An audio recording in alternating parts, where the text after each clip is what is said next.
You've been told to chase motivation, haven't you? To get hyped, get inspired, get moving. But that's a game for amateurs. The real winners, the ones who quietly shape their own reality, they don't chase anything. They study control. Let's be clear, you weren't born weak. You were trained to be comfortable, trained to seek approval from others, to react to every little thing around you. But real, unshakable power isn't forged in the noise of external validation. It's built in the silence. It's built in the thousands of small, unseen moments when you choose to do what everyone else avoids. This isn't just another pep talk. This is a system upgrade, a complete rewiring of your operating system. I'm about to give you the lessons that will fundamentally change how you see people, how you process pain, and most importantly, how you see yourself. Each lesson is a tool, a weapon. Listen carefully. Because the moment you truly understand these principles, you stop being the prey and start becoming the architect of your own life. Welcome to the rewiring. Let's start with lesson 1, the illusion of being needed. You think being indispensable is your shield, your protection. It's not. It's a cage. The moment people realize they can't function without you, you stop being a person and you become a tool. And what happens to tools? They get used until they break. They don't get respect. True power isn't about making yourself so necessary that they can't get rid of you. It's about making yourself so valuable that they're terrified of losing you, but replaceable enough that you hold the freedom to walk away. The person who can leave the table controls the entire negotiation. Stop calling dependency job security. It's a self-built prison. Stop confusing being needed with being powerful. One makes you exhausted, the other sets you free. Lesson 2. Your anger is a confession. Every single time you lose your temper, you are broadcasting your weaknesses to the entire world. You're handing them a roadmap to your vulnerabilities. Angry people are incredibly easy to manipulate. All someone has to do is find your button, push it, and watch you spiral out of control. I used to believe that rage made me look intimidating. I thought it projected strength, but all it really did was make me predictable. Think about it. In a room full of shouting people, who holds the real power? It's the one person who remains calm. Why? Because they are the only one who is still thinking clearly. Your emotion is just information leaking from your mind without your permission. You either learn to control it, or you accept that everyone will know exactly how to break you. The world doesn't fear your anger. It studies it, takes notes, and uses it against you when the stakes are highest. On to lesson 3. Loyalty is expensive, not noble. We're taught to see loyalty as this ultimate virtue, a badge of honor. It's not. It's a transaction, one that most people just haven't admitted to yet. Everyone is loyal, until the cost of that loyalty becomes too high. Then suddenly, they'll rewrite history to justify their exit. I've personally watched people who swore they were brothers for life disappear. The second a more convenient option appeared, the smart person doesn't get bitter about this. They just stop paying for loyalty with their own vulnerability. Your job isn't to make people feel guilty for leaving. Guilt-based loyalty is just a ticking time bomb of resentment. Instead, give them concrete reasons to stay. Build alliances on mutual benefit, not shared history or emotional promises. Expect less from others, protect yourself more, and never ever confuse someone's presence in your life with their actual commitment to it. Lesson 4. Niceness is a negotiation tactic. You think they're being kind. They're not. They're making an investment. The vast majority of people are only nice when they want something from you, or when they're afraid of you. That's it. The truly secure, the genuinely powerful, they don't need to perform warmth. They just exist, and they let you adjust to them. I stopped trusting overly pleasant people the day I realized that I, myself, was only ever that pleasant when I was hiding something or trying to get my way. Niceness is often the survival strategy of the powerless when dealing with the powerful. If you want to see who someone truly is, don't watch how they treat their boss. Watch how they treat the waiter, the janitor, the people who can offer them absolutely nothing in return. Kindness is rare and genuine. Niceness is a mask. Learn the difference before you mistake a simple transaction for a real relationship. And finally, the most important lesson of all. Lesson 5. You're not overthinking, you're underacting. Stop blaming your mind for doing exactly what it was designed to do. Analyze, strategize, and identify threats. You are not stuck because you think too much. You are stuck because you move too little. Overthinking is just fear wearing a clever disguise. It's fear dressed up as intelligence. Your brain is screaming at you to take action, and you keep hitting the snooze button by analyzing the situation for the 47th time. I wasted years of my life preparing for big moves that I never actually made. Here's the truth.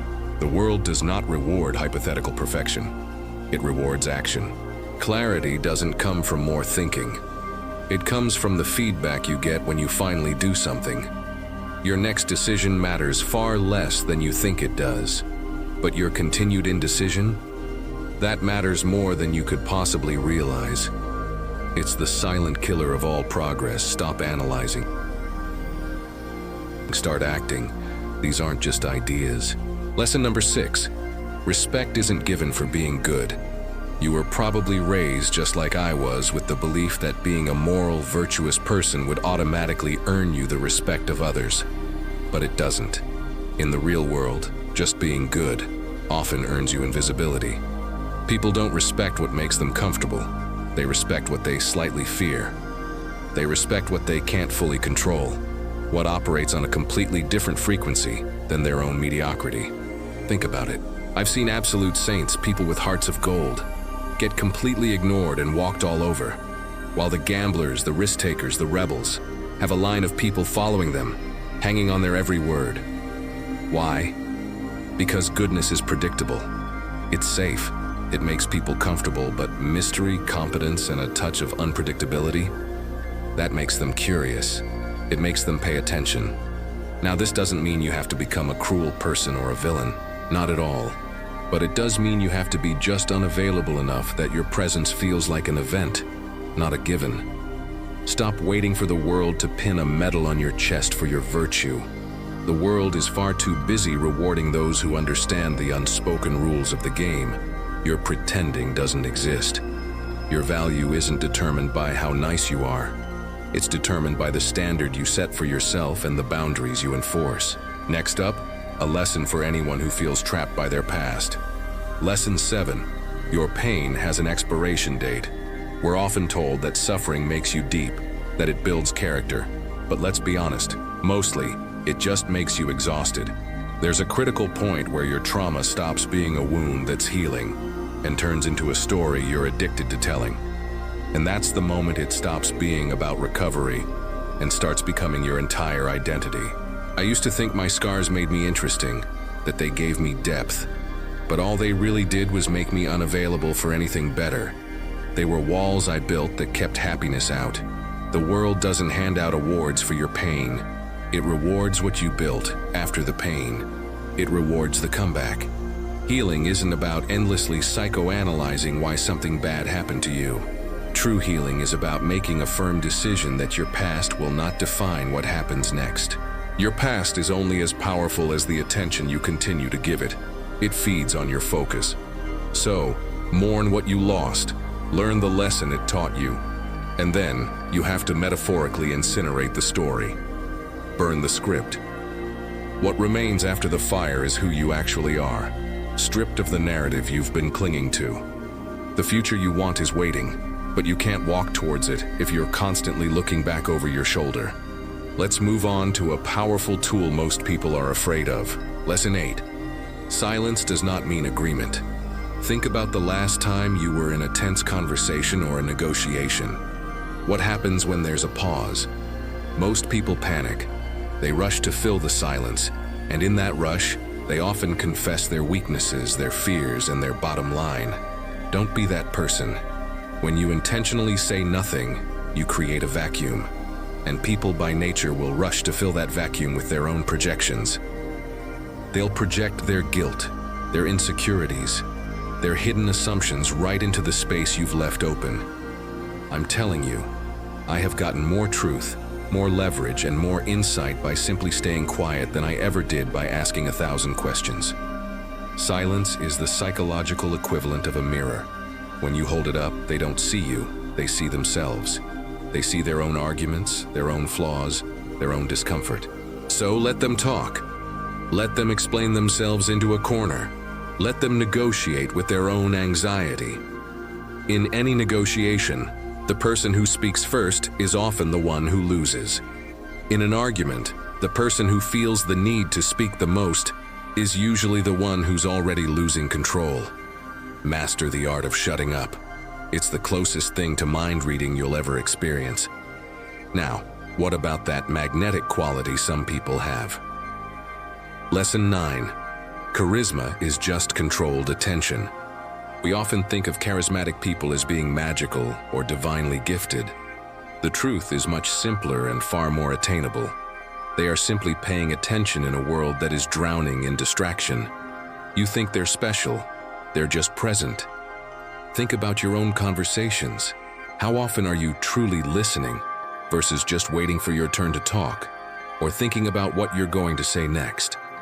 Most people are having a silent conversation with themselves while you're talking to them. So when you encounter one of those rare individuals who actually listens, who makes you feel heard, it feels like sorcery. I learned this the hard way after spending years trying to be interesting. I tried to have the wittiest remarks, the best stories. It was exhausting and it didn't work. The real shift happened when I stopped trying to be interesting and I started just being interested. Charisma isn't a performance. It's the complete absence of performance. It's making eye contact that lasts just a second longer than normal. It's remembering a small, insignificant detail they mentioned last month and bringing it up. It is the powerful skill of making someone feel like they are the only person in the room without ever having to say a word about it. So stop trying so hard to be impressive. Start being attentive. People will call it charm or magnetism. But you'll know the secret. It's not magic, it's strategy. Finally, let's talk about one of the most misunderstood concepts. Lesson 10. Forgiveness doesn't require reconciliation. This is huge. You absolutely can forgive someone and then make the decision to never speak to them again. Forgiveness is a gift you give to yourself. It's for your peace of mind, not for their redemption. So many people confuse letting go of anger with letting that person back into their life. And that is exactly how you get hurt twice by the same person. I made a decision to forgive everyone who ever betrayed me. And right after I did, I blocked their number, deleted their contact, and moved on with my life. Healing doesn't mean you have to pretend the damage didn't happen. It means you accept that it did. You extract the lesson from the experience, and then you go build a beautiful life that they are no longer invited to be a part of. Some doors in life need to close permanently, and that's not a failure, that's healthy. It's self-preservation. You do not owe anyone access to the new and improved version of you, especially not the person who damaged the old one. So, forgive from a distance, and remember the lesson from inside a fortress of your own making. Your peace is non-negotiable. These aren't just lessons, they are operating principles for a more powerful and authentic life. Lesson 11. Desperation smells like failure. It's a harsh truth, but people can sense when you need them too badly, and it repels them instantly. Now, desperation isn't always loud or obvious. It's subtle. It's in how quickly you text back, how much you over-explain yourself, how hard you try to prove your worth to someone who isn't even asking.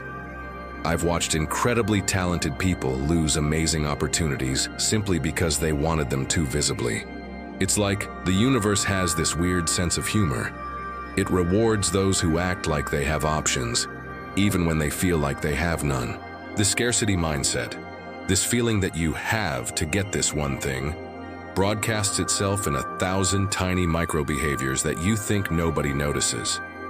Trust me, they notice. It's okay to want things, but learn to want them quietly. Pursue your goals like you're running an experiment, not like you're drowning and grasping for a lifeline. The paradox is that the less you desperately need any single outcome, the more likely you are to actually get it. Hold your desires lightly and watch how things start flowing your way. Lesson 12. Your comfort zone is a slow death. I know, we hear this all the time, but let it really sink in. Everything you truly want in life is waiting for you on the other side of the fear you keep trying to negotiate with. Here's the thing about your brain. Its primary job is to keep you safe, not to make you successful. And unfortunately, it can't tell the difference between actual life-threatening danger and the social discomfort of trying something new. I stayed small for years because the idea of growth felt like dying. It was terrifying. But the real death wasn't in the growth. It was in staying the same. Comfort is just a fancy marketing term for stagnation. Think about every version of yourself that you're genuinely proud of. I guarantee it was built in moments when you were absolutely terrified, but you did it anyway. We need to stop treating fear like a stop sign. It's not. It's more like a GPS notification, telling you that something important and meaningful is happening. The graveyard is full of untapped potential, of dreams that never saw the light of day because someone was too afraid to risk being uncomfortable. Don't let that be you. Lesson 13. Apologies without change are just manipulation. Let that one marinate. The word sorry means absolutely nothing if the behavior that caused the hurt repeats itself over and over again. People often apologize to manage your emotions, to calm you down, not to actually fix their actions. I've heard, "I'm sorry," from the same person for the same mistake more times than I can count. After a while, you realize the apology itself has become part of the problem, a tool to get you to drop the issue. Words are cheap. Pattern recognition, on the other hand, is priceless. Don't listen to what people say after they've messed up. Watch what they do. That's the only apology that truly matters.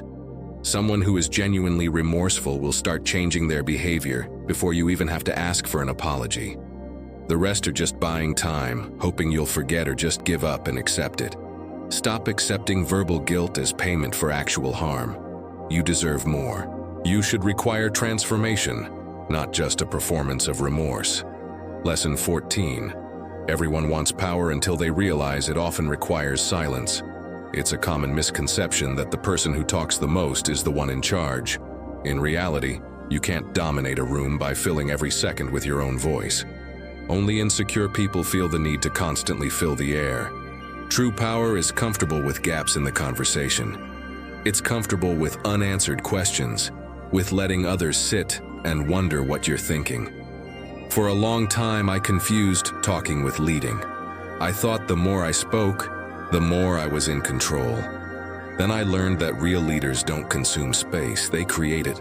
Silence is an incredible tool. It makes people hear their own doubts, their own weaknesses, and they'll often start negotiating with themselves before you've even said a word. Think about it. The loudest person in the room is rarely the most powerful one. They're usually just the most afraid of being forgotten or ignored. So start learning to enjoy the discomfort of saying nothing. Let the silence hang for a beat longer than you're used to. It's in that quiet space that real control and influence live. And finally, lesson 15. Your standards teach people how to treat you. This is a game changer. Every single boundary that you fail to enforce is a lesson you're teaching others about your own value. People will push as far as you allow them to. And then, ironically, they'll often resent you for letting them. I learned this the hard way by watching kind, gentle people, classic doormats, wonder why everyone constantly walks all over them. The painful truth is they trained people to do it. Your silence when you're disrespected is taken as permission.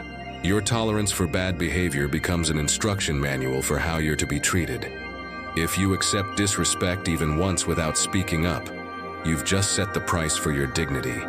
It's a harsh reality, but people will treat you exactly as badly as you've demonstrated you'll tolerate. Do you want better treatment? Then you have to require it. Immediately, consistently, and without apologizing for having standards. The world doesn't reward your patience with disrespect. It just sees it as an invitation to send more. Set your standards high and enforce them. That's how you teach the world your worth. Lesson 21. Secrets are currency. Think about it. What you know that others don't is the only real leverage you have. Information asymmetry isn't just a fancy economic term. It's how fortunes are built and empires are toppled. I learned very early on that the person asking all the questions in a room is quietly gathering power, while everyone else is busy performing honesty, laying their cards on the table for all to see. Don't be that open book everyone reads for free. Your unique experiences, your hard-won insights, your meticulously crafted strategies, these are your most valuable assets. They are not social lubricant to make conversations flow smoothly. You have to start treating your knowledge with the respect it deserves. Share selectively, reveal strategically. The moment everyone knows how you think, how you operate, you've just handed over your competitive edge on a silver platter. Maintaining a bit of mystery isn't about being manipulative or dishonest. It's about intelligent protection of the one resource nobody can ever replicate: the unique landscape of your mind. What happens inside your head is your kingdom. Keep your cards close to your chest. The table is always, always watching what you play. Next up, Lesson 22. Motivation is unreliable. Systems are forever. How many times have you told yourself, "I'll do it when I feel motivated"? Here's the brutal truth. Waiting to feel like it is precisely why most people will die with their dreams still locked inside them, their potential completely untapped. Motivation is just an emotion, and like all emotions, it's as unpredictable as the weather. It comes and goes, completely indifferent to your goals and deadlines. I wasted years chasing that fleeting feeling of inspiration. The game changed when I stopped chasing and started building. I built routines and systems that function whether I'm feeling on top of the world or stuck in a depressive funk. A system doesn't care about your feelings. It doesn't ask if you're in the mood. It just executes, day in and day out. This is the fundamental difference between amateurs and professionals. It isn't talent, and it isn't even passion. It's the disciplined ability to show up and perform when you would rather be doing literally anything else. So, forget the motivational posters. Discipline is what creates true freedom. Motivation is a marketing scam designed to sell you quick fixes. Your goal is to build a machine, a system of habits, that runs without you having to feel good. And then, you get to feel good because the machine is running, and you're making progress regardless of your mood. This brings us to a really uncomfortable but crucial one. Lesson 23. Your vices know you better than your friends do. Pay very close attention to what you run to when life gets hard. That thing, whatever it is your real master. Most of us walk around believing we're in complete control of our lives.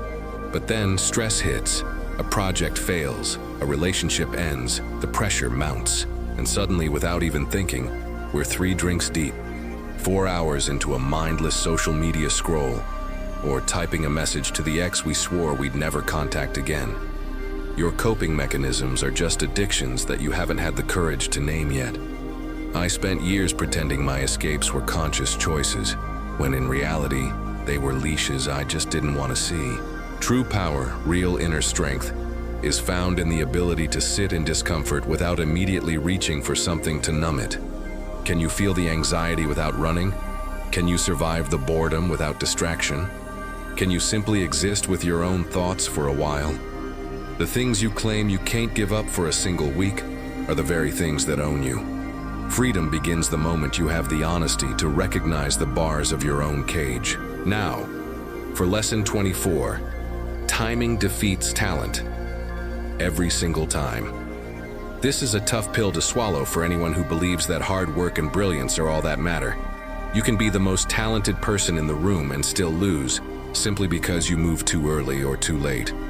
I have personally watched geniuses starve while people of average talent feast, and the only difference was that one understood the moment, while the other only understood the theory in their head. Talent is surprisingly common. Exceptional timing is incredibly rare. The market, the culture, the world, it doesn't care how ready you are. It cares about its own invisible rhythms and cycles. Your job is to learn how to read the room, to sense the subtle cultural shifts, to feel for those invisible currents that signal when a door is actually open, not just unlocked. Most great opportunities have a window of viability measured in weeks or months, not years. If you show up too early with a brilliant idea, you're dismissed as crazy. If you show up too late, you're just another face in the crowd, completely forgotten. But if you show up at the exact moment the world is ready to receive you and your idea, that isn't luck. That is masterful pattern recognition dressed up as good fortune. It's an art you must cultivate. Finally, let's talk about Lesson 25. Compliments are auditions for trust. This one requires you to be a bit cynical, but it will save you a lot of grief. When someone showers you with praise, especially if it's vague or excessive, they're almost always doing one of three things. They're selling you something, they're softening you up for a request, or they're trying to manipulate your future behavior. Genuine, heartfelt admiration is specific and rare. Generic flattery, on the other hand, is reconnaissance. It's a tool. I started to distrust people who complimented me too easily, after I realized that I only ever did it myself when I wanted something. The key is to watch what happens immediately, after the compliment. That's where the real message is. Are they about to ask for a favor? Are they testing your boundaries to see what they can get away with? Are they inflating your ego so you'll be less likely to scrutinize their real agenda? Look, appreciation is wonderful. Enjoy it. But excessive validation is almost always a strategy. Remember, the smartest predators don't attack head-on. They befriend you first. So, accept the compliments, thank them, and even enjoy the warm feeling. But never, ever let them cloud your clear-eyed assessment of who is actually standing in front of you and what they might truly want. Lesson 26. Winning the argument loses the relationship. Think about it. You can be right, completely, factually correct, and still end up completely alone. Most arguments aren't really about finding the truth. They're about protecting our ego, about showing dominance. I can't tell you how many relationships I've damaged, even destroyed, just by winning battles that didn't matter to anyone but my own pride. The real goal isn't to prove you're correct.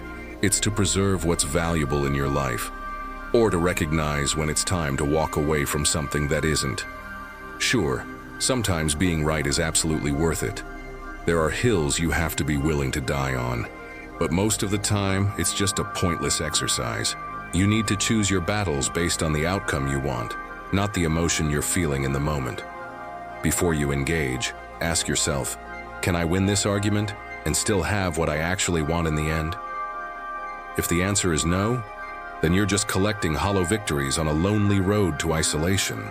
Being right feels good for about an hour. Being connected, truly connected to people you care about, feels good for a lifetime. Next up, Lesson 27. Your absence teaches more than your presence. This might sound counterintuitive, but people don't value what's always available. It's a basic principle. Scarcity creates desire. This doesn't just apply to economics. It's true for relationships, for your career, for getting people's attention. I learned this completely by accident. I stopped being the first one to send a text, the first to volunteer for everything, the friend who was always available. And what happened? Suddenly, people started to notice me. Suddenly, I mattered more. When you're constantly present, you unintentionally train people to take you for granted. Your occasional absence, however, reminds them that you are a choice, not a given. Now, this isn't about playing manipulative games. It is about building a life that is so substantial and full that you genuinely aren't always free. Be valuable. Be incredibly present when it counts. Then step back. Disappear for a bit and let them remember exactly why they wanted you around in the first place. Let's talk about mentors. Lesson 28. Mentors don't find you, you trap them. The idea of waiting for some successful person to magically notice your hidden potential is a complete fantasy. That's a story sold by people who have never actually built anything themselves. Mentorship is earned. It's a value exchange, not a lottery ticket you find through luck. I have never had a mentor who just picked me out of a crowd because I was special. In every case, I made myself useful first, then indispensable, and only then did I start learning everything I could while they needed me. Don't show up with a list of questions. Show up with solutions. Solve their problems before you ever ask them to solve yours. The best mentorships happen when someone powerful realizes that having you around makes their life easier. That's not just networking, that's strategic positioning. Nobody is going to teach you everything they know for free. They teach you because you've already proven that you're a worthwhile investment of their time and energy. Now for a lesson that your body is trying to teach you every single day. Lesson 29. Your body knows before your mind admits it. You know that tight knot you get in your stomach when a certain person's name pops up on your phone? That's not just random anxiety. That is your nervous system screaming critical information that your brain is too loyal or too hopeful to process. I spent years ignoring my body's warnings, rationalizing huge red flags into tiny pink concerns I could live with. But here's the truth, your gut isn't paranoid. It's reading thousands of micro signals that your conscious mind is too polite or too distracted to acknowledge. If a situation feels wrong, it is wrong, even if you can't logically explain why just yet. The logical explanation will come later, usually to justify what your instincts already knew was true. Stop letting your thoughts override your biology. Your body is an incredibly advanced intelligence system, built on millions of years of survival programming. It doesn't play politics, it doesn't engage in wishful thinking. It just tells you the unvarnished truth. You need to learn to listen to it before you need hard proof, because by then, it's often too late. Finally, let's talk about the path to the top. Lesson 30. Excellence is lonely by design. There's a reason mediocrity is so comfortable. It's crowded. There's always company there. But the top is isolated, because most people stop climbing the moment the view gets good enough. I used to feel resentful about how my success was creating distance between me and my old friends. But now I understand it's not really about separation. It's a velocity mismatch. You simply can't grow at their pace without shrinking yourself to fit in. You can't wait for them to catch up without letting your own ambitions slowly die. The pursuit of excellence requires you to make choices that will not make sense to people who are living in maintenance mode. They'll call you cold. They'll say you're obsessed, that you've changed. And you know what? They're right. You did change. You decided that average was no longer an acceptable standard for your life. The path upward gets narrow, not because of cruelty, but by necessity. You have to be willing to walk it anyway. That loneliness you feel at the top, it's temporary. But the regret of not trying, of not becoming who you could have been, that's permanent. Lesson 31. Gratitude is a weapon. Now, this isn't about spiritual fluff. This is about strategic mental armor. Think about it. The person who can find an advantage, a lesson, a point of leverage in even the worst situations is psychologically untouchable. I've seen it time and time again. Bitter people with objectively easy lives lose to grateful people who've faced real tragedy. Why? Because one is busy hunting for opportunities while the other is just counting their wounds. Gratitude literally rewires your brain's threat detection system. It doesn't deny that bad things are happening.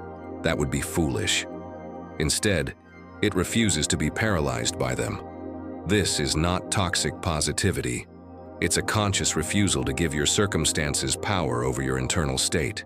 Every situation, good or bad, contains data. Your job is to extract it, use it, and move forward.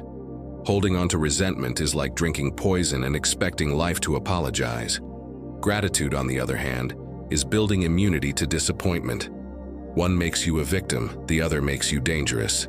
Lesson 32. Transparency is overrated. We live in an age of radical honesty and vulnerability. But let's be real. It's often just emotional exhibitionism with better branding. Not everything you feel or think deserves to be shared.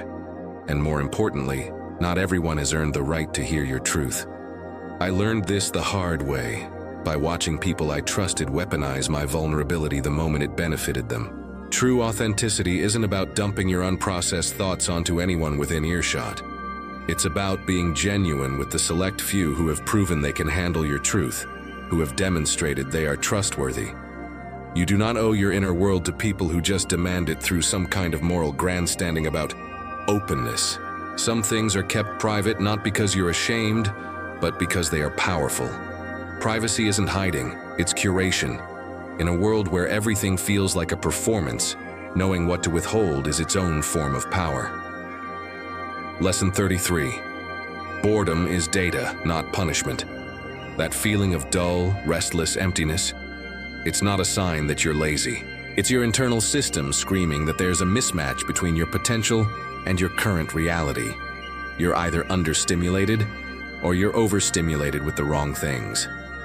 For years, I medicated my boredom with endless distraction, social media, TV, anything to fill the void, instead of recognizing it for what it was, a signal for change.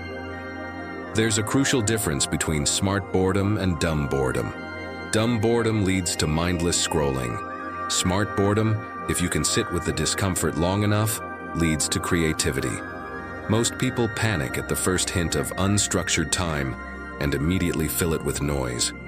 Then they sit around wondering why they never have any breakthrough ideas. The truth is, boredom is the price of admission for original thought. You have to be willing to pay it. Lesson 34. Your standards drop when you're tired. This is critical. Fatigue doesn't just reduce your energy, it completely destroys your judgment. Think back on your life. Every bad decision you've made, every personal boundary you let someone cross, every toxic situation you tolerated. I'd bet you were exhausted when it happened. Tiredness makes what is merely average look acceptable, and what is terrible look tolerable. There's a reason sleep deprivation is a literal torture technique. It's why predators, both in nature and in life, often strike when their target is worn down. You have to protect your rest like it's a strategic asset, because that's exactly what it is. The version of you that operates on 4 hours of sleep isn't really you. It's a compromised, short-sighted version, making choices that the real, rested you will have to live with. You want to make better decisions? Stop glorifying exhaustion. Rest isn't a weakness. It is the absolute foundation of every single good choice you will ever make. Finally, lesson 35. People remember how you made them feel, not what you said. Facts fade, brilliant arguments are forgotten. But emotions? Emotions stick. I've delivered what I thought were masterful, logical presentations that people forgot within hours. And I've made simple, offhand comments that shaped how people saw me for years to come. You're not building a resume of logical points in your interactions. You're creating an emotional signature. Every single interaction is either a deposit or a withdrawal in someone's subconscious account of you.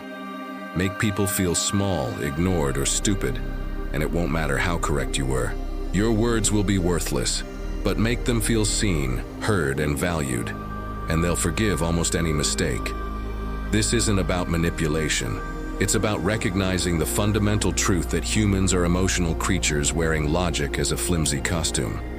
If you want to connect, to persuade, to have a real impact, you have to speak to the feeling underneath the conversation. That's where real influence lives, and that's what they'll remember when your name comes up years down the line. So there you have it. 5 lessons to build a more resilient, intentional, and impactful life. Lesson 36. Comparison is voluntary suffering. Think about it. You're scrolling through social media, seeing someone's perfect vacation, their new promotion, their seemingly flawless life. And what happens? You start competing against ghosts you'll never even meet.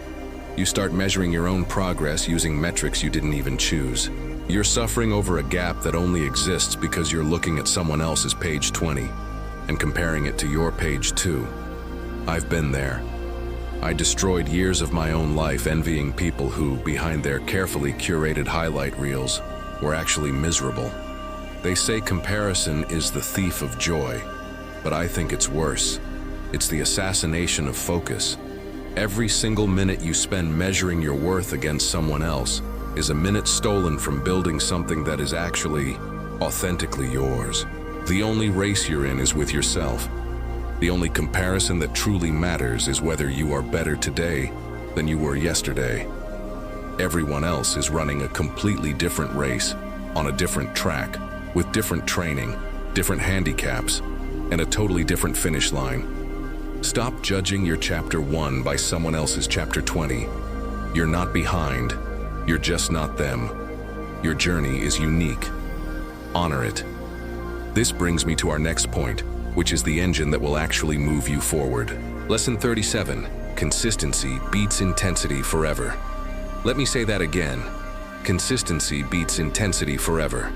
The person who shows up and does the work, even mediocrely, every single day will ultimately defeat the genius who shows up with a burst of intense effort only once a month. I've been both of those people. And trust me, intensity almost always loses to reliability. Why? Because most of success is simply about outlasting everyone else's initial burst of enthusiasm. People love starting things. The new project, the new gym routine, the new diet. They love the feeling of starting strong, but they hate maintaining it. That's precisely why gyms are packed to the gills in January and practically empty by March. Intensity is like fireworks. It's beautiful, it's dazzling, but it's brief and then it's forgotten. Consistency, on the other hand, is like compound interest. It might seem boring and slow, but its relentless accumulation makes it absolutely unstoppable. You don't need to be exceptional every day. You just need to be unbreakable in your average daily effort. Most people quit right before their big breakthrough because they expected their results to match the intensity of their first few efforts, not the consistency of their long-term commitment. So show up, do the work. Especially on the days you don't feel like it. That is the exact moment where the ordinary begins its transformation into the extraordinary. Now let's talk about something deeper, something that often keeps us stuck without us even realizing it. Lesson 38, your trauma is not your personality. This is a tough one, but it's critical. At some point, the survival strategy that once protected you can become your prison. You've told yourself the story of what happened to you so many times that it's no longer just a story. It has become your identity. And now you find yourself protecting that identity, that wound, as if it's something precious, instead of recognizing that its purpose has expired. I carried my own damage around like a badge of honor for years, until I had the painful realization that I was more attached to the wound itself than I was interested in actually healing. Here's the hard truth. Trauma explains your past. It does not excuse your present. The world doesn't owe you special accommodation for pain you are actively choosing not to address. Healing is uncomfortable. It's supposed to be. It requires you to metaphorically kill the version of yourself that the trauma created. That person, that survival mode version of you, kept you alive. You should thank them for that. But that version is not equipped to help you thrive. Your scars are proof that you survived a battle. They are not a resume for who you are today. Thank that old self for their service, and then get to work building someone new. So, we've talked about internal battles. Now let's look outward. Lesson 39. Reputation is built in quiet rooms. What people say about you when you are not there is the only opinion that actually matters. I used to be obsessed with my public image, performing for the crowds, and I couldn't understand why real influence never followed. Then I learned a powerful secret.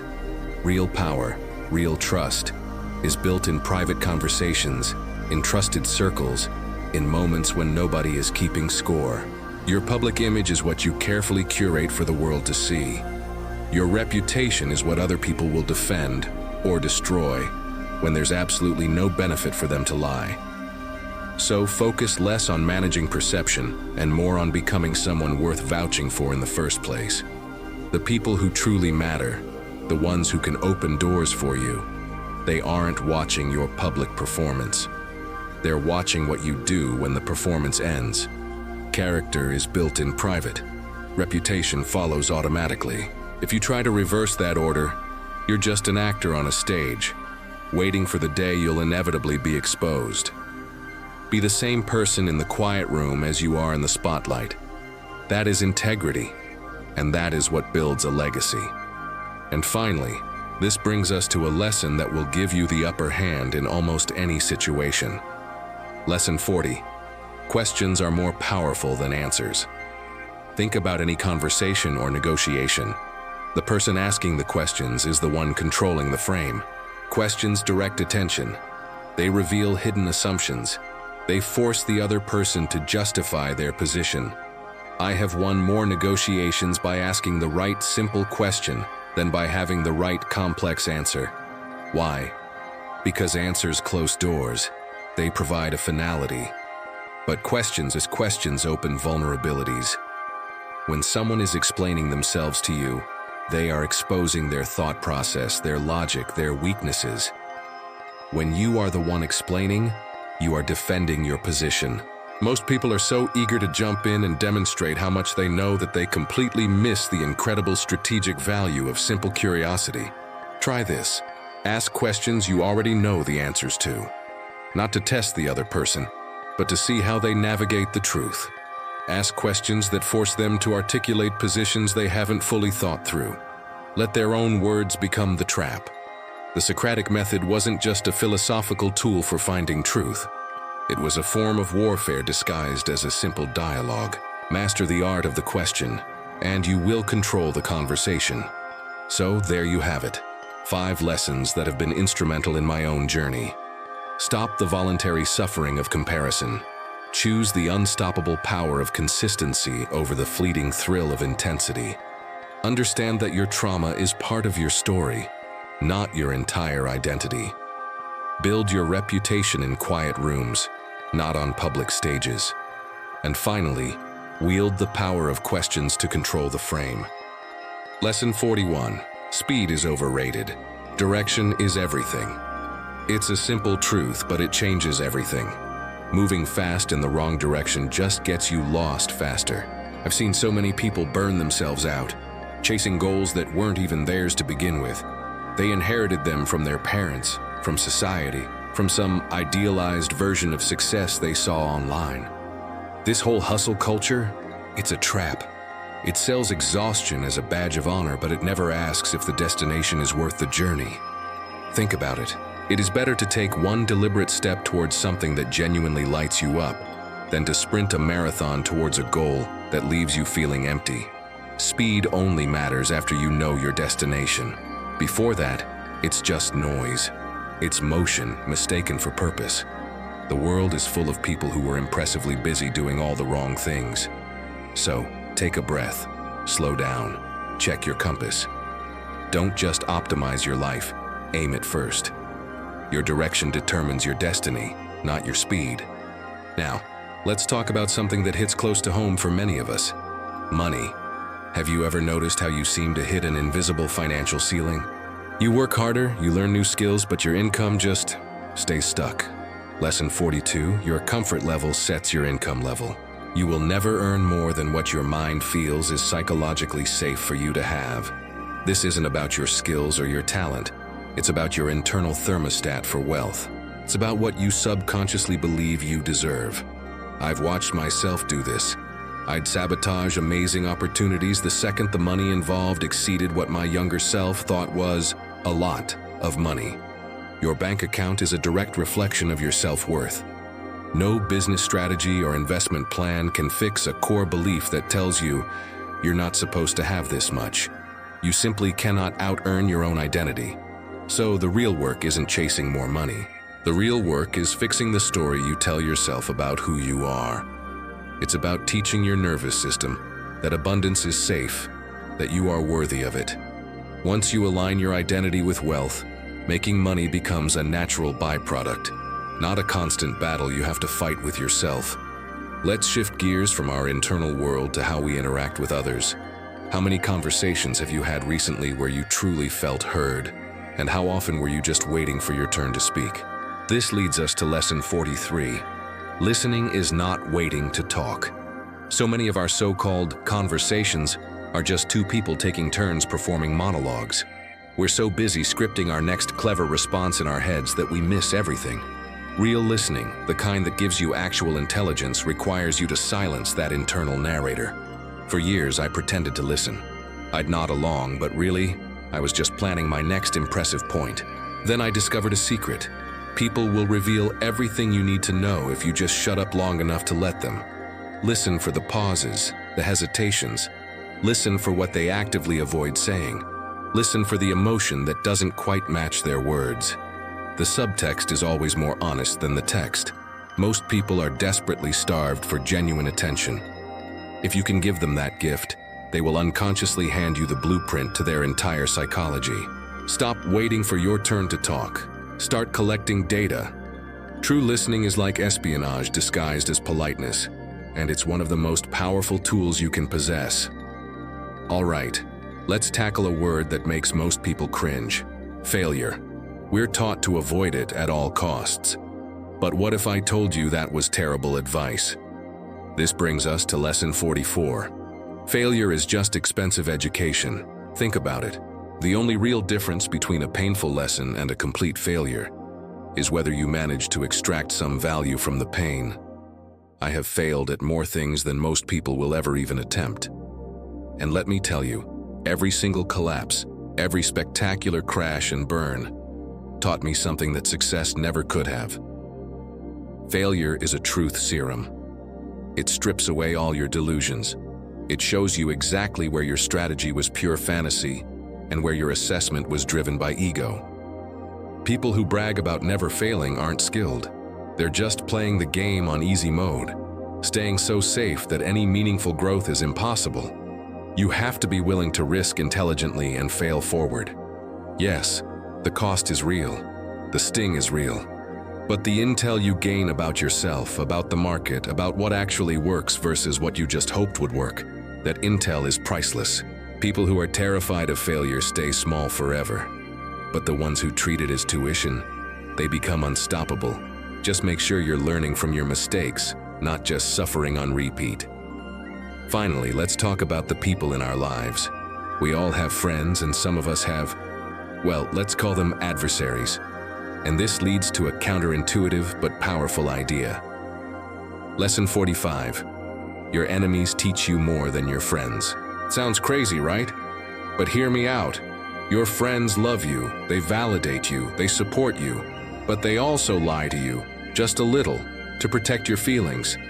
They won't tell you the hard truths because they don't want to hurt you.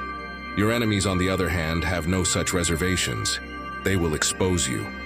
Criticism from an adversary is a strange form of accidental honesty.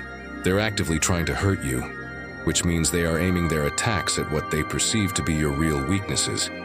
If you can learn to strip away the malice, to ignore the insult, you're left with pure, unfiltered data about where you are truly vulnerable. Now, I'm not saying you should go out and befriend your enemies, not at all, but you should mine their attacks for truth.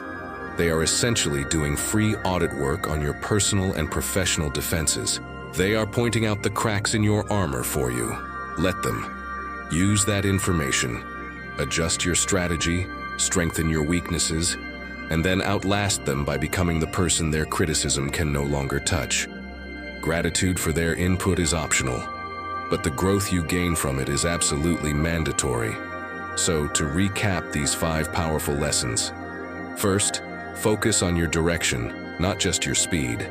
Second, understand that your income is tied to your self-worth. Third, learn to truly listen instead of just waiting to talk. Fourth, embrace failure as expensive but invaluable education.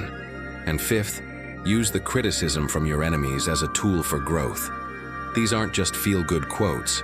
They are practical strategies for building a more meaningful, successful, and resilient life.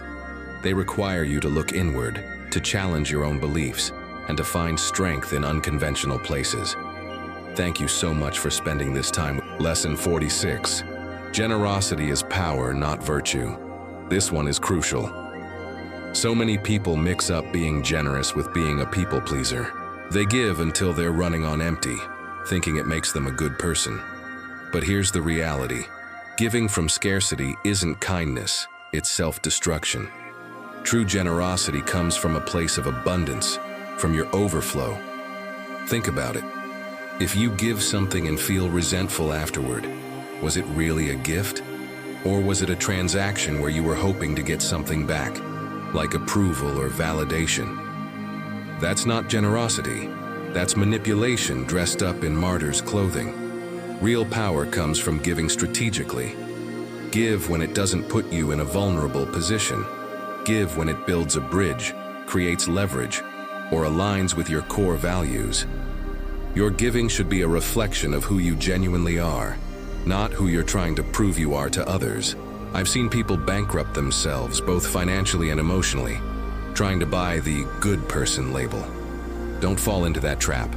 The old saying is true. You can't pour from an empty cup. You can't help anyone if you're drowning. Your first responsibility is to secure your own oxygen mask. Once you're stable and strong, then you can be a powerful force for good. Give from a position of strength, not desperation. Next up, lesson 47. Everything is negotiable. Accept your self-respect.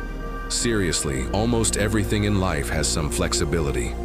Prices, deadlines, job titles, relationship dynamics, you can negotiate all of it. But there is one line you can never, ever cross. The moment you compromise your self-respect to gain something you've already lost, the prize you get will never be worth the piece of yourself you gave away. Trust me, I've been there. I've taken deals that looked great on paper, paid well, but hollowed me out inside. That money, it disappears fast, but the internal damage, the feeling of selling out your own integrity, that sticks around and compounds. You need to define your baseline. What is the absolute minimum standard you will accept for yourself, below which no opportunity is worth it? Know it, define it, and treat it like a law of physics. People will test this line. Your own desperation will whisper, just this once, it won't matter. But it always matters. Every time you let your standards slide, you're teaching yourself that your own self-worth is up for debate. It's not. Let everything else be flexible, but who you are when no one's looking. That's the only currency that never loses its value. Protect it at all costs. This brings us to lesson 48. Solitude is different from loneliness. This is a distinction that most people miss, and it cost me years of my life. Loneliness is a painful feeling. It's a craving for connection that you don't have. Solitude, on the other hand, is a choice. It's choosing to disconnect because you know that being around others would cost you more energy than it gives you. For the longest time, I surrounded myself with people just to avoid feeling alone. I was always in crowds, always at parties, but I was lonelier than ever. The noise was just a distraction. Solitude is where the magic happens. It's the quiet space where you finally meet the real you, the version that is not performing for an audience. It's where your best ideas are born, where you find clarity, where you can recharge your batteries. Loneliness drains you. Solitude fills you up. Now, a lot of people are terrified of being alone. Why? Because they don't like the person they have to hang out with when they're by themselves. If that's you, your mission is to fix that relationship. Learn to enjoy your own company. When you can be completely alone and feel completely fine, you've unlocked the ultimate freedom. Solitude becomes your secret weapon. Okay, let's talk about your inner circle. Lesson 49. Your circle should scare you a little. If you look around and you're the smartest, most successful person in your friend group, you're in the wrong group. Comfort is the graveyard of ambition.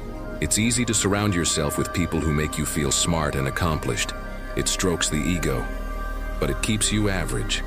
I had a wake-up call when I realized my friends were celebrating me for achievements that were, in the grand scheme of things, pretty mediocre. I was being praised for staying in my comfort zone.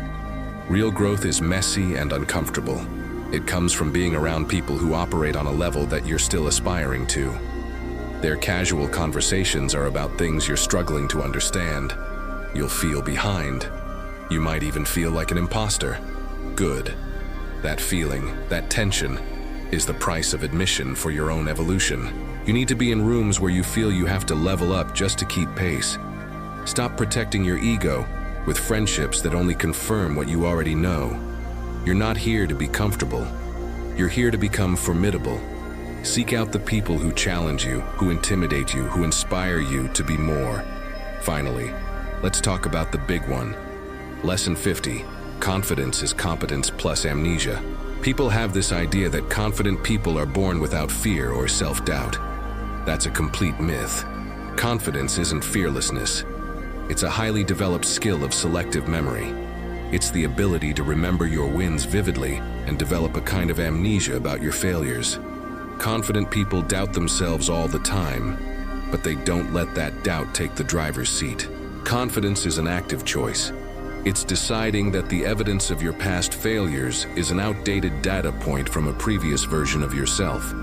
It's believing that your current ability to learn and adapt is a much better predictor of your future. This isn't about being arrogant or delusional. It's about strategically choosing which information to focus on. Every failure is a lesson from a you that no longer exists. Every success is a preview of what you're capable of. So, become the director of your own highlight reel. Edit it in your mind. Emphasize the wins. Downplay the losses. Your brain is a powerful machine, and it will believe whatever story you tell it most often. Tell it a story of competence, resilience, and inevitable success. There you have it. 5 more lessons to guide you. These aren't just nice ideas. They are active. Lesson 56. Process trumps passion. Every time passion fades, process persists. I've watched passionate people flame out and dispassionate professionals dominate simply because one relied on feeling and the other relied on systems. Passion gets you started. Process gets you finished.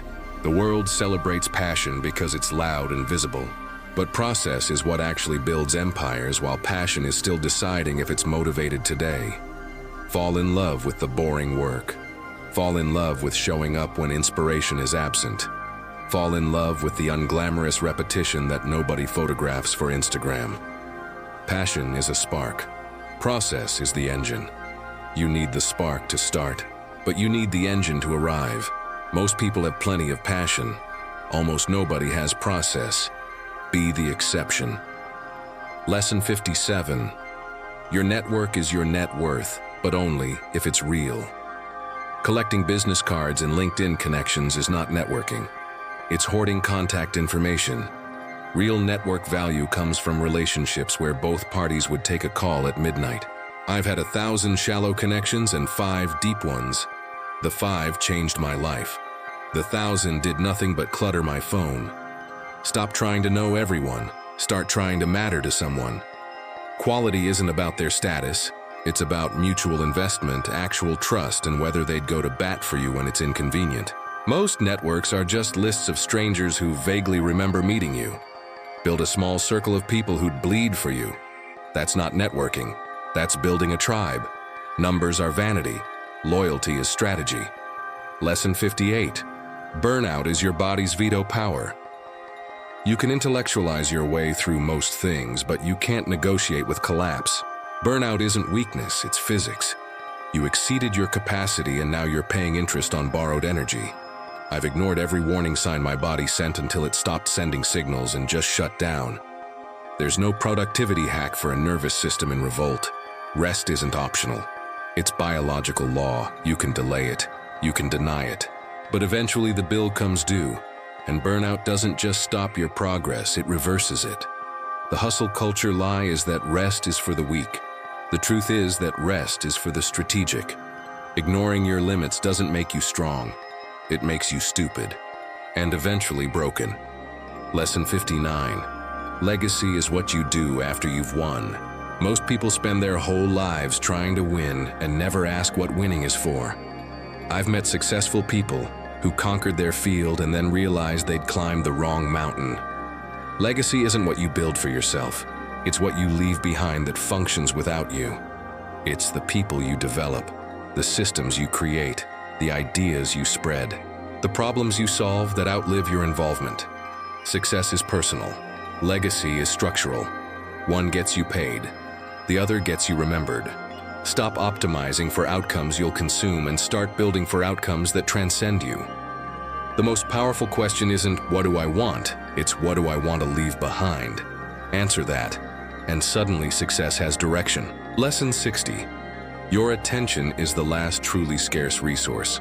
In a world of infinite content, your focus is the only non-renewable resource that actually matters. I've watched my attention get fragmented into 1,000 micro-distractions until I realized I hadn't had a single deep thought in months. Your attention is where you spend your life. Literally, whatever has your focus has your existence. Most people hemorrhage attention to things they don't care about, people who don't matter, and platforms designed to monetize distraction. Then they wonder why they feel empty despite being busy. Guard your attention like it's more valuable than money. Because it is. Money can be replaced, time can't. And attention is how you convert time into meaning. What gets your focus gets your life. Choose accordingly. Lesson 61. Intelligence without action is just entertainment. Being smart means nothing if you never do anything with it. I've met brilliant people who died broke and stupid people who built empires. The difference wasn't IQ, it was willingness to move. Intelligence is a tool, not a trophy. It's only valuable when applied. Most smart people spend their lives analyzing, theorizing, and explaining why things won't work, instead of testing if they might. They're so in love with being right that they never risk being wrong. Meanwhile, the less intelligent simply try things, fail fast, adjust, and stumble into success through sheer iteration. Stop using your intelligence as an excuse for inaction. Smart is what you know. Wise is what you do. One impresses people at parties. The other builds the life everyone else wishes they had. Lesson 62. Saying no is a skill. Most people never learn. Every yes to something irrelevant is a no to something that matters. I spent years drowning in obligations I never wanted, opportunities I never valued, relationships I never enjoyed, all because I couldn't say no without guilt.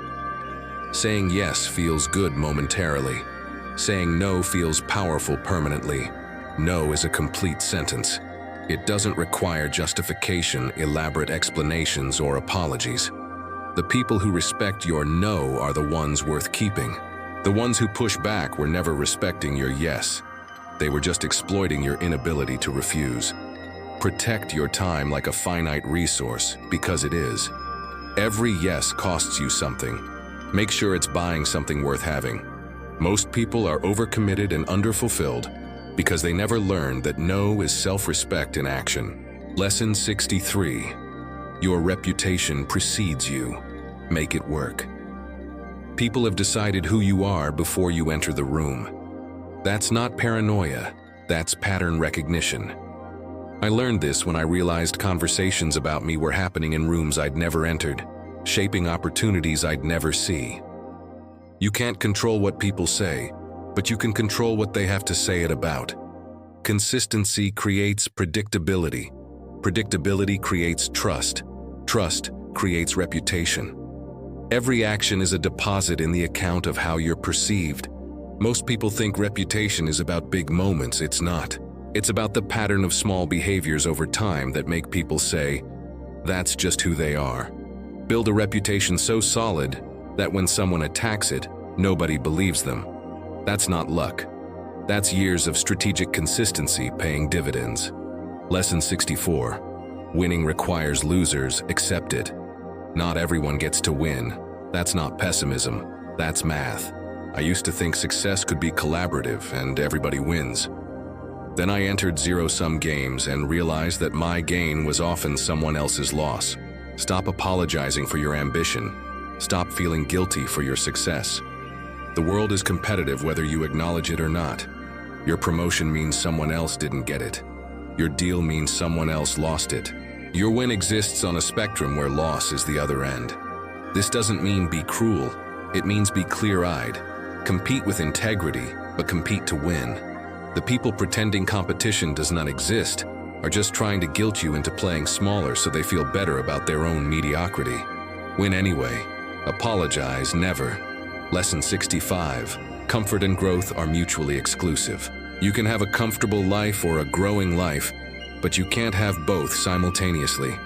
Growth happens at the edge of your capacity, in the space where you're not sure you can handle it. I've never grown during easy seasons, only during the ones that almost broke me. Comfort is where you maintain. Discomfort is where you evolve. Most people choose comfort and then wonder why their lives feel stagnant. You can't expand your capacity by operating within it. You have to exceed it, survive the stress, adapt, and discover you're now capable of more. This is how muscles grow. This is how skills develop. This is how humans evolve. Stop seeking ease. Seek challenge you can barely handle. That's not suffering, that's transformation with a price tag. Lesson 66. Your first idea is usually wrong. The obvious answer is obvious because it's low-hanging fruit that everyone's already picked. I've wasted years chasing first draft ideas that felt brilliant until I realized they were just accessible. The best solutions come after you've exhausted the obvious ones and pushed into territory that requires actual thought.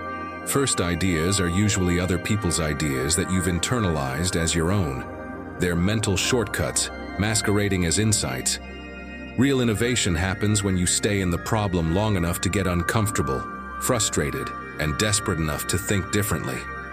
Most people stop at the first answer that works. The ones who dominate keep going until they find the answer that works best. Obvious is crowded. Non-obvious is where leverage lives. Keep digging. Lesson 67. People don't want solutions, they want validation. Most people complaining aren't looking for answers. They're looking for someone to confirm that their suffering makes sense. I learned this by offering solutions to friends who got angry at me for not just listening. They didn't want fixed, they wanted felt. This isn't cynicism. It's recognizing that humans process emotion through expression, not logic. When someone vents, they're not requesting your strategic input, they're requesting your presence. Save your solutions for people who explicitly ask, "What should I do?" For everyone else, just nod and validate.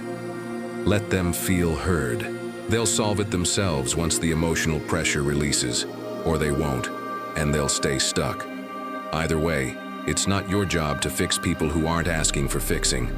Listening is often more valuable than solving. Lesson 68. Your tolerance for uncertainty determines your ceiling. The people at the top aren't smarter. They're just more comfortable not knowing what happens next. I've watched brilliant people stay small because they needed guarantees before moving. There are no guarantees. Ever. Every significant decision is a bet placed with incomplete information. The people who wait for certainty wait forever and call it wisdom. It's not wisdom. It's fear with a philosophy degree. Learn to move in the fog. Make decisions with 60% of the data and adjust as you go. Perfectionism is just procrastination in a better outfit. The world rewards those who can tolerate ambiguity and act anyway. Your comfort with uncertainty is directly proportional to your capacity for growth. Get comfortable being uncomfortable with not knowing. Lesson 69. Age is just biology. Maturity is a choice. I've met 20-year-olds with the wisdom of elders and 50-year-olds with the emotional range of teenagers. Age doesn't grant maturity. Experience plus reflection does. Most people just get older. They repeat the same year 40 times and call it a life. Maturity is the willingness to confront yourself honestly, admit when you're wrong, and evolve past the identity you've been defending. It's uncomfortable. It requires killing versions of yourself that you've spent years building. Most people would rather stay immature and consistent than mature and contradictory to their past.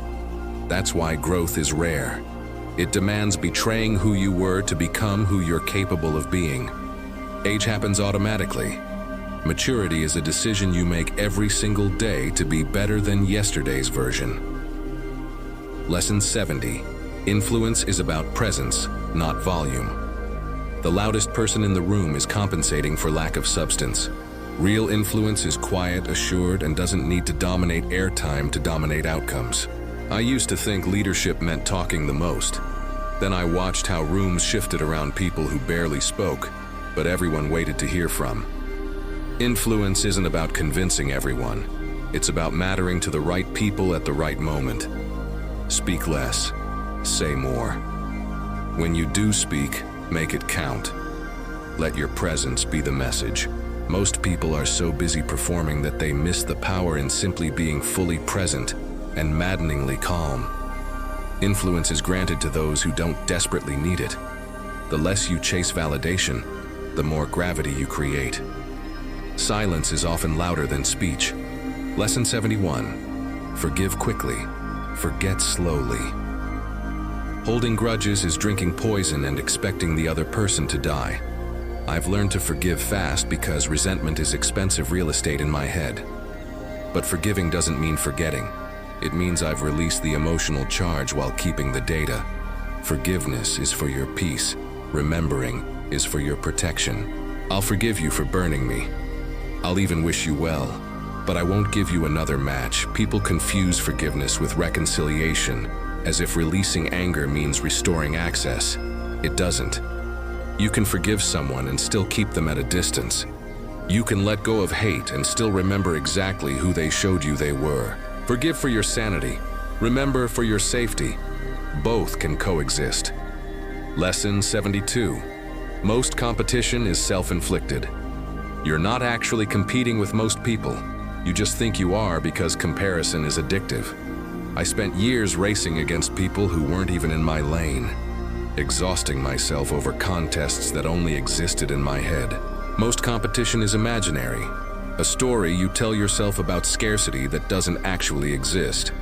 There's enough room for everyone who's actually excellent. The real competition isn't other people, it's your own mediocrity, your own inconsistency, your own willingness to settle. Beat that, and other people become irrelevant. The moment I stopped competing with everyone and started competing with yesterday's version of myself, everything got easier. Focus on your lane. Let everyone else worry about theirs. The only race that matters is against who you were last year. Lesson 73. Your habits are your real resume. Forget what you say you value. Show me your calendar and your bank statement, and I'll tell you what you actually prioritize. Habits don't lie. They're the truth your conscious mind is too polite to admit. I've watched people claim to value health while eating garbage, claim to value family while working 80-hour weeks, claim to value growth while consuming nothing but entertainment. Your habits are a confession of your real values, not your stated ones. You don't get what you want in life, you get what you consistently do. Want different results? Build different habits. Everything else is just aspiration without architecture. Your daily behaviors are building your future right now. Make sure they're building towards something you actually want, not just toward the path of least resistance. Lesson 74. Pain is inevitable. Suffering is optional. Bad things will happen. That's not negotiable. How long you marinate in them is. Marinate in. I've seen people endure horrific circumstances and emerge stronger. And I've seen people have minor inconveniences and spiral for years. The difference isn't what happened, it's what they did with it. Pain is the event. Suffering is the story you tell about the event. One is temporary. The other is a choice to keep the wound open. Feel your pain, process it, extract the lesson, then move forward. Most suffering is just unprocessed pain that you're refusing to release because some part of you believes holding on to it serves you. It doesn't. It's just keeping you small while disguised as depth. Let go. Not because it didn't matter, but because you matter more. Lesson 75. Scarcity mindset is a poverty. You choose believing there's not enough is the fastest way to ensure there won't be, for you. Scarcity thinking makes you hoard, compete unnecessarily, and view every opportunity as your last. I've watched people sabotage themselves by operating from lack when abundance was available. They just couldn't see it through their fear. Abundance isn't about money, it's about perspective. It's believing there's more where that came from. More opportunities, more relationships, more chances. This isn't delusional positivity. It's strategic optimism that keeps you open instead of clenched. Scarcity makes you desperate. Desperation makes you repellent. Abundance makes you magnetic. Both are choices about how you interpret the world. Choose the one that doesn't poison your decision-making with fear. There's enough. Act like it. Lesson 76. Your vibe filters your tribe. You don't attract what you want, you attract what you are. I've spent years wondering why I kept meeting the same type of dysfunctional people until I realized I was the common denominator. Your energy is a frequency that calls in matching frequencies. Miserable people congregate. Ambitious people find each other. Victims bond over shared powerlessness. Your internal state is a beacon broadcasting what you'll tolerate and what you embody. Want better people around you? Become better yourself. It's not about faking anything. It's about doing the internal work so your authentic self is someone you would actually want to be around. You can't fake frequency. People feel who you are beneath the performance. Fix your signal. Your circle will upgrade automatically. Lesson 77. Defensiveness is a tell. The moment you get defensive, you've admitted there's something to defend. I've learned to stay neutral when accused because explaining myself often confirms guilt I don't actually have. Defensiveness is what the cornered do. Confidence just observes without needing to justify. If the accusation is false, your life will disprove it without your needing to argue. If it's true, your defensiveness just confirms it while adding insecurity to the equation. Most arguments aren't about truth, they're about ego protection. The person who can stay calm while being attacked holds all the power because they're the only one still thinking clearly. Let your results be your defense. Let your character speak without your needing to translate. Defensiveness is fear wearing armor. Confidence doesn't need shields. Lesson 78. Everything costs something. Know the price free doesn't exist. You're always paying. With money, time, energy, opportunity cost, or pieces of yourself, you don't realize you're trading. I've taken free opportunities that cost me years of misdirection. I've avoided expensive investments that would have paid for themselves immediately. The price isn't always obvious. Sometimes it's your focus, sometimes it's your integrity. Sometimes it's becoming someone you don't recognize. Before you commit to anything, ask what the real cost is. Not just what they're charging, but what it will require from you that you can't get back. Some prices are worth paying. Some bankrupt you slowly in ways money can't measure. Know the full cost before you transact. Cheap often means you're paying with something more valuable than currency, usually yourself. Lesson 79. Permission is for children. Adults don't ask if they're allowed. They act and deal with consequences. I wasted years waiting for someone to give me permission to start, to lead, to speak, to take up space. Nobody's coming to anoint you. Nobody's going to tell you it's your turn. You're waiting for validation that will never arrive because the people who could give it are busy doing things without waiting for permission themselves. Stop asking. Stop waiting. Just move and let the world adjust. Most rules are suggestions that everyone agreed to follow until someone ignored them and succeeded. You're not breaking rules, you're testing assumptions. The worst that happens is someone says no. They were going to say that anyway if you asked first. Permission is a cage people build to feel safe. Break out. Lesson 80. Your network shrinks as you grow. Outgrowing people isn't cruel, it's inevitable. I used to feel guilty when friendships faded, trying to maintain connections that had expired years ago. Then I realized growth is naturally selective. Not everyone is supposed to come with you. Some people are meant for chapters, not lifetimes. They served a purpose, they taught a lesson. They belong to who you were, not who you're becoming. Trying to drag everyone forward just slows you down and breeds resentment on both sides. Let people go with gratitude, not guilt. Your real circle will shrink as you evolve, and that's healthy. Quality over quantity, depth over breadth. A small circle of people who match your frequency is worth more than a crowd that remembers your old one. Lesson 81. Discipline is just choosing discomfort. Now over regret. Later, every act of discipline is a decision that future you will thank you for. Every act of weakness is a debt that future you will pay with interest. I've been both versions. The one who chose comfort and spent years cleaning up the mess, and the one who chose discipline and spent years reaping rewards. Discipline isn't punishment. It's self-respect in action. It's saying that future you matters more than present you's momentary comfort. Most people live backwards. They indulge now and suffer later. Then they wonder why their lives feel like consequence management instead of intentional design. Flip it. Suffer a little now through effort and restraint. Enjoy a lot later through results and freedom. Discipline isn't restriction. It's buying your future self a gift on layaway. Lesson 82. Status is rented. Never owned your title, your position, your reputation.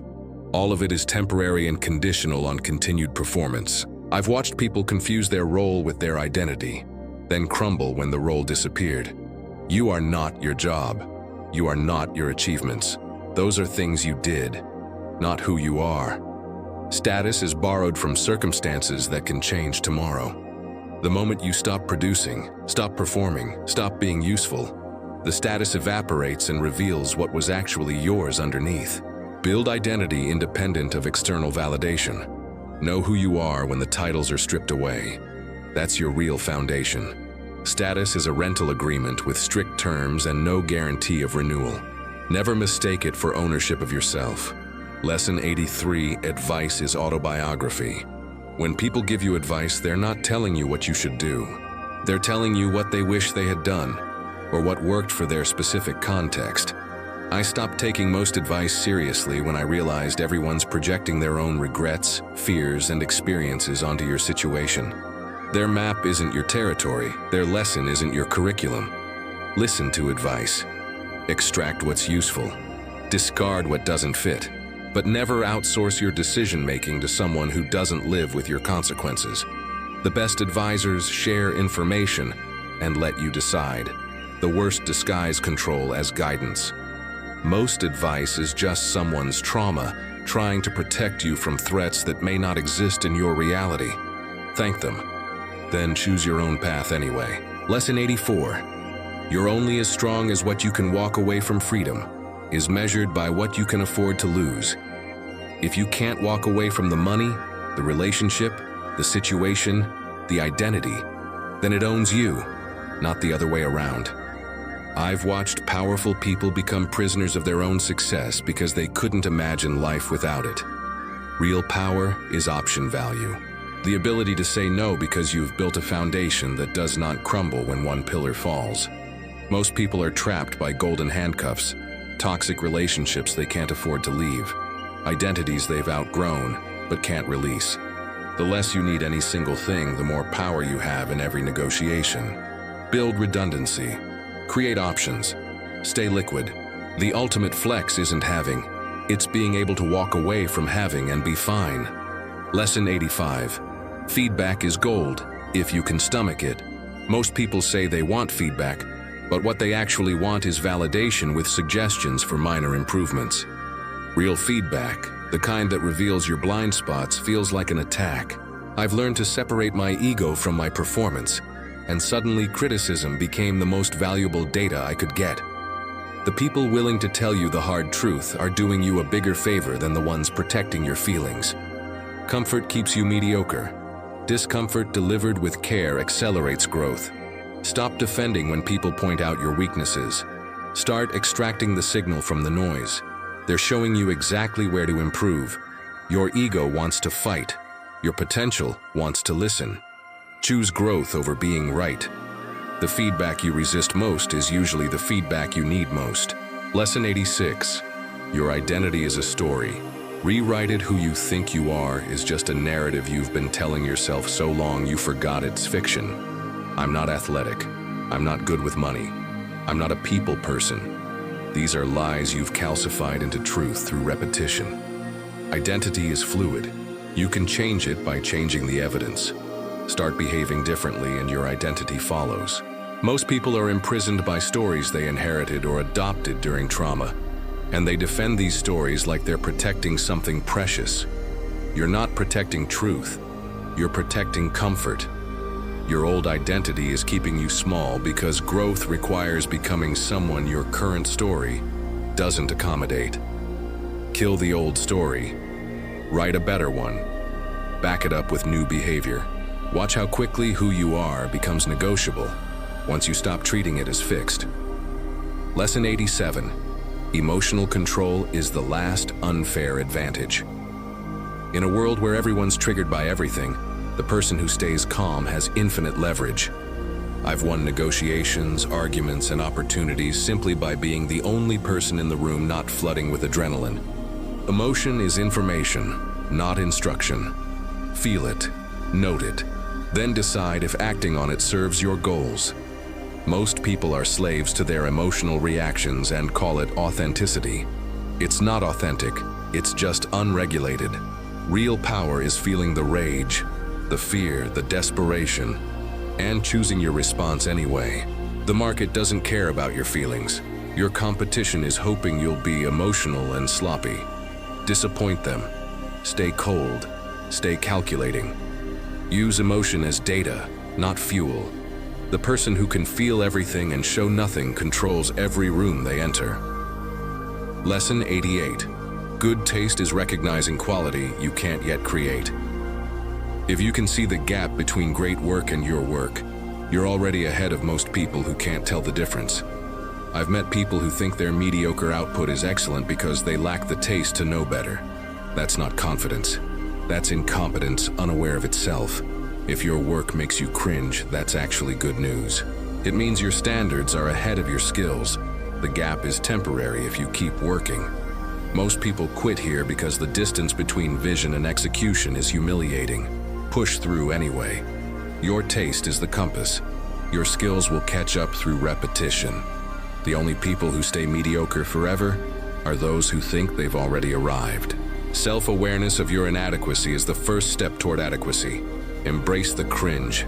It means you're still growing. Lesson 89. Nothing is wasted. If you extract the lesson, every failure, every betrayal, every embarrassment has intelligence embedded in it. I've learned more from disasters than successes because pain is a better teacher than pleasure. Success teaches you what worked. Failure teaches you what never to do again. Most people just experience pain and move on, collecting trauma without extracting wisdom. That's expensive entertainment, not education. When something goes wrong, sit with it. Ask what it's teaching you about yourself, about others, about how the world actually works. Turn every loss into data. Nothing is wasted if you metabolize it into insight. The difference between victims and victors isn't what happened to them. It's whether they mined it for lessons or just carried it as weight. Experience without reflection is just expensive repetition. Lesson 90. Your word is the only currency that appreciates. In a world full of liars, being reliably honest is a competitive advantage. I'm not talking about brutal honesty, that's just cruelty with better branding. I'm talking about doing what you said you'd do when you said you'd do it. Most people's word means nothing. They commit casually and abandon easily. Overpromise and underdeliver is the norm. Flip it. Underpromise and overdeliver.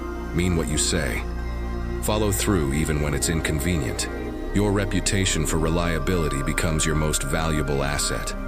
People will pay premium prices to work with someone they can trust. They'll bypass more talented people to work with someone who shows up consistently. Your word is either worth something or it's worth nothing. There's no middle ground.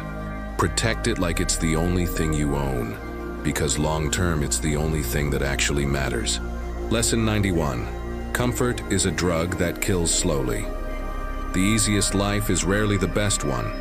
Comfort is seductive because it feels like you've arrived, like you've earned the right to coast. You haven't. You've just stopped growing and disguised stagnation as achievement. I've watched people get comfortable and never accomplish another meaningful thing. They spent the rest of their lives defending a position they stopped building years ago.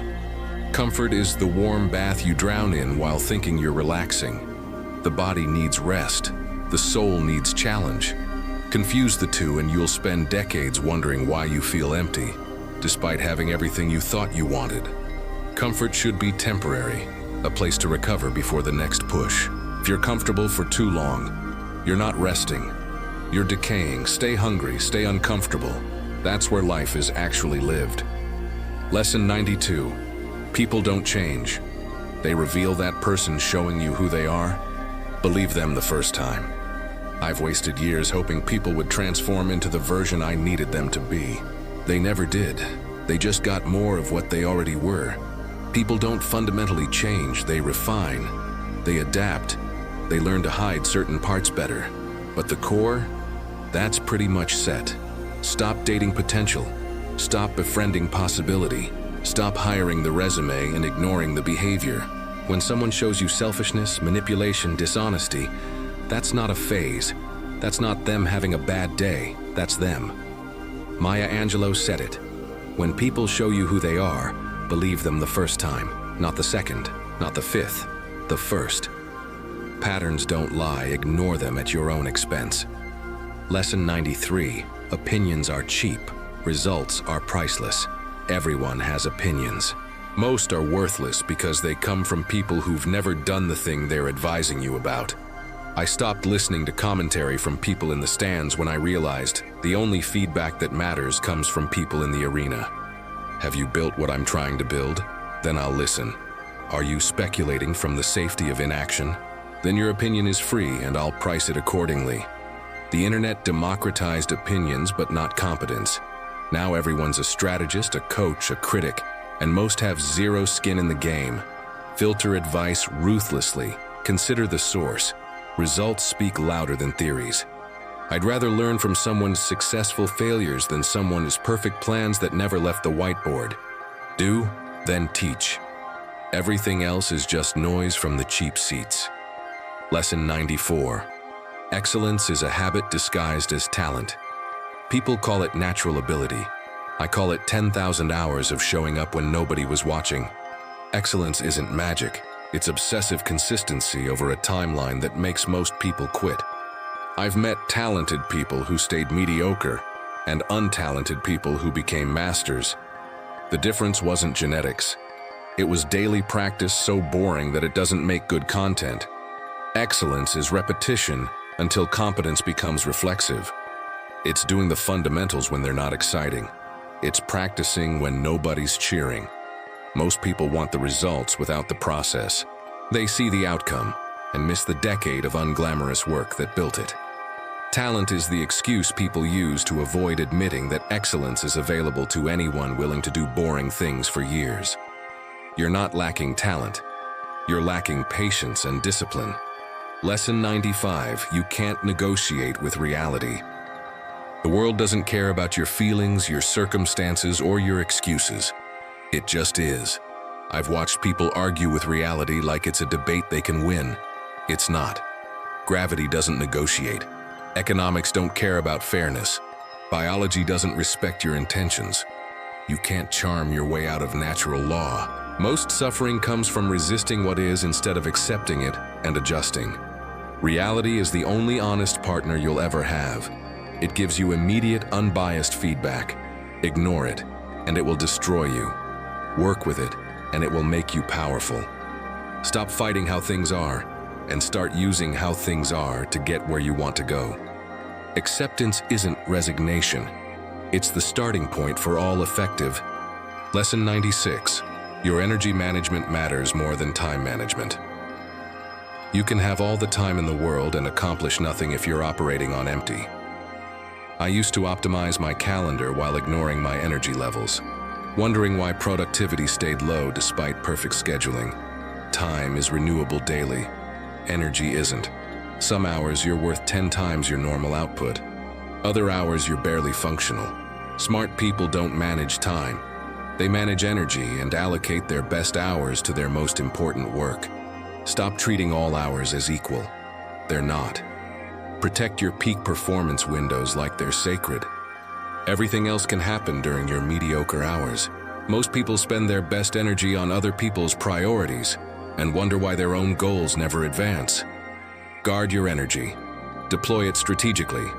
Time is democratic. Energy is aristocratic. Lesson 97. The world rewards clarity, not complexity. Simple beats sophisticated every single time. I've watched brilliant people lose to clear communicators purely because complexity confuses and confusion repels. If you can't explain it simply, you don't understand it well enough. Most complexity is just insecurity performing intelligence. The truly smart make complicated things accessible. The insecure make simple things complicated to hide behind jargon. Your goal isn't to sound impressive, it's to be understood. Clarity cuts through noise. Simplicity scales. Complexity impresses your peers and alienates everyone else. The most powerful ideas in history fit on napkins. The most successful businesses solve simple problems elegantly. Stop adding layers to seem smart. Strip everything down to its essence. The person who can make the complex simple owns the conversation. Complexity is a defense mechanism. Clarity is a weapon. Lesson 98. Entitlement is a luxury you can't afford. The world owes you nothing, not success, not fairness, not recognition. I've seen talented people destroy themselves waiting for what they deserved instead of taking what they could earn. Entitlement is just delayed disappointment.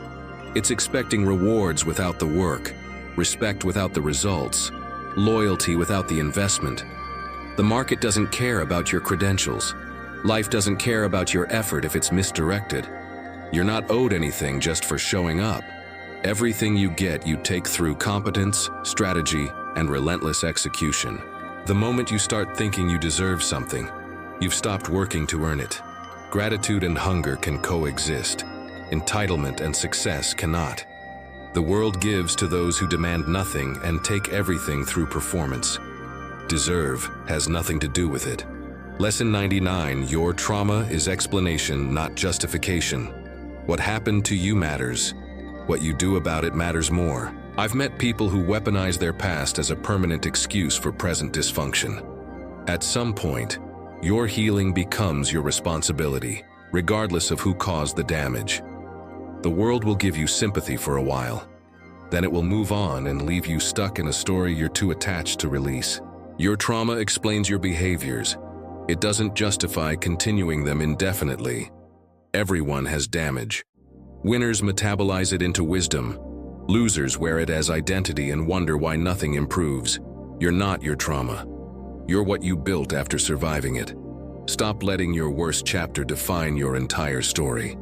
Acknowledge it, process it, then build something so compelling that it becomes a footnote, not the headline. Lesson 100. Luck is just preparation meeting opportunity, repeatedly. Lucky people aren't magic. They're just positioned correctly when opportunity passes by. I used to think luck was random until I noticed it kept happening to the same people. They weren't special. They were just ready more often. Luck is showing up consistently until probability works in your favor. It's building skills nobody's asking for yet, so you're ready when they do. It's maintaining relationships that seem useless until suddenly they're critical. Most people wait for their moment. Lucky people create so many potential moments that one eventually hits. You can't control when opportunity arrives. You can control whether you're prepared when it does. Luck isn't fairness, it's frequency. Show up more, try more, position yourself in environments where serendipity is likely. Then call it luck when preparation and opportunity collide for the 100th time. Lesson 101. Consistency beats intensity in every domain. Show me your daily habits and I'll show you your future. Intensity is the amateur's strategy. It's all or nothing thinking that leads to burnout and quitting. I've been the person who goes hard for a month then disappears for 6. It's exhausting and ineffective. Consistency is boring. It doesn't make good content. It doesn't feel dramatic, but it compounds. The person doing mediocre work daily will lap the genius who works sporadically. Not because they're better, because they're there. Intensity gets attention. Consistency gets results. Most people overestimate what they can do in a day and underestimate what they can do in a year of boring, relentless repetition. Stop trying to be impressive. Start trying to be inevitable. Small actions, repeated daily, build empires. Intensity just builds Instagram posts. Lesson 102, you're responsible for your reaction, not their action. You can't control what people do. You can only control what you do about it. I wasted years being angry at people for being exactly who they showed me they were, as if my anger would change them. It didn't. It just poisoned me while they continued unbothered. Responsibility isn't about blame, it's about power. When you accept that your reaction is yours to manage, you stop being a victim of circumstances. Their behavior is data. Your response is strategy. Someone disrespects you? That's information about them. How you handle it? That's information about you. Most people give away their power by letting external events dictate internal states. You don't have to. Feel what you feel, then choose what you do. That's the only freedom that actually exists, and everything else is just weather. Lesson 103. Your attention deficit is actually a priority problem. You don't have trouble focusing. You have trouble focusing on things that don't matter to you.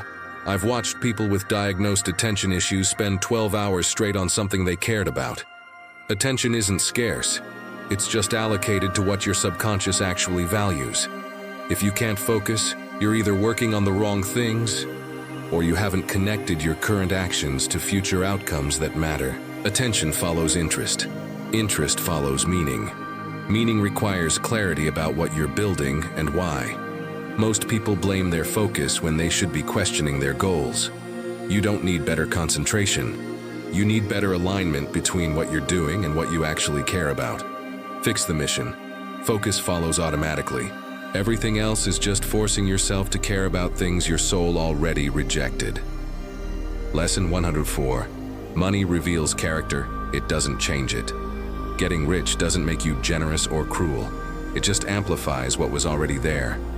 I've watched money reveal people's true nature like a stress test on character. The generous become philanthropists. The insecure become flashy. The cruel become tyrants. Money is permission to be more of who you already were. If you're waiting to be successful before becoming the person you want to be, you've got it backwards. Build the character first. Money will just fund it at scale. Poor and generous becomes rich and impactful. Poor and selfish becomes rich and isolated. The money isn't the variable, you are. Stop blaming your circumstances for who you are. Start building who you want to be regardless of circumstances. Then let money amplify your work, not expose your character defects. Lesson 105. The question isn't if you'll get knocked down, it's if you'll get back up. Everyone gets destroyed eventually. Everyone faces a moment when the plan collapses and the world feels over. I've been there multiple times. The difference between people isn't whether they fall, it's what they do on the ground. Some stay down and build an identity around being broken. Others get up, assess the damage, and rebuild with better materials. Resilience isn't about avoiding pain. It's about your recovery time. How long between the hit and the return? That's your real metric. Most people treat failure as final when it's just feedback. You're not done until you stop moving. Getting knocked down is inevitable. Staying down is a choice. The world doesn't care about your comeback story until you actually come back. Get up. Every single time. That's not inspiration. That's mathematics. You only lose when you quit. Lesson 106. Your villain origin story is optional. Bad things happen to you. Join the club. The question is whether you'll use that as fuel or as an anchor. I've met people who turned pain into power and people who turned pain into identity. One group builds empires, the other builds excuses. Everyone has a justification for becoming bitter, cynical, cruel. Not everyone takes it. Your trauma is real. Your response is choice. You can let the worst thing that happened to you define everything that happens after. Or you can decide that your story doesn't end with what someone else did. Most people become their wounds. The dangerous ones become the opposite of their wounds. Use pain as information about what you'll never tolerate again. Then build a life so good that the damage becomes irrelevant. Your villain arc is available. So is your hero arc. Pick. Lesson 107. If you're not embarrassed by your old work, you're not growing fast enough. Looking back and cringing means you've evolved past who you were. I used to delete old content out of shame, until I realized shame was just evidence of progress. If everything you've ever done still looks good to you, you haven't learned anything. Growth makes your past work look amateurish. That's the point. The version of you from 2 years ago should seem naive. If they don't, you're stagnant. Most people hide their evolution to maintain a consistent image. That's ego-protecting mediocrity. Document the journey. Let people see the mess. Your ability to outgrow yourself publicly is more impressive than pretending you've always been polished. Embarrassment is data. It tells you exactly how far you've come. If you're not regularly embarrassed by your past self, you're not growing, you're just aging. Lesson 108. Strategic retreat is not the same as quitting. Knowing when to walk away is a skill most people never learn because they confuse perseverance with stupidity. I've stayed in situations too long because quitting felt like failure. Sometimes quitting is the smartest thing you can do. There's a difference between giving up and strategically withdrawing. One is emotional, the other is calculated. If the data says this isn't working, if the cost exceeds the benefit, If you're defending a position that stopped serving you, leave immediately. Most people cling to sunk costs because they've invested too much to admit it was wrong. That's not commitment. That's ego protecting a bad decision. Cut your losses. Redirect your energy. Retreat doesn't mean surrender. It means you're choosing a better battlefield. The people who know when to fold and when to double down, those are the ones who actually win long term. Lesson 109. Your comfort zone isn't safe, it's just familiar. You think staying where you are protects you? It doesn't. It just kills you slowly enough that you don't notice. The comfort zone is a beautiful trap that makes stagnation feel like wisdom. I've watched people choose familiar misery over unfamiliar possibility because at least they knew what to expect. Predictable suffering beats uncertain opportunity in their minds. That's not safety. That's just controlled dying. Real danger isn't in trying something new. It's in staying somewhere that stopped growing you years ago. Your comfort zone is where dreams go to die quietly, surrounded by justifications. You're not protecting yourself by staying. You're just postponing the inevitable moment when life forces you out anyway. Except now you're older and more afraid. Leave before you're pushed. Discomfort is temporary.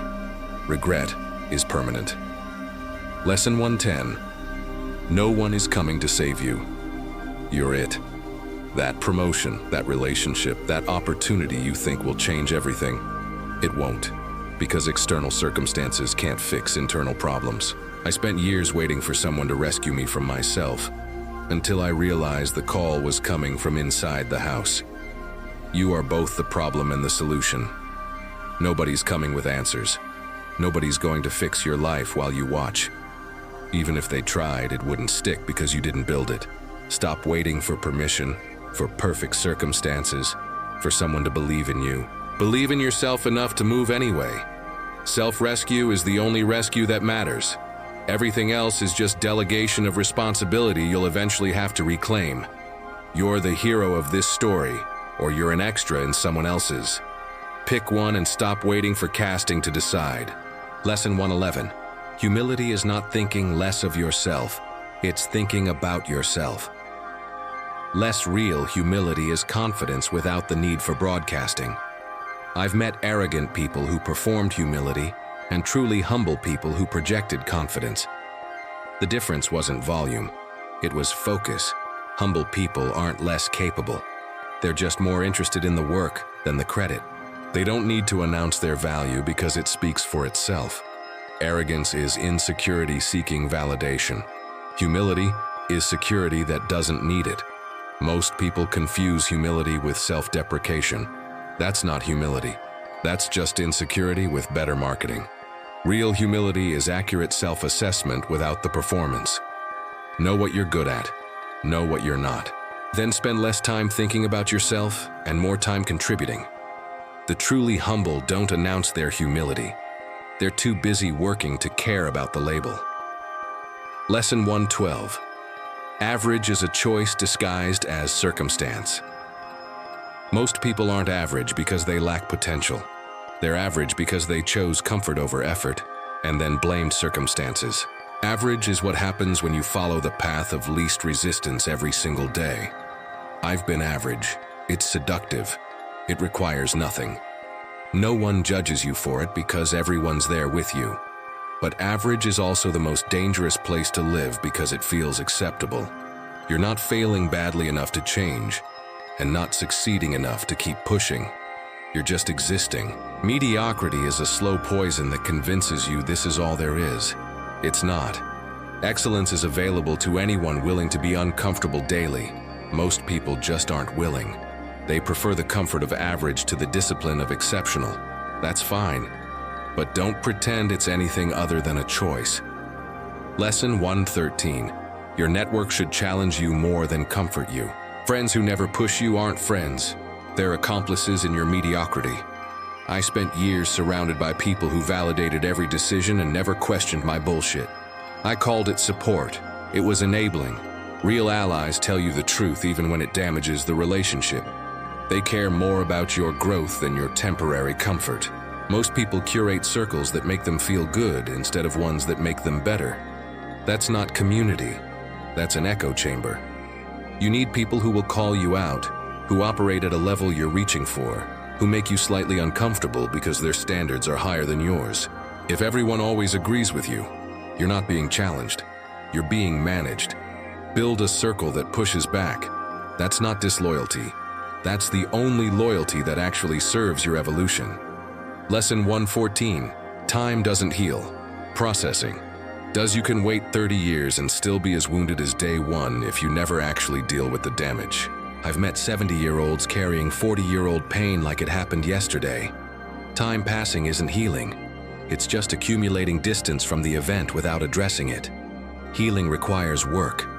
It requires sitting with discomfort, examining patterns, challenging beliefs that formed during trauma, and consciously choosing different responses. Most people just wait and hope, letting decades go by while wondering why they still feel the same.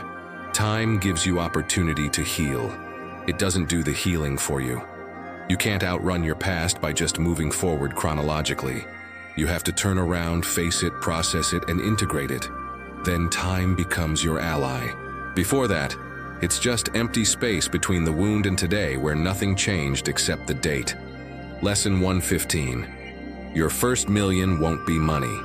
Your first million will be rejections, failures, attempts, repetitions. It'll be the million times you showed up when nobody was watching and nothing was guaranteed. I've learned that success isn't a single breakthrough. It's a million micro decisions that compound over years. Most people want the outcome without the volume. They see someone's highlight and miss the million hours of boring work that built it. You will fail more times than you succeed. You will be told no more than yes. You will question yourself more than others doubt you. That's not a bug. That's the program. The million comes before the million. The only people who make it are the ones willing to rack up massive failure counts without letting it stop them. Stack your million attempts. Success is just a statistical probability game where most people quit before the numbers turn in their favor. Lesson 116. Respect the grind, but don't worship it. Hard work is necessary, but not sufficient. I've met people who grind themselves into dust and wonder why they're still broke. Effort without strategy is just expensive motion. The world doesn't reward activity. It rewards results. You can work 80 hours a week in the wrong direction and accomplish less than someone working 20 in the right one. Hustle culture sold you a lie, that exhaustion equals progress. It doesn't.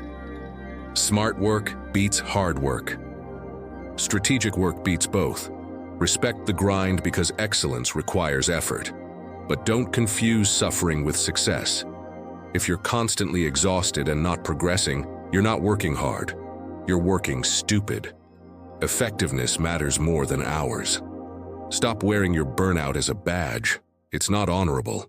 It's just poor resource management dressed up as dedication. Lesson 117. Your standards filter. Your options. Choose wisely. High standards eliminate most opportunities and most people. Low standards let everything in and nothing matters. I've lived on both extremes. High standards made me lonely, but powerful. Low standards made me accessible, but miserable. Your standards are the gatekeeper to your life. They decide what gets in and what stays out. Set them too high and you might wait forever for perfect that doesn't exist. Set them too low and you'll drown in mediocrity that meets minimum requirements. The skill is calibrating. Know what's negotiable and what isn't. Be flexible on tactics. Be rigid on values. Most people have it backwards. They're rigid about methods and flexible about principles. Then they wonder why nothing feels right. Your standards are your protection system. Set them consciously. Enforce them consistently. Adjust them honestly. They're not prison bars. They're blueprints for what you'll accept. Lesson 118. Success doesn't make you happy. It makes you more of what you already were. If you're miserable poor, you'll be miserable rich, just with better amenities. I've watched people achieve everything they thought they wanted, and still feel empty because success was supposed to fix internal problems it can never touch. Money solves money problems. It doesn't solve meaning problems, purpose problems, or the void where self-worth should be. Success amplifies. It gives you permission to be more of what you already were. If you're anxious, success gives you more things to be anxious about. If you're content, success gives you more resources to share. Fix yourself before you fix your circumstances, or you'll just be a miserable person with impressive achievements. Success should be the overflow of a well-built life, not a substitute for building one. Get happy on the way up, or at least get healthy, because the top is just a view, not a solution. Lesson 119. Your energy goes where your attention goes. What you focus on expands. Not metaphysically, practically. If you spend your days focused on problems, you'll find more problems. If you focus on opportunities, you'll spot more of those. I've proven this repeatedly. Your attention is a spotlight that illuminates what it touches. Most people are drowning in negativity, wondering why life feels dark. You're not seeing reality. You're seeing what you're looking for. This isn't toxic positivity. It's recognizing that your focus shapes your perception, which shapes your decisions, which shapes your outcomes. If you constantly focus on threats, you'll live defensively. If you focus on possibilities, you'll live proactively. Neither is wrong, but one builds and one just protects. Direct your attention like it's the most valuable resource you own, because it is. Where it goes, your life follows. Lesson 120. Discipline is what you do when motivation quits. Motivation is the opening act. Discipline is the entire tour. I've started 1,000 projects motivated. I've finished 10, all through discipline. Motivation is emotional. It comes and goes based on feelings you don't control. Discipline is structural. It shows up regardless of how you feel because it's built into your identity and schedule. Motivation gets you started. Discipline gets you finished. Most people treat motivation like fuel when it's really just the ignition. The fuel is discipline, the unglamorous decision to show up on day 400, when day one's excitement is long dead. You don't need motivation. You need systems that run whether you're inspired or not. Build routines that don't require feeling good to execute. That's not restriction. That's freedom from your own emotional weather. Discipline is boring. It's also the only thing that reliably works. Lesson 121. You don't attract what you want. You attract who you are. Want better people in your life? Become better yourself. Want higher quality opportunities? Raise your own standards. I spent years wondering why I kept meeting the same type of broken people until I looked in the mirror. I was the common variable. You're a magnet broadcasting a frequency. Whatever frequency you're on, that's what responds. Bitter people congregate. Ambitious people find each other. Victims bond over powerlessness. You can't fake your frequency.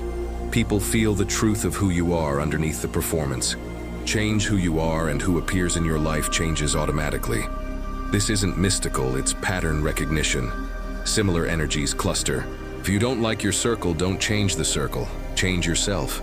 The circle upgrades as a side effect. You are the filter. Fix the filter, and everything passing through it improves. Lesson 122. Ignorance is expensive, but arrogance is bankruptcy. Not knowing is forgivable. Refusing to learn is suicide. I've watched ignorant people succeed through curiosity, and brilliant people fail through arrogance. The difference? One knew they didn't know and sought answers. The other thought they knew and stopped learning. Ignorance is a temporary state if you're humble. Arrogance is permanent until life humbles you violently. The most dangerous person in any room is the one who thinks they've figured it all out. They've stopped updating their model of reality, which means reality will soon update their position, usually painfully. Stay ignorant about plenty, but stay curious about everything. The moment you think you know, you've stopped growing. Knowledge is power. Knowing what you don't know is wisdom. Thinking you know everything is just expensive stupidity, waiting to get exposed. Lesson 123. Your values are what you do, not what you say. Everyone claims to value health, family integrity. Your bank statement and calendar tell the truth. I stopped listening to what people say they care about and started watching where they spend their time and money. That's the only honest confession. You don't value what you claim to prioritize. You value what you actually prioritize through behavior. Say family matters. Show me how many dinners you missed for work. Say health matters. Show me what you ate this week. Your values are revealed through action, not declaration. Most people have aspirational values, things they wish they cared about. Then they have operational values, what actually drives their decisions. The gap between the two is where all the lying lives. Either close the gap or admit your real values. Both are fine, but stop performing values you don't actually hold. It's exhausting and dishonest. Lesson 124. Perfection is procrastination's favorite disguise. I'll start when I'm ready. I'll launch when it's perfect. I'll share when it's polished. These are just sophisticated ways of saying, I'm scared, so I'll never start. I've hidden behind perfectionism for years, calling it standards when it was really just fear of judgment. Perfect doesn't exist. It's an impossible standard you use to avoid risking failure. Good enough, shipped consistently, beats perfect that never launches. The market doesn't reward perfection. It rewards solving problems, and you can't solve problems sitting on perfect ideas that never see daylight. Perfectionism isn't about quality, it's about control. You think if you perfect it, you can control the outcome. You can't. Launch it messy, get feedback, iterate. That's how everything good actually gets built. Perfect is the enemy of done, and done beats perfect every single time. Lesson 125. Your assumptions are invisible prisons. You don't question assumptions because you don't see them as assumptions. You see them as reality. I have to go to college. I need a boss. Money is hard to make. These are beliefs you inherited and never examined, and they're running your life from the shadows. Most of your limitations are just unquestioned assumptions about how things work. Test them, challenge them. Most will fall apart under scrutiny because they were never yours. They were someone else's fears that you adopted. The most dangerous assumptions are the ones so deeply embedded you don't even recognize them as beliefs. They're just how things are. Except they're not. They're how you've been conditioned to see things. Question everything, especially the things that feel obviously true. Your assumptions are the walls of your cage. Most aren't even locked. You just never tried the door. Lesson 126. Your reputation is built in private, revealed in public. Who you are when no one's watching is who you actually are. Everything else is performance. I've learned that character is not built during speeches or public moments. It's built in 1,000 tiny choices nobody sees. How you treat the waiter. What you do when you find extra money in your account. How you talk about people when they're not there. That's your real resume. Public reputation can be managed, curated, performed. Private character can only be built through consistent choices that align with who you claim to be.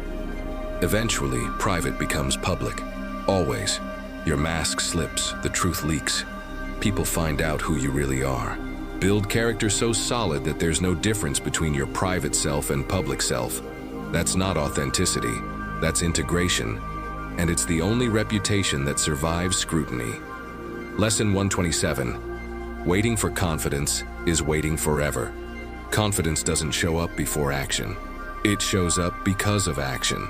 I used to wait to feel confident before trying things, never realizing confidence is the reward for doing it scared. You don't get confident, then act. You act, survive, and realize you can handle more than you thought. That's where confidence comes from. Waiting to feel ready is just fear with better branding. You'll never feel fully prepared. You'll never have all the information. You'll never be certain it'll work. Do it anyway. Confidence is a side effect of exposure, not a prerequisite. The more you do the thing you're afraid of, the more you realize fear was just your brain protecting you from growth. Action builds confidence. Thinking about action builds anxiety. Pick the one that actually moves you forward. The confidence you're waiting for is on the other side of the thing you're avoiding. Lesson 128. Your biggest decisions shouldn't feel easy. If a major choice feels comfortable, you probably haven't thought it through. Real decisions, the ones that redirect your life, should scare you a little. I've made every important decision in my life with trembling hands and uncertain outcomes. That's not a sign I was doing it wrong. That's the signal I was doing something that mattered. Easy choices don't change your trajectory, they maintain it. Hard choices, uncomfortable ones that make you question everything. Those are the ones that actually create new possibilities. Most people avoid hard decisions because discomfort feels like the wrong answer. It's not. It's just your system registering that something significant is happening. Big changes should feel big. If your life-altering choice feels casual, you're probably underestimating its impact or overestimating your certainty. Lean into decisions that scare you. That's where growth lives. Comfort keeps you exactly where you are. Lesson 129. Your network needs weeding. Not just building addition isn't enough. You need to subtract the dead weight dragging you backward. I used to think networking was about collecting contacts. Then I realized some connections cost more than they contribute. Energy vampires, negative influences, people who peaked and want you to stay at their level. Cut them. Not cruelly, but definitively. Your energy is finite. Every toxic person you keep around is stealing resources from people who deserve them. Most people are too polite to prune their circle. They keep people out of obligation, history, or guilt. Meanwhile, these relationships drain them and prevent better ones from forming. Be ruthless about who has access to you. This isn't about being cold. It's about being strategic. Some people are meant for seasons, not lifetimes. Honor what they were. Release what they are now. Make space for better. Your network should elevate you, not anchor you. Lesson 130. You can't reason someone out of a position. They didn't reason into logic doesn't work on emotional positions. I've wasted countless hours trying to convince people with facts and data, never realizing their position wasn't intellectual, it was emotional. You can't logic someone out of a feeling. Their belief is serving an emotional need, protecting an identity, or filling a void that facts can't touch. Stop trying to win arguments with people who aren't operating from reason. You're bringing data to an emotion fight. It's ineffective and exhausting. Most beliefs aren't held because they're true. They're held because they're comfortable, familiar, or required for social belonging. Changing minds requires addressing the emotional need the belief is serving, not dismantling the belief itself. Or, simpler, stop trying. Some people aren't ready to be convinced. Save your energy for people actually open to information. Everyone else is just waiting for their turn to disagree. Lesson 131. Your default settings are killing you slowly. Whatever you do automatically, that's your real program running. I spent years thinking I was in control until I examined my defaults. Default entertainment, default food, default response to stress, default relationships. None chosen consciously, all running on autopilot, producing predictable mediocrity. Your defaults determine 90% of your outcomes because that's what you do when you're not paying attention. And you're not paying attention most of the time. Want different results? Change your defaults. What you automatically reach for when stressed, bored, tired, that's the program. Most people never examine it. They just wonder why life feels the same despite trying hard. You're not trying hard. You're executing defaults and expecting different outcomes. Examine your autopilot. Reprogram it consciously. That's where real change happens. Everything else is just conscious effort fighting unconscious programming. Guess which wins long term? Lesson 132. Your comfort with conflict determines your negotiating power. People who avoid confrontation always lose because the other side knows they won't fight. I used to people please my way into terrible deals, thinking harmony mattered more than fairness. It doesn't. Your unwillingness to create tension makes you exploitable. Every negotiation has conflict. Every boundary enforcement has discomfort. If you can't handle that, you can't protect your interests. The person willing to walk away, willing to say no, willing to tolerate awkwardness, that person controls every interaction. Comfort with conflict isn't about being aggressive. It's about being unmoved by others' discomfort with your boundaries. Most people surrender their position to avoid 5 minutes of tension. Then they live with years of resentment. Flip it. Tolerate the discomfort. State your needs clearly. Let them be uncomfortable with your standards. That's not cruelty. That's self-respect. Your comfort with conflict directly correlates to your quality of life. Lesson 133. Nostalgia is a liar selling you fantasy. The past wasn't as good as you remember. Your brain edited out the pain and highlighted the pleasure.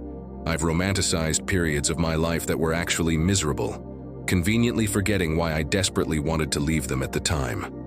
Nostalgia is selective memory selling you a story. It's not real. It's your current dissatisfaction projecting perfection onto the past. The good old days weren't that good. You're just comparing the highlight reel of yesterday to the unedited footage of today. This doesn't mean don't remember fondly. It means don't let false memories of the past prevent you from building the future. Most people are so busy romanticizing what was that they sabotage what could be. The past is gone. Learn from it. Don't live in it. And definitely don't let it become the standard by which you judge everything current. Your memory is not a documentary. It's historical fiction written by nostalgia. Treat it accordingly. Lesson 134. Your tolerance for boredom predicts your success. The ability to do nothing and be fine is the most underrated skill. I've met highly successful people who can sit in silence for hours, and highly distracted people who can't last 5 minutes without reaching for their phone. Boredom is where creativity emerges, where deep thinking happens, where you meet the parts of yourself that distraction keeps hidden. Most people medicate every second of boredom with content scrolling noise. Then they wonder why they never have breakthrough ideas. Ideas require space. Space requires tolerating emptiness. If you can't be bored, you can't think deeply. If you can't think deeply, you can't create anything original. Everything becomes a reaction to input instead of original output.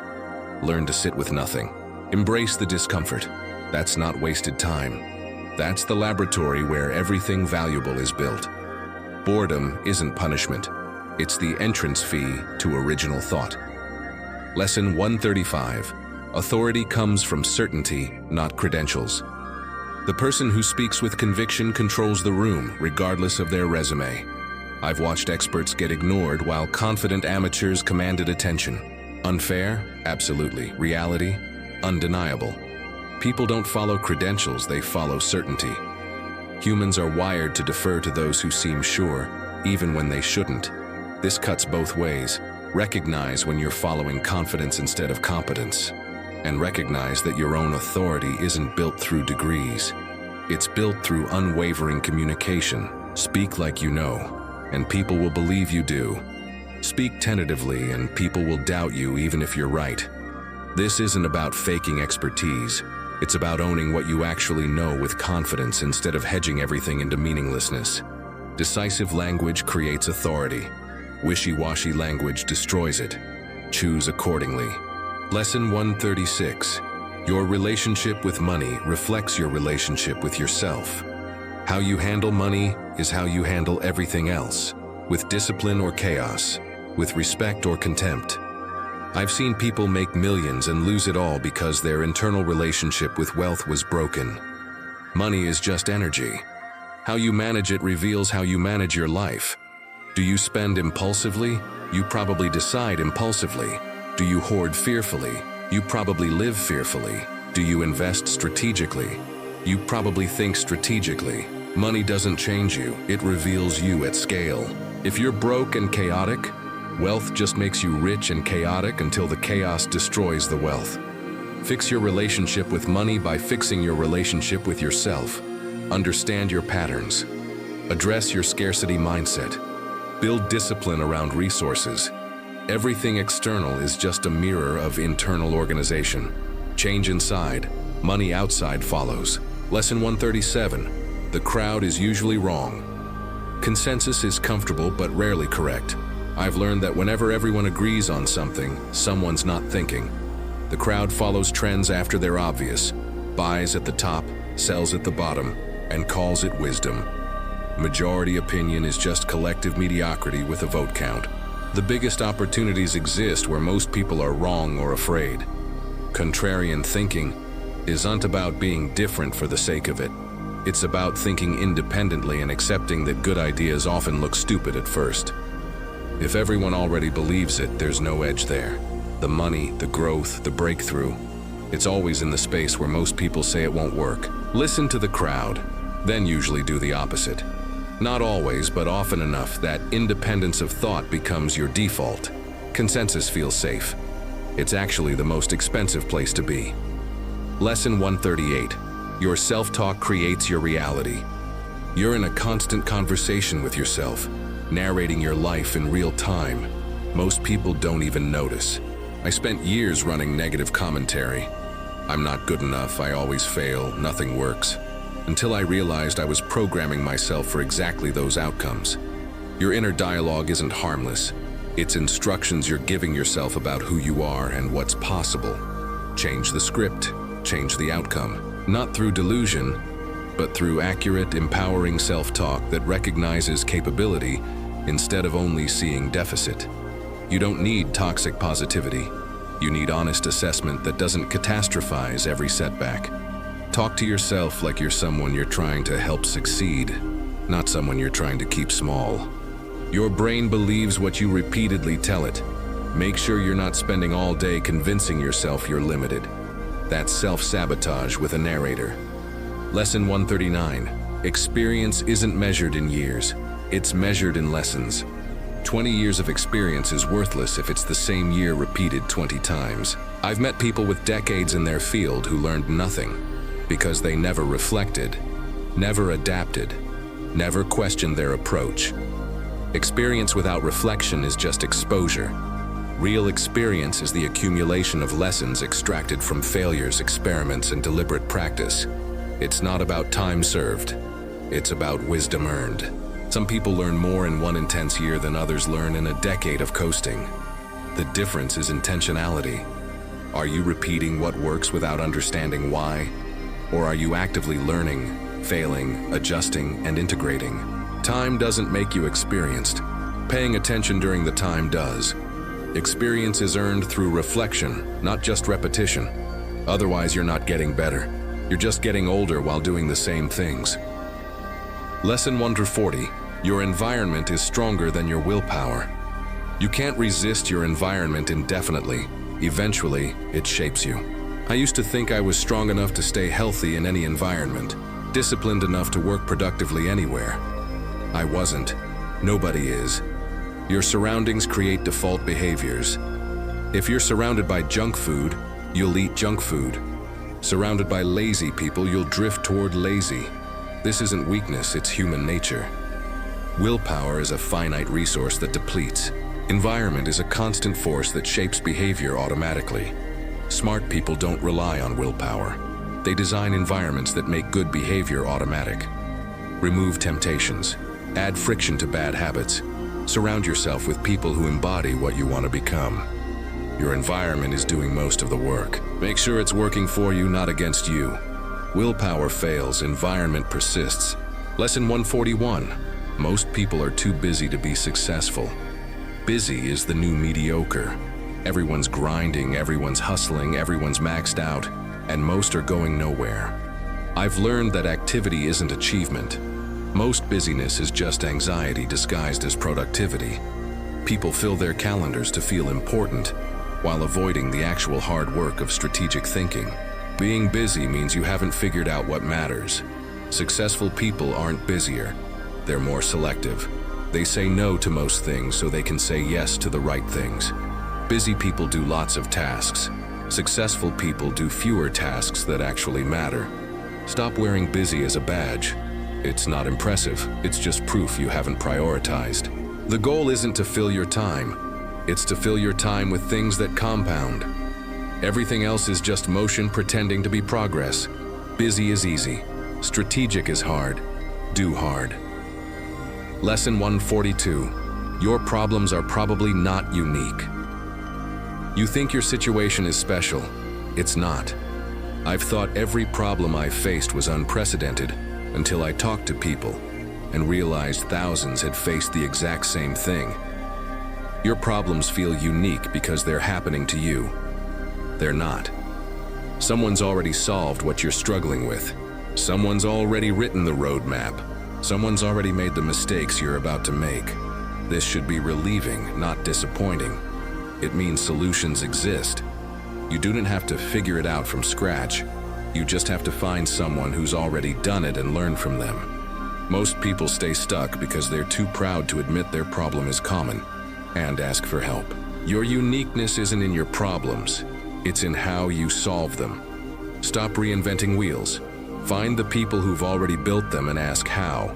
That's not copying, that's efficiency. Lesson 143. The thing you're avoiding is the thing you need to do. Whatever task makes you uncomfortable when you think about it, that's your most important work. I've spent entire days doing busy work to avoid the one thing that actually mattered. Procrastination isn't random.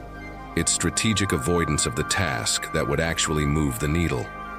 The thing you're most afraid of or most resistant to is usually the thing with the highest potential impact. Your discomfort is a signal, not a barrier. It's telling you this matters. Most people organize their days around avoiding the hard thing. Then they wonder why nothing significant changes. You already know what you're avoiding. You've known for weeks, maybe months. Do it first. Before email, before meetings, before any other task.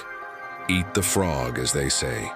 Everything else is just postponing the inevitable while calling it productivity. Avoidance is expensive. Confrontation is liberating. Choose liberation. Lesson 144. Your identity will fight your growth. The moment you try to change, every part of you will argue why you should stay the same. Your identity is conservative. It wants consistency, not growth. I've tried to evolve countless times only to have my own mind sabotage the process with familiar excuses. This isn't weakness, it's your brain protecting what it knows. Change feels like death to identity. Who will I be if I'm not this? The answer is someone better. But your current self doesn't want to die, so it fights. It tells you this isn't you. You're being fake, you should just be authentic. Which is code for stay small and familiar. Growth requires betraying your current identity. It requires becoming someone your past self wouldn't recognize. That's not loss, that's evolution. Expect resistance. It means you're changing something that matters. Push through anyway. Your future self is waiting on the other side of the resistance. Lesson 145. Feedback loops determine everything. Show me how quickly you learn from mistakes, and I'll show you your trajectory. Fast feedback loops create exponential growth. Slow feedback loops create stagnation. I've succeeded fastest when I could test, fail, learn, and adjust rapidly. I've stagnated when feedback was delayed or ignored.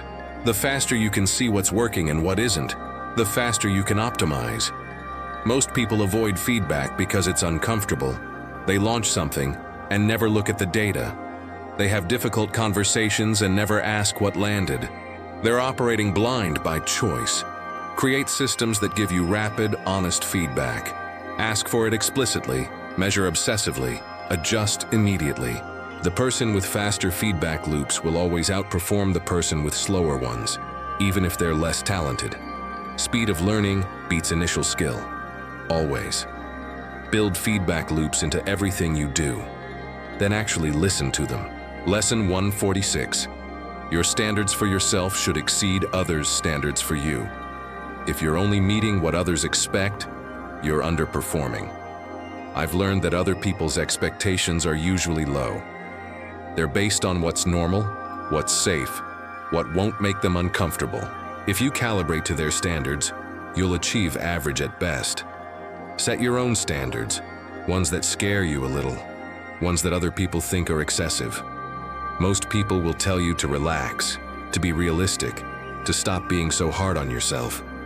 They're protecting their own mediocrity by trying to lower your standards to match theirs. Ignore them. Your standards create your ceiling. High standards are uncomfortable. They create constant tension between where you are and where you're aiming. Good. That tension is fuel. Low standards are comfortable and produce comfortable results. If you want uncomfortable excellence, you need uncomfortable standards. Set yours high. Ignore everyone else's calibration. Lesson 147. Attention to detail separates. Good from great excellence lives in the margins most people ignore. I've seen talented people plateau because they couldn't be bothered with details, and meticulous people surpass them through obsessive refinement. Good is easy. Great requires caring about things other people think don't matter. The typo, the pixel alignment, the word choice, the follow-up. Most people aim for good enough and stop. They hit functional and declare victory. Meanwhile, someone else is iterating on the details, compounding small improvements, building something that eventually becomes untouchable. Attention to detail isn't perfectionism, it's professionalism. It's respect for your craft and your audience. It's the difference between work that's consumed and work that's remembered. Most competition is mediocre. Simply caring about details puts you in the top percentile. Not because you're more talented, but because you're more thorough. Details don't lie. They reveal who actually cares. Lesson 148. Your mortality is your greatest motivator. You're going to die, not someday, soon in the grand scheme of things. I spent decades living like I had infinite time until someone close to me died suddenly. Then the fog cleared. Mortality isn't depressing, it's clarifying. It makes trivial things trivial and important things urgent. Most people live like death is theoretical. It's not. It's the only guarantee you have. This should change everything. The petty arguments, the delayed dreams, the careful risk avoidance. All of it becomes absurd when you remember that your time is actively running out right now. You don't get another shot. This is it. One life, declining health, increasing limitations. Use it or lose it. Stop living like you have forever. You don't. Let that reality fuel urgency, not anxiety. Memento mori, remember death, then live accordingly. Lesson 149. Your strengths overused become weaknesses. The thing you're best at will eventually destroy you if you rely on it too much. I've watched analytical people analyze themselves into paralysis. Confident people confidence themselves into arrogance. Careful people careful themselves into stagnation. Every strength has a shadow side that emerges when overplayed. Your superpower in one context becomes your kryptonite in another. The key is knowing when to deploy your strength and when to develop the opposite quality. Balance isn't weakness, it's sustainability. Most people discover their strength and ride it exclusively, never realizing it's becoming a liability. Diversify your capabilities. Know when your default response isn't the right response. Your strength got you here. Overusing it will keep you here. Growth requires developing qualities that don't come naturally. That discomfort is the point. Your weakness is just an underdeveloped strength waiting for attention. Lesson 150. Most advice is self-serving. When people give you advice, listen for what they're really saying. Often it's not about you, it's about them justifying their own choices. I've received career advice from people who hated their careers, relationship advice from people in miserable marriages, financial advice from people drowning in debt. They're not trying to help you, they're trying to convince themselves their choices were right by getting you to make the same ones. Misery loves company disguised as wisdom. The best advice comes from people living the results you want, not people explaining why those results are impossible. Listen to everyone. Believe almost no one. Most advice is autobiography masquerading as universal truth. Extract what's useful, discard what's projection, and always consider the source's actual results, not their confident delivery. Talk is cheap. Results are the only credible credentials. Lesson 151. Your first reaction is usually your programming, not your choice. That instant response you have, that's not you thinking. That's conditioning firing automatically. I've spent years believing my first reaction was my authentic self until I realized it was just trauma, upbringing, and social conditioning on autopilot. Real choice happens in the pause between stimulus and response. That gap, that's where your actual power lives.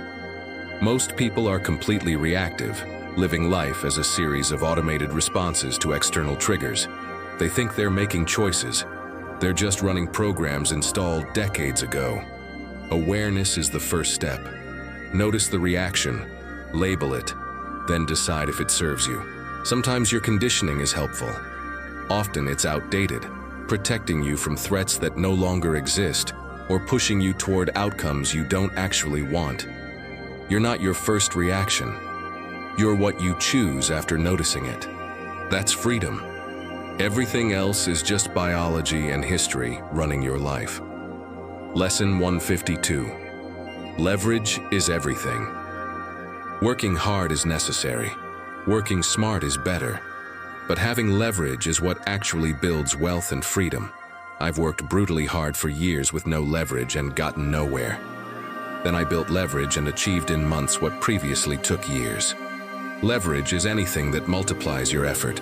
Other people's time, other people's money, code, content, systems. The person trading hours for dollars will never be free. The person who builds something that works while they sleep, that's leverage. Most people never think about leverage. They just work harder and wonder why they're still stuck. Stop trading time for money directly. Start building assets that multiply your time. That's not laziness. That's strategy. Hard work without leverage is just expensive persistence. Hard work with leverage is exponential. Build leverage first, then work hard. The order matters more than the effort. Lesson 153. Your beliefs about yourself are mostly fiction. You think you know who you are. You don't. You know who you've been conditioned to think you are. I believed I was bad at math until I learned it was just a story from one bad teacher in 3rd grade. Most of your self-concept is fiction. Accumulated narratives from people who projected their own limitations onto you. I'm not creative. I'm not a leader. I'm not good with people. These are lies you've repeated so often they feel true. They're not. They're just unexamined stories running your life from the background. Test your beliefs. Push against them. Most will collapse under pressure because they were never based on actual evidence. Just inherited assumptions. You're not fixed. You're not limited by who you've been. You can become almost anything if you're willing to challenge the stories you've been carrying. Your self-image is negotiable. Renegotiate it. Lesson 154. The market doesn't care about your feelings. You can have the best product, the best intentions, the hardest work ethic, and still fail if the market doesn't want what you're offering. I've learned this painfully multiple times. The world doesn't owe you success because you tried hard. It rewards solving problems people actually have, not problems you wish they had. Your feelings about fairness are irrelevant. Your passion for your idea is irrelevant. The only thing that matters is whether people will exchange value for what you're offering. Most people create what they love and expect the market to love it back. That's not how it works. Find what the market needs. Build that. Fall in love with serving, not with being appreciated for your effort. The market is the ultimate truth teller. Listen to it, adapt to it, or get destroyed by ignoring it while complaining it's not fair. Lesson 155. Your energy level is a choice more than a condition. Tired is often just bored, unfulfilled, or misaligned. I've had days where I was exhausted at noon doing work I hated, then found energy until midnight working on something I cared about. Energy isn't purely biological, it's deeply psychological. When you're engaged, aligned, and purposeful, energy appears. When you're grinding on things you don't care about, exhaustion dominates. Most people treat fatigue as purely physical when it's often existential. You're not tired. You're tired of doing things that don't matter to you. Fix the alignment problem and energy follows. This doesn't mean ignore biology. Sleep, nutrition, and exercise matter. But if you're constantly exhausted despite good habits, look at what you're doing with your time. Are you living someone else's life? Energy is the signal. Exhaustion in the presence of purpose is real. Exhaustion in the absence of it is just your soul telling you to stop. Lesson 156. You're one decision away from a different life.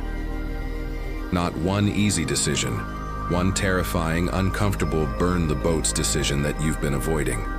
I've had multiple inflection points where everything changed because I finally made the choice I'd been circling for months or years. Quit the job, end the relationship, move cities, start the business. The decision was always there. I just wasn't ready to pay the cost. Your life changes the moment you're willing to tolerate the discomfort of real change. Most people stay stuck not because they can't change, but because they won't make the decision that would require them to. They're waiting for a safe version of transformation. It doesn't exist. Change is inherently unsafe. Make the decision. Commit fully. Deal with the consequences. Everything you want is on the other side of a choice you're too afraid to make. Stop waiting, decide, then become the person who made that decision. Lesson 157. Being respected is better than being liked. Likability is a popularity contest. Respect is earned through demonstrated competence and consistent character. I spent years trying to be liked, compromising my standards, avoiding conflict, performing agreeability. It got me nowhere. Then I stopped caring about being liked and started caring about being respected. Respected people can be disliked and still command rooms. Liked people without respect are just pleasant furniture. You don't need everyone to like you. You need the right people to respect you. That comes from clear boundaries, following through on commitments, and being willing to be disliked for doing what's right. Likability is given freely. Respect is earned slowly. Most people trade long-term respect for short-term likability and wonder why they're never taken seriously. Stop performing nice. Start demonstrating competence. The respect follows. The likability becomes irrelevant. Lesson 158. Your past is only as relevant as you make it. You can use your history as an excuse or as fuel. I've done both. Excuses feel good temporarily. They absolve you of responsibility. Fuel feels hard initially but builds something permanent. Your past happened. You can't change it, but you can change what it means. Does your childhood explain your dysfunction, or does it explain your resilience? Both are available interpretations. One keeps you stuck. The other propels you forward. Most people treat their past like it's a life sentence when it's just a starting condition. You're not bound by where you came from. You're only bound by your willingness to let it define where you're going. Acknowledge the past. Extract the lessons. Then build a future so compelling that the past becomes an origin story, not an ongoing excuse. What happened to you matters less than what you did with what happened. Lesson 159. Complexity is often confusion dressed up. When things get overly complicated, someone's either confused or hiding something. Real understanding creates simplicity. I've watched people complicate simple problems to seem smart, and simple people solve complex problems by cutting to the core. Complexity impresses other confused people. Simplicity impresses everyone else. If you can't explain something simply, you don't understand it well enough. This applies to everything. Business models, relationships, strategies. The clearest thinkers reduce complexity to essential components. The unclear hide behind jargon and convoluted frameworks. Most complexity is unnecessary. It's either intellectual insecurity or deliberate obfuscation. When someone makes things complicated, ask why. Usually it's because simplicity would reveal how little substance actually exists. Learn to simplify ruthlessly. Clear beats clever every time. Complex is easy. Simple is hard. Do hard. Lesson 160. You're competing against yesterday's version of yourself. Everyone else is irrelevant. I spent years obsessed with competitors, tracking their moves, worrying about their advantages. Then I realized I was racing against the wrong opponent. The only person you need to beat is who you were yesterday. Did you learn something? Did you build something? Did you improve in any measurable way? That's the only scoreboard that matters. Competing against others is infinite and exhausting. Competing against yourself is finite and sustainable. You can actually win that race. Most people externalize competition because it's easier to blame external factors when they lose. Internal competition requires accountability. It requires honest self-assessment without the comfort of excuses. Compare yourself to your past self. Benchmark your progress against your own potential. Everyone else is running their race. You're running yours. The moment you accept that, you stop wasting energy on irrelevant comparisons and start channeling it into actual growth. Izanosin 61. Your habits reveal your priorities, not your goals. Goals are aspirational. Habits are operational. I say I want to be healthy while eating garbage daily. That's not a goal, that's a wish. My habits reveal my actual priority: convenience over health. Goals lie, habits tell the truth. If you want to know what someone actually values, don't listen to what they say. Watch what they do repeatedly. Those automatic behaviors, that's the real priority structure. Most people have impressive goals and terrible habits, then wonder why nothing changes. Your habits are your votes for the person you're becoming. Every action is casting a ballot. Most people are voting against their stated goals daily and calling it bad luck. Align your habits with your goals, or admit the goals are performative. Both are fine. But stop lying to yourself about what you actually prioritize.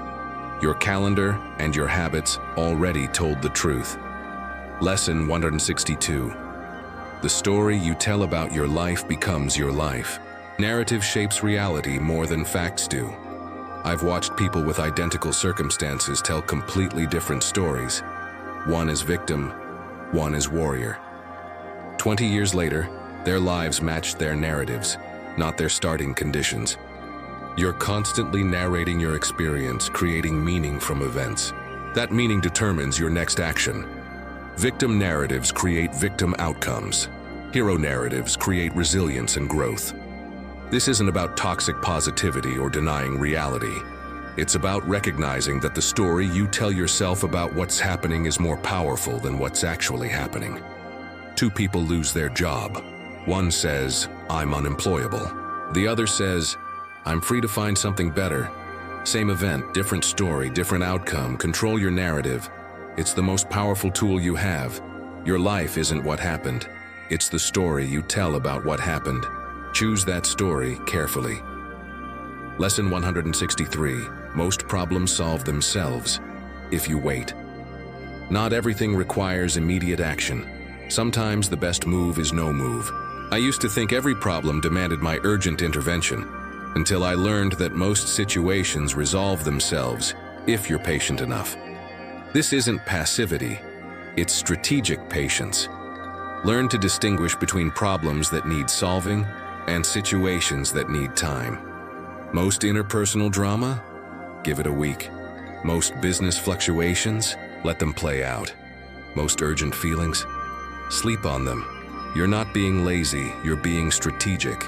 Action feels like progress, but unnecessary action often makes things worse. Some problems are self-correcting. Some opportunities need time to ripen. Your job is discernment, not constant intervention. Most people are addicted to doing something, anything, because inaction feels irresponsible. It's not. It's often the wisest move available. Learn to wait. It's a skill that saves you from countless unnecessary battles. Lesson 164. Your discomfort with silence is costing you. The inability to sit in silence without filling it is why most people never think deeply.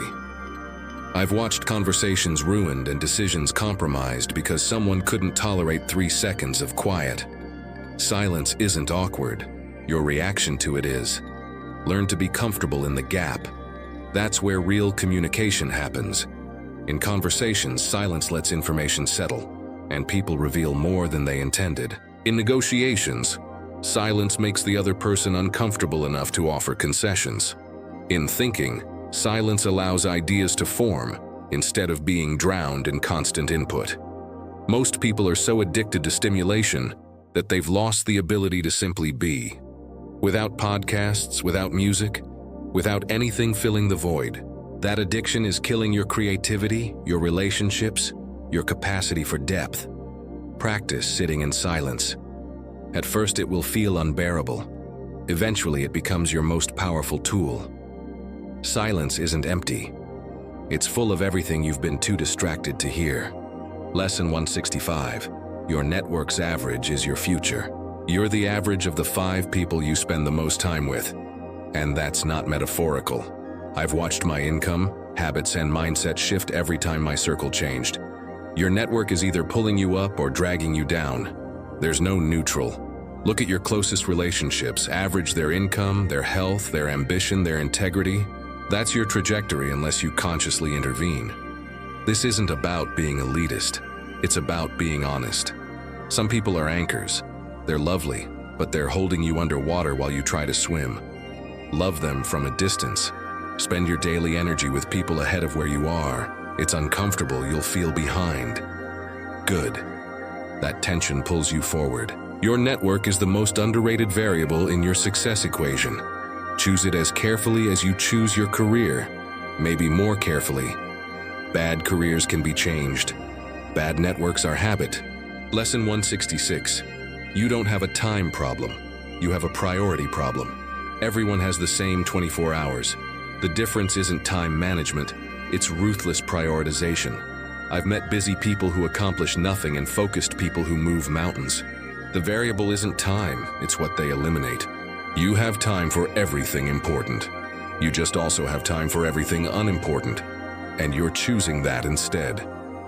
Most people say they don't have time when what they mean is that's not actually a priority, which is fine. But be honest. Saying you don't have time to exercise while watching 3 hours of Netflix is not a time problem. It's a priority problem with a lie attached. You make time for what matters. Everything else is what you allow to steal time from what matters. Audit your days. Most of your time goes to activities you don't value. You just haven't admitted it. Cut ruthlessly, protect jealously. Time is the only asset you can't get more of. Stop wasting it on priorities you don't actually have. Lesson 167. Your emotional reactions are usually about something else, that thing that just triggered you.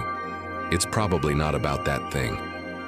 I've learned that disproportionate reactions are always about unresolved wounds, not current circumstances. Someone's comment shouldn't devastate you. If it does, it's hitting something deeper. Your partner's small mistake shouldn't enrage you. If it does, you're angry about something else. Most emotional reactions are historical, not present. Something current triggered something old. The mature move is recognizing the difference. Feel the feeling. But investigate its actual source. Usually you're not angry at your boss, you're angry at your father, and your boss is just reminding you of him. You're not devastated by rejection. You're still healing from childhood wounds, and this rejection reopened them.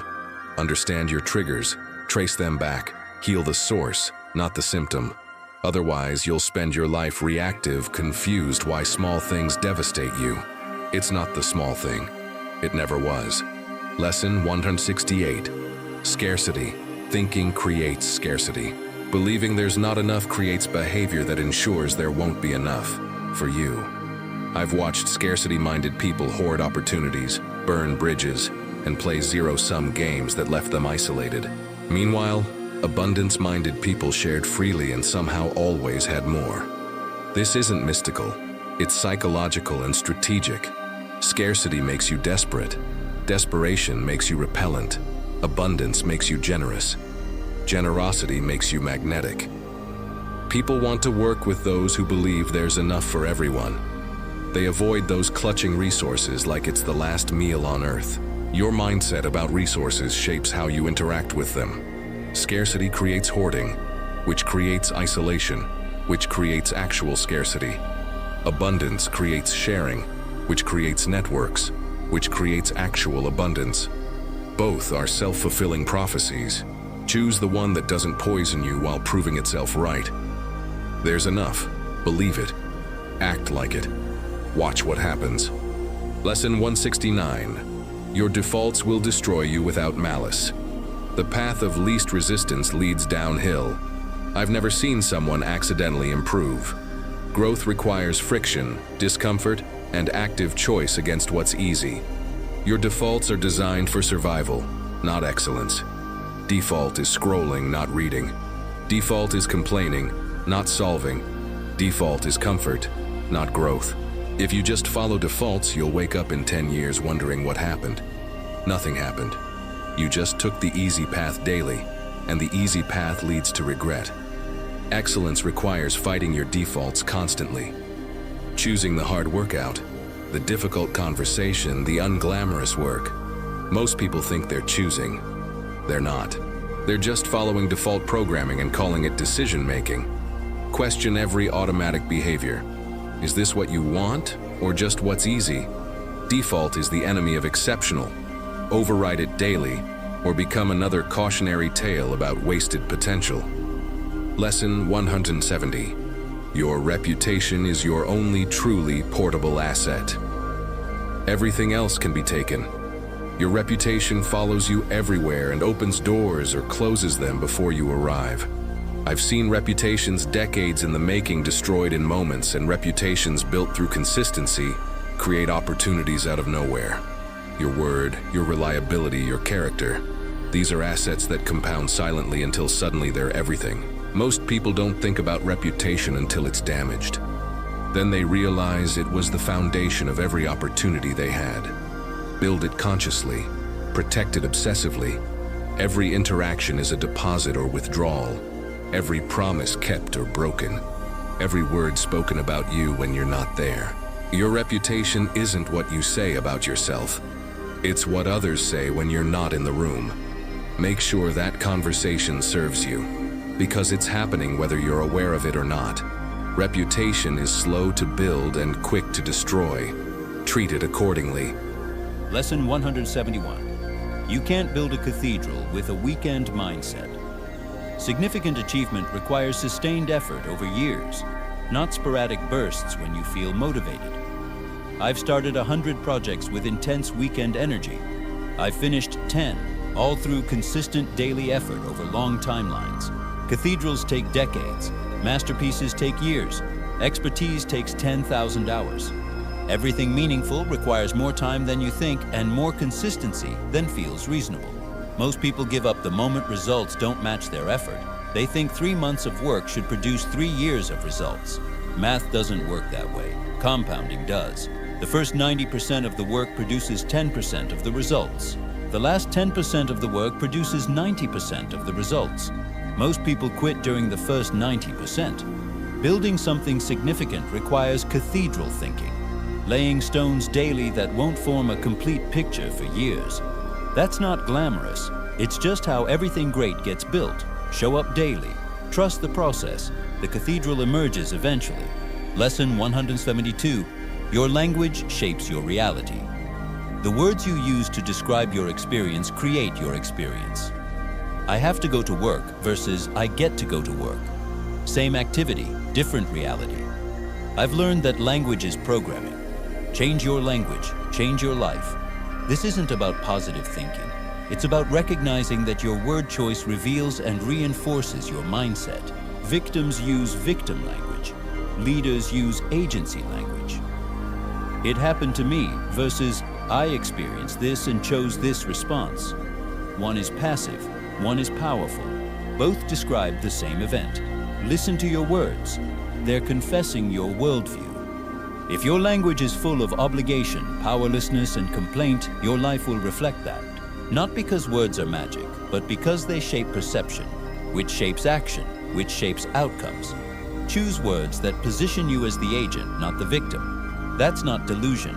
That's reclaiming power through linguistic accuracy. You're not helpless. Stop talking like you are. Lesson 173. The middle path is usually mediocrity. Balance is overrated advice given by people who never dominated anything. I've watched people seek balance and achieve nothing exceptional. Excellence requires imbalance. It requires seasons of obsession, of neglecting some areas to excel in others. The people at the top of any field were radically imbalanced during their rise. They sacrificed relationships, health, hobbies. Something had to give. That's not sustainable forever, but it's necessary temporarily. The myth of balance keeps people comfortable and average. Real success requires periods where you're all in on one thing, everything else on maintenance mode. Then you rebalance later from a position of strength. Most people try to balance everything all the time and end up mediocre at all of it. Pick your season, go all in, accept the cost, rebalance later. Balance is for maintaining. Imbalance is for building. Know which phase you're in. Stop trying to balance your way to extraordinary. It doesn't work that way. Lesson 174. Your excuses are more creative than your solutions. The story you tell about why you quaint is always more elaborate than the strategy for how you could. I've noticed that people have endless creativity for justification and zero creativity for problem solving. The same mental energy spent explaining why something won't work could find 3 ways it might. Excuses are just fear wearing logic's costume. They sound reasonable. They feel protective. They're killing you. Every excuse is a decision to stay where you are while pretending circumstances are in control. They're not. You are. The moment you take full ownership, no excuses, no justifications, no blaming, suddenly solutions appear. It's not magic. It's just what happens when you stop spending energy on defense and redirect it toward offense. Your excuses are proof you're smart enough to solve the problem. You're just choosing to weaponize that intelligence against yourself. Stop. Use that creativity to build instead of justify. Lesson 175. Status anxiety is a trap that never ends. Chasing status is a game where the finish line moves every time you get close. I've watched people sacrifice everything for status symbols, the title, the car, the house, the recognition, only to achieve it and realize it didn't fill anything. Status is external validation that you'll never accumulate enough of.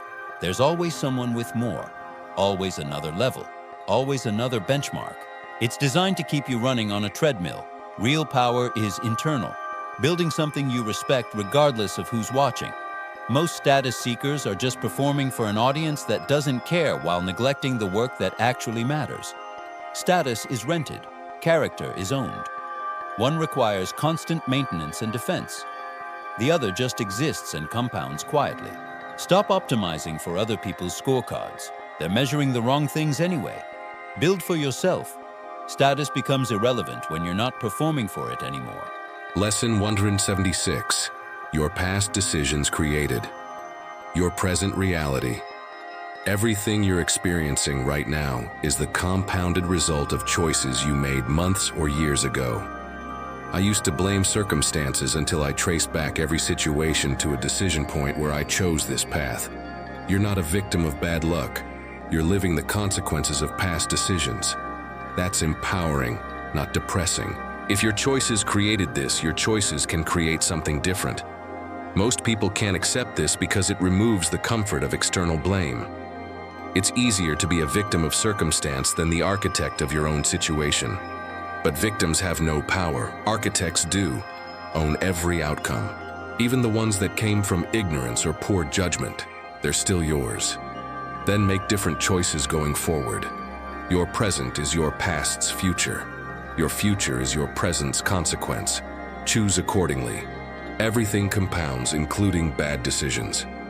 Start compounding good ones. Lesson 177. The hard conversations you avoid cost you everything. That thing you need to say but haven't. It's growing more expensive every day you delay. I've watched relationships, businesses, and opportunities die slowly because someone couldn't have an uncomfortable conversation. Avoidance feels like peace. It's just postponed conflict with interest. The hard conversation you're avoiding is costing you sleep, energy, trust, and time. The moment you have it, regardless of outcome, you'll wonder why you waited so long. Most pain comes from unsaid things festering in silence. Say it. Clearly, directly, respectfully, but say it. The fear of the conversation is always worse than the conversation itself. Even if it goes badly, at least you know. Clarity, even painful clarity, is better than comfortable ambiguity. Stop carrying conversations you need to have like dead weight. Have them. Deal with the consequences. Move forward with information instead of anxiety. The hard conversations are the ones that actually matter. Everything else is just small talk. Lesson 178. Your inputs determine your outputs. No exceptions. Garbage in, garbage out. I've never met someone who consumed trash media and produced brilliant work. What you feed your mind directly shapes what your mind produces. Your inputs, what you read, watch, listen to, discuss, are the raw materials for your thoughts, which become your actions, which become your results. Most people wonder why their thinking is mediocre while consuming mediocre content all day. It's not a mystery. You can't binge reality TV and expect philosophical insights. You can't scroll tabloids and produce original ideas. Input quality determines output quality, always. Upgrade your inputs obsessively. Read better books. Have deeper conversations. Consume content that challenges you. Your mind is a manufacturing plant. The quality of the product depends entirely on the quality of the raw materials. Stop feeding yourself garbage and wondering why you're producing trash. Change the inputs. The outputs change automatically. Lesson 179. Most people overestimate what they'll do in a year and underestimate what they'll do in 10. Short-term thinking creates long-term problems. I've set ambitious one-year goals and failed repeatedly. Then I set modest daily habits and 10 years later couldn't believe what compounded. People want immediate results, so they overcommit to unsustainable intensity. Then they burn out and quit. Meanwhile, boring consistency over a decade builds empires. Stop thinking in years. Think in decades. What can you do daily that would be transformative if maintained for 10 years? That's your real strategy. Most people won't do it because it's boring and the results aren't immediate. Good. Less competition. The person willing to do simple things consistently for 10 years will lap the genius who goes hard for 3 months and disappears. Time is the multiplier. Consistency is the base number. Intensity is just noise. Think long. Act daily. Ignore the impatient masses sprinting to nowhere. Your decade will eclipse their year every single time. Lesson 180. Your reaction to criticism reveals your maturity. Children get defensive. Adults get curious. I've learned that the speed at which I can hear criticism without reacting emotionally is a direct measure of how much I've grown. Defensiveness is ego protecting itself from information. Curiosity is confidence seeking improvement. When someone criticizes you, your first reaction tells everything. Do you immediately justify, attack back, dismiss? That's emotional immaturity protecting a fragile self-image. Or do you pause? Consider if there's truth, extract what's useful, and discard what's projection. That's maturity. Criticism isn't personal, it's data. Most of it is useless, some of it is gold. You can't tell which if you're too busy defending. The people who integrate feedback rapidly grow rapidly. The ones who fight every note of criticism stay exactly where they are, while calling it staying true to themselves. Growth requires killing your ego daily. Start with how you handle criticism. Lesson 181. The skills that got you here won't get you there. Every level requires different capabilities. I've watched people plateau because they kept deploying the skills that worked at the previous level. What got you from 0 to 1 won't get you from 1 to 10. The traits that make you a great employee destroy you as an entrepreneur. The skills that build initial success prevent scaling. Most people hit a ceiling and don't realize they need to completely relearn how to operate. They just work harder with the old playbook and wonder why progress stopped. Success requires constant reinvention. You have to be willing to be bad at new things while retiring skills you've mastered. That's uncomfortable. You're moving from competence back to incompetence, from recognition back to anonymity in a new domain. Most people won't do it. They'd rather be celebrated experts in a domain they've outgrown than struggling beginners in the domain they need to master. Choose growth over comfort every time. The next level is waiting. Lesson 182. Your tolerance for ambiguity determines your ceiling. Life is mostly gray. Black and white is a comfortable fiction for people who can't handle complexity. I've learned that the ability to operate in uncertainty, to hold contradictory ideas simultaneously, to make decisions without full information, that's what separates leaders from followers. Most people need certainty before they move. They want guaranteed outcomes, clear paths, binary answers. They'll wait forever. The world doesn't offer certainty. It offers probabilities and incomplete data. The people who can act anyway, who can be comfortable not knowing, who can hold paradoxes without needing resolution, they dominate. Ambiguity tolerance is a muscle. Build it. Make decisions with 60% information. Be wrong sometimes. Adjust. Most important choices are made in fog with partial visibility. That's not a bug, that's reality. The ones who wait for clarity wait while others capture the opportunity. Be comfortable not knowing. Decide anyway. That's leadership. Lesson 183. You're not behind. You're just comparing timelines. That person who's ahead of you, they started earlier, had different advantages. face different obstacles. Comparing your chapter 3 to their chapter 20 is how you convince yourself you've failed.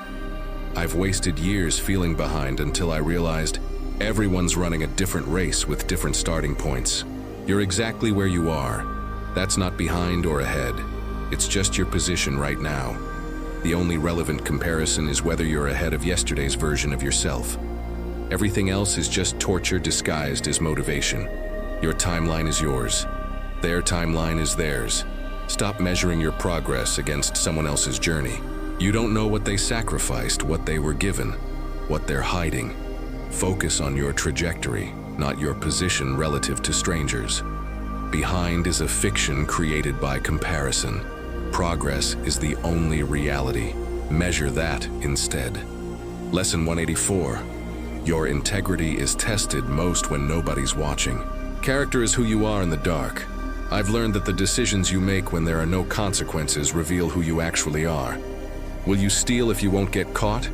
Will you lie if nobody will know? Will you cut corners if there's no accountability? Most people's ethics are purely social. They're good because someone's watching. Real integrity is being good because that's who you are, regardless of audience. It's returning extra change. It's keeping promises when breaking them would be easier. It's doing right when wrong would be profitable and undetected. This isn't about morality, it's about identity. Who are you when the social pressure is removed? That's your actual character. Everything else is just performance. Build integrity in private, it becomes unshakable in public. Most people have it backwards. They perform ethics publicly and compromise privately. Then they wonder why they feel hollow. Lesson 185. Most battles aren't worth winning. Pick your fights based on outcome, not ego. I've wasted incredible energy on arguments that didn't matter, proving points that change nothing, winning battles that cost me wars. Most conflicts are opportunities to choose between being right and being effective. You can't have both. Every battle costs something: time, relationships, energy, reputation. Before engaging, ask, what do I actually gain if I win this? If the answer is just satisfaction, it's probably not worth it. Let people be wrong. Let them misunderstand you. Let them win arguments that don't matter. Save your energy for conflicts with actual stakes. Most people fight every battle because ego demands it. Then they wonder why they're exhausted and alone. Strategic retreat isn't weakness, it's wisdom. You don't have to show up to every argument you're invited to. Most aren't worth attending. Choose battles that matter, ignore everything else. Lesson 186. Your associations will define you. Whether you like it or not, you're judged by who you associate with, fairly or not. I've watched talented people get dismissed because they surrounded themselves with mediocre people, and average people get opportunities because they were adjacent to excellence. Association is assumption. People assume you're similar to those you spend time with. It's not always accurate, but it's always operational. If you're surrounded by complainers, you'll be seen as one regardless of your actual mindset. Surrounded by high performers, you'll be given the benefit of the doubt. This isn't about being fake or strategic to the point of inhumanity. It's recognizing that perception is shaped by context. Your network isn't just emotional support. It's your brand. Choose associations carefully. Not everyone deserves access. Not everyone should be in your inner circle. Proximity implies endorsement.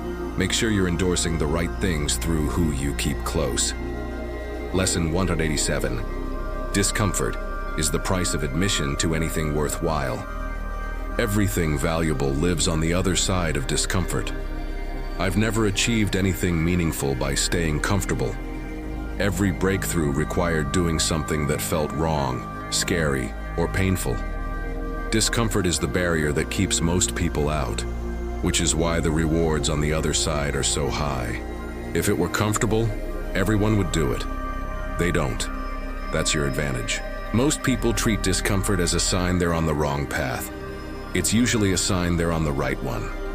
Comfort is where you maintain. Discomfort is where you grow. One feels safe, the other produces results. You can't have both simultaneously. Choose which you want more. Most people choose comfort and then justify it as wisdom. It's not wisdom. It's just fear with better marketing. Lean into discomfort, pursue it. That's where everything you want is hiding. The question isn't whether you'll be uncomfortable. It's whether you'll be uncomfortable while growing or uncomfortable while staying the same. Lesson 188. Your standards are either rising or falling. There's no plateau. You don't maintain standards. You either raise them or they decay. I've watched this in myself and others repeatedly. The moment you stop actively improving your standards, they start sliding. What you tolerated last year becomes normal this year, becomes acceptable next year. Before you know it, you're living a life you wouldn't have recognized 5 years ago. Standards require constant upward pressure because gravity pulls everything down. Relationships that were thriving become tolerable. Work that was excellent becomes adequate. Health that was prioritized becomes negotiable. This isn't dramatic decline, it's imperceptible erosion. The solution is conscious, regular elevation of what you accept. Keep raising the bar for yourself. Keep tightening what you tolerate. Not to the point of perfectionism, but to the point where you're always slightly uncomfortable with where you are. That discomfort is healthy. It's the signal that you're still growing. Comfort with your standards means they're falling. Feel the discomfort. That's how you know you're rising. Lesson 189. Your best work comes from your deepest pain. The thing that almost destroyed you contains the material for your most important work. I've learned that pain processed becomes power. Pain avoided becomes pathology. Most people run from their deepest wounds and wonder why their work feels shallow. You don't have to perform your trauma, but you do have to mine it. The insights from your darkness, the wisdom from your suffering, the perspective from your survival. That's the material that actually resonates. Everyone else is performing success and wondering why nobody connects. You process pain and suddenly people feel seen. This isn't about exploitation. It's about transformation. Turn your damage into data. Turn your survival into strategy. Turn what almost killed you into what brings others to life. The people doing the most meaningful work aren't the ones who had it easy. They're the ones who had it hard and chose to extract value instead of just carrying weight. Your pain is either wasted suffering or raw material for mastery. Choose mastery. Lesson 190. Nobody cares about your potential, only your results. Potential is just a polite word for hasn't done anything yet. I've been called high potential for years while accomplishing nothing. Then I started producing results and suddenly potential became irrelevant. The world doesn't pay for potential. It pays for outcomes. You don't get credit for what you could do. You get credit for what you did. Stop introducing yourself with your potential and start introducing yourself with your results. Most people hide behind potential because it's safer than risking failure through action. Potential is infinite possibility. Results are finite reality. One feels good, one gets respect. Potential is the story you tell yourself to avoid the work of actualizing it. It's permission to stay comfortable while feeling superior. Results require exposure, failure, and proof. They're scary. They're also the only thing that matters. Your potential dies with you unless you convert it into results. Stop celebrating what you could do. Start doing it. Then celebrate what you did. Lesson 191. Your life is the sum of your attention. You become what you focus on, not what you wish you were. I've spent years wanting to be something while focusing on everything else. Surprise, I became what I focused on, not what I wanted. Attention is the brush. Your life is the painting. Every minute spent on something is a brush stroke in a specific direction. Most people's lives are chaotic because their attention is scattered. They want health but focus on work. Want wealth but focus on entertainment. Want deep relationships but focus on screens. Your life goes where your attention goes, not where you hope it goes, not where you say it should go, where it actually goes daily, hourly. If you want to know what you actually value, audit your attention. That's the truth. Everything else is just aspiration without allocation. Redirect your attention consciously, consistently. Your life will follow. It has no choice. Attention is the only vote that counts. Lesson 192. You can't optimize what you haven't built. Stop trying to perfect systems you haven't created yet. I've met countless people stuck in preparation mode, optimizing strategies for businesses they haven't started, perfecting plans they haven't executed. You can't A/B test nothing. You can't optimize zero. Build something first. Make it work minimally. Then optimize. Most people reverse this. They want the perfect plan before beginning, the flawless system before launching, the ideal conditions before starting. It's just sophisticated procrastination. Optimization is what you do after you have something to optimize. Before that, it's just fantasy disguised as planning. Execution creates information. Information enables optimization. But you need to move first. Build the rough draft. Launch the broken version. Start with what you have. Make it work barely. Then improve it relentlessly. That's the order.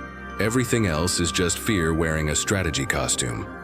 Lesson 193. Your identity must be flexible or it will break you. The more rigid your self-concept, the more fragile you become. I've watched people destroy themselves defending identities that stopped serving them years ago. I'm a musician. I'm an athlete. I'm the smart one. These labels feel like identity, but they're just prisons you built for yourself. Life changes, you change. The identity that fit at 20 feels like a cage at 40. Let it go. Your identity should be fluid enough to accommodate growth, failure, reinvention.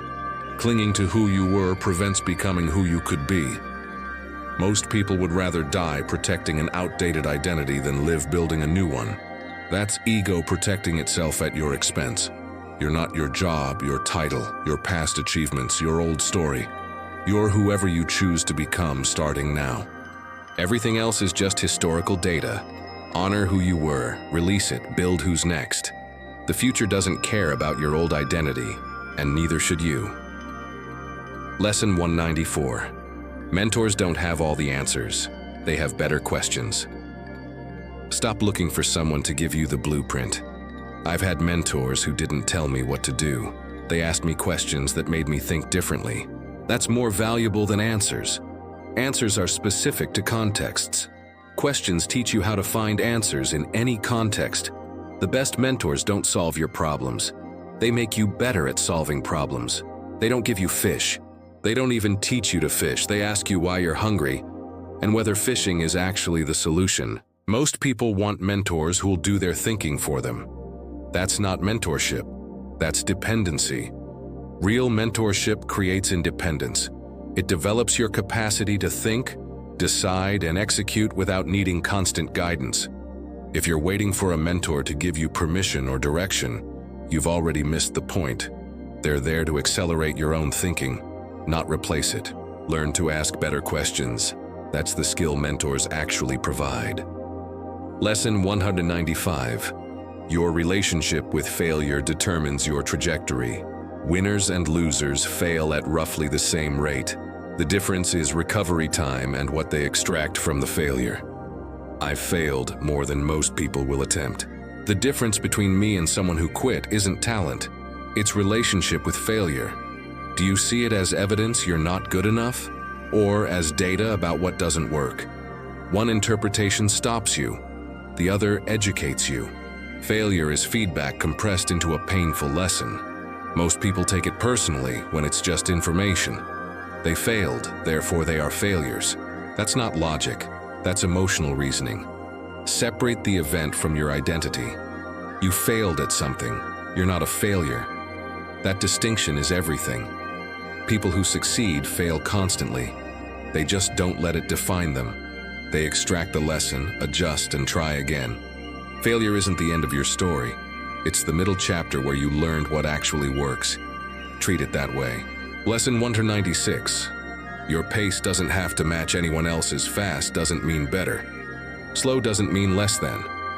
I've rushed things that needed time and took my time on things that needed speed. Both were mistakes. Find your pace. Some people are sprinters. Some are marathon runners. Some are wanderers who get there eventually but see more along the way. None is superior. They're just different strategies. The problem is when you force yourself to move at someone else's speed. You'll either burn out trying to match their sprint or feel inadequate watching them lap you. Your pace is yours. Honor it. Fast-moving people aren't better, they're just faster. Slow-moving people aren't lazy, they're just more deliberate. Figure out your natural rhythm and work with it instead of against it. Trying to be someone else's speed is exhausting and ineffective. You're not behind, you're not ahead, you're just moving at your pace. That's exactly where you should be. Lesson 197. Your biggest breakthroughs come disguised as breakdowns. The moment everything falls apart is usually the moment everything comes together. I've had multiple experiences where catastrophic failure preceded massive success. Not despite the failure, because of it. Breakdown forces breakthrough. When your old system collapses, you're finally forced to build a new one. When your comfortable life explodes, you're finally pushed to build the life you actually want. Most people avoid breakdown at all costs. They patch, they compromise, they maintain failing systems. Then they wonder why breakthrough never comes. You can't build new on top of broken old. Sometimes things need to fall apart completely before they can be rebuilt correctly. If you're in a breakdown moment right now, you're not ending. You're just between versions. The old you is dying so the next you can emerge. It feels like failure. It's actually transformation. Don't run from it. Move through it. What's on the other side is worth everything falling apart now. Lesson 198. You don't lack discipline. You lack compelling reasons. People do what they're motivated to do. If you're not doing it, your reason isn't strong enough. I spent years blaming lack of discipline until I realized I had plenty of discipline for things I actually cared about. Discipline isn't the issue. Clarity about why is. When your reason is powerful enough, discipline becomes automatic. When your reason is weak, every action feels like forcing yourself. Most people try to manufacture discipline through willpower when they should be manufacturing better reasons. Why does this goal matter? Not the surface answer, the real one. What happens if you don't achieve it? What becomes possible if you do? Get clear on that. Make it visceral, make it personal, make it urgent. Then watch how discipline stops being something you need and starts being something you have. You're not undisciplined, you're just unclear. Fix the clarity problem. The discipline problem solves itself. When the why is strong enough, the how handles itself. Lesson 199. Your fear of judgment keeps you average. Everything remarkable attracts criticism. Every original idea gets mocked initially. Every person who stands out gets torn down. If you're afraid of judgment, you'll stay hidden, small, and safe. I've learned that judgment is the tax you pay for visibility.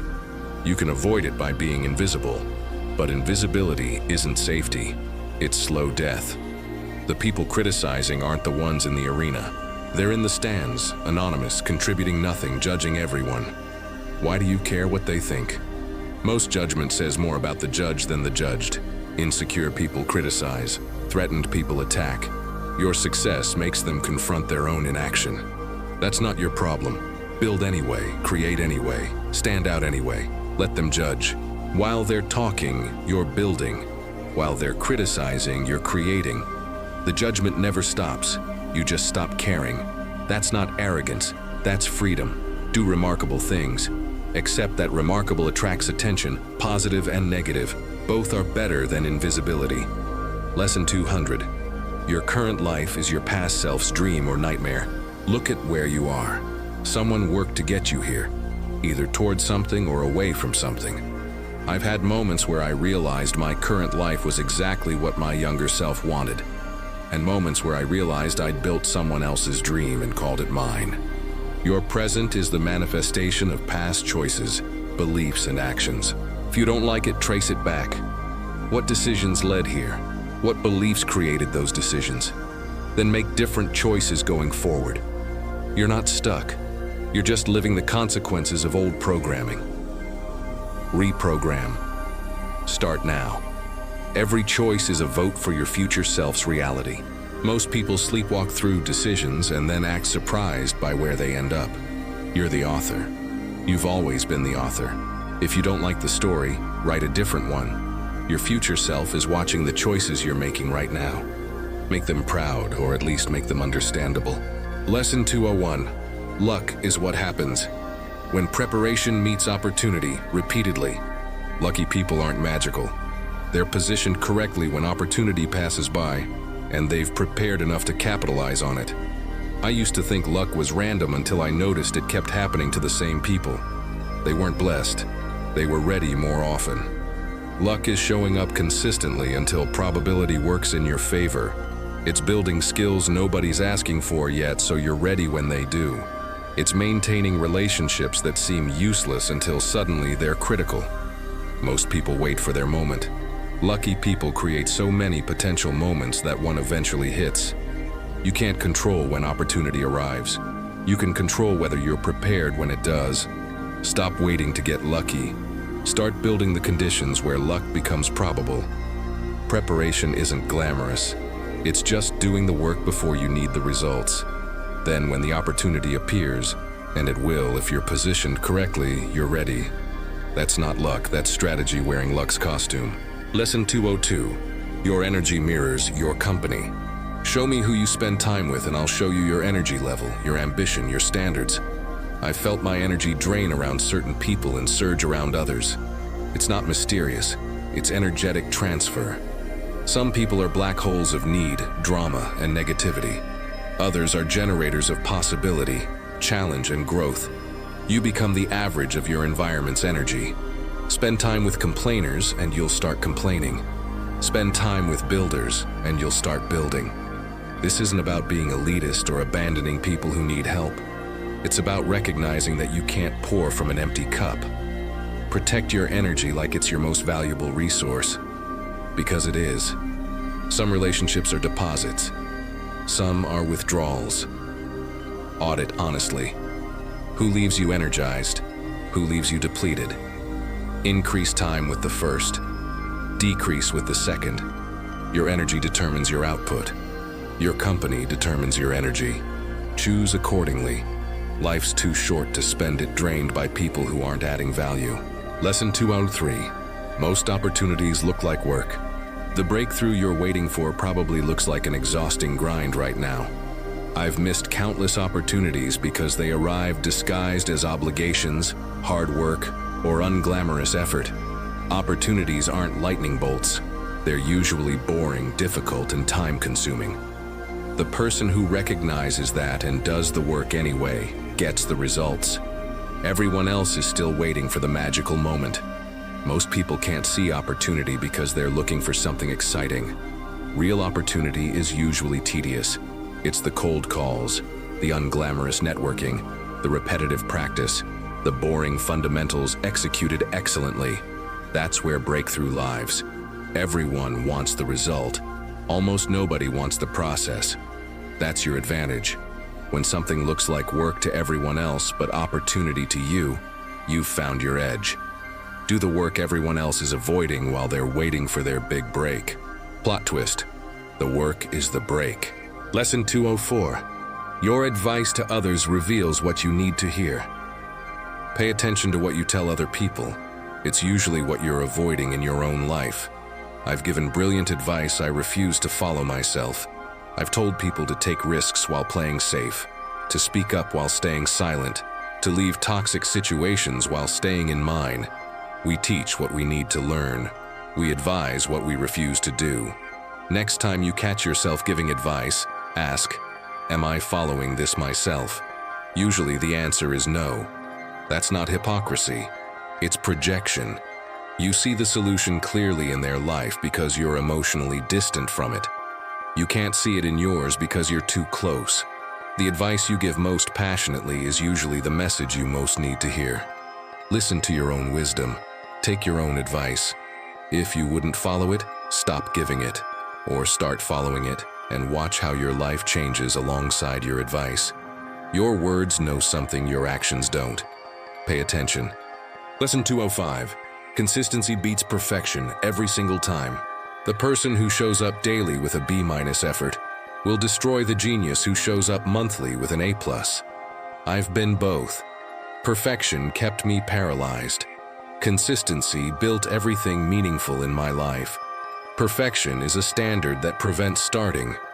Consistency is a standard that prevents quitting. Most people never start because they're waiting for conditions to be perfect. Meanwhile, consistent people are accumulating reps, making mistakes, learning, improving. By the time perfect seekers are ready to begin, consistent people have already won. Stop aiming for perfect. Aim for daily. Perfect is the enemy of done. Done compounds. Perfect just sits there looking pretty while contributing nothing. Would you rather have one perfect day or 300 decent days? The math isn't close. Consistency wins. Not because each action is excellent, but because the volume of action creates excellence through iteration. Show up every day with whatever you have. Perfect is a myth. Consistent is a method. Choose method. Lesson 206. Your boundaries teach people how to treat you. Every time you accept behavior you don't like, you're training that person that it's acceptable. I've spent years complaining about how people treat me while never enforcing a single boundary. They weren't the problem, I was. You don't get what you deserve, you get what you tolerate. People will push until they find resistance. If they never find it, they'll keep pushing forever. Boundaries aren't mean, they're information. They're saying, this is where I am, and that's where you are. And this is the space between us that neither of us violates. Most people think boundaries will damage relationships. Bad relationships, yes. Good relationships appreciate them because they create clarity. The people who get angry at your boundaries are the ones who are benefiting from you not having any. Let them be angry. You're not here to be endlessly available to everyone. Set boundaries clearly. Enforce them consistently. Watch your relationships improve or disappear. Both are wins. Lesson 207. Your self-worth should never be negotiable. The moment you make your value conditional on achievement, approval, or external validation, you've given away your power. I've spent years on that roller coaster, feeling worthy when succeeding, worthless when failing. It's exhausting and it never ends. Your worth is inherent. It doesn't increase with achievement or decrease with failure. You're valuable because you exist, not because you produce. This isn't soft thinking. It's strategic. When your self-worth is stable, your performance improves because you're not operating from desperation. Most people tie worth to outcomes, then sabotage outcomes because the stakes feel life or death. Separate them. You're worthy regardless. Now go perform without the weight of your entire self-concept riding on every outcome. Ironically, the less you need results to feel worthy, the better your results become. Stop negotiating your value based on circumstances. Decide you're valuable, then act from that place. Everything changes when worth is the foundation, not the goal. Lesson 208. The obstacle is the path. The thing blocking you isn't separate from your journey. It is your journey. I used to think obstacles were interruptions to my plan. They weren't. They were the plan. The challenge is the curriculum. The resistance is the teacher. The barrier is exactly what you need to develop the capacity for what's next. Most people see obstacles and think they're on the wrong path. Maybe you're exactly where you need to be, learning exactly what you need to learn. Stop trying to avoid the hard parts. They're not optional, they're essential. The easy path builds nothing.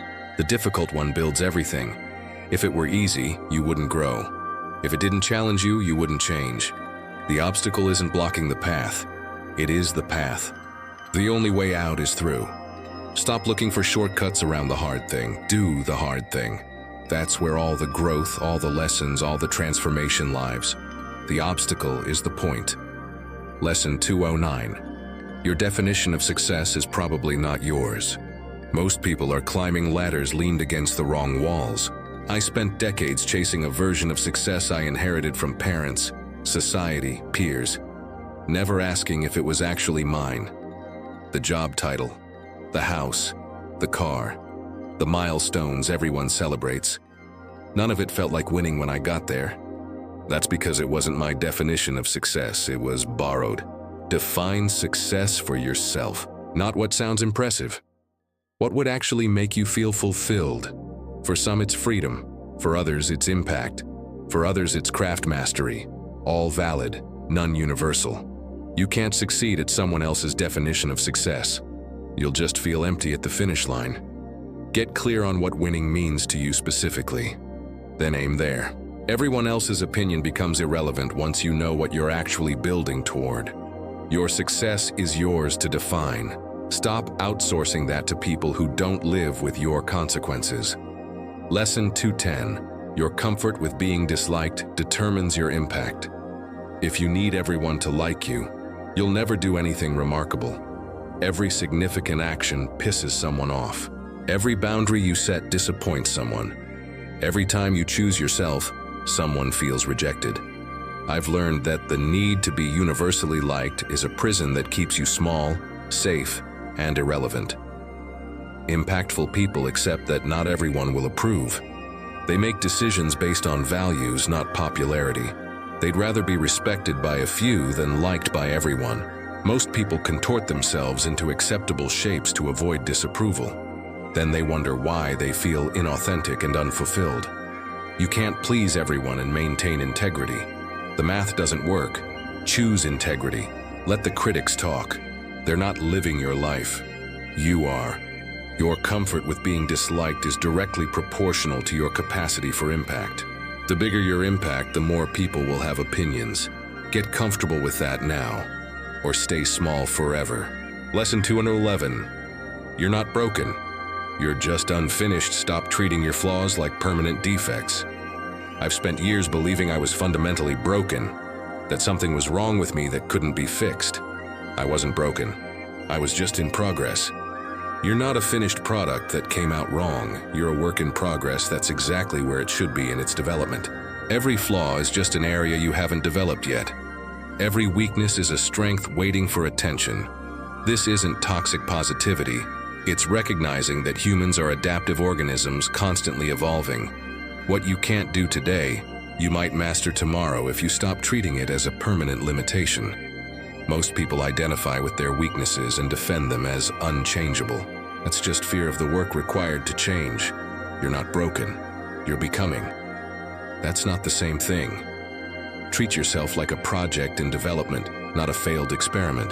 The difference in outcomes is everything. Lesson 212.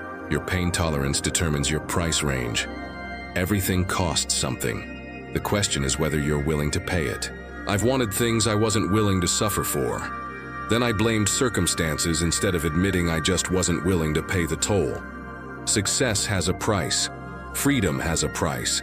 Excellence has a price. Every goal you have comes with a specific amount of pain, discomfort, or sacrifice attached.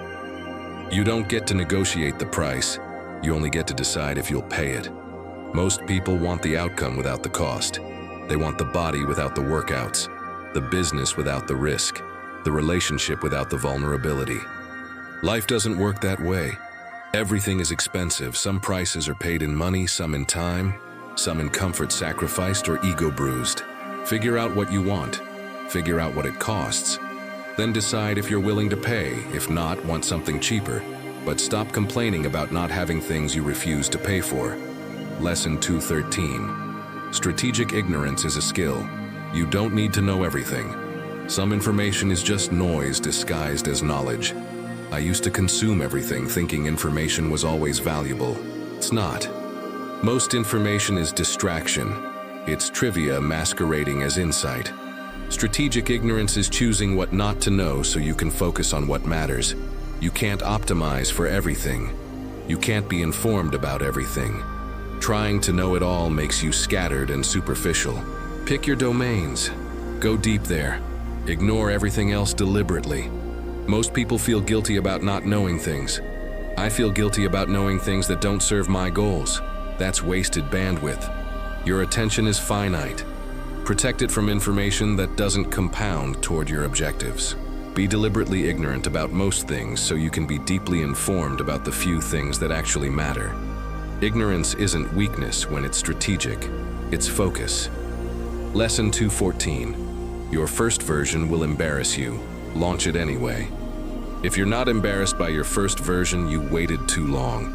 I've held back work until it was ready, only to realize that ready is a moving target that never arrives. Perfect is the enemy of launched. Your first attempt will be rough. It should be. That's how you know you're actually starting, instead of preparing infinitely. Most people never launch because they're terrified of being judged for imperfect work. Meanwhile, people launching imperfect work are getting feedback, iterating, improving. Guess who wins?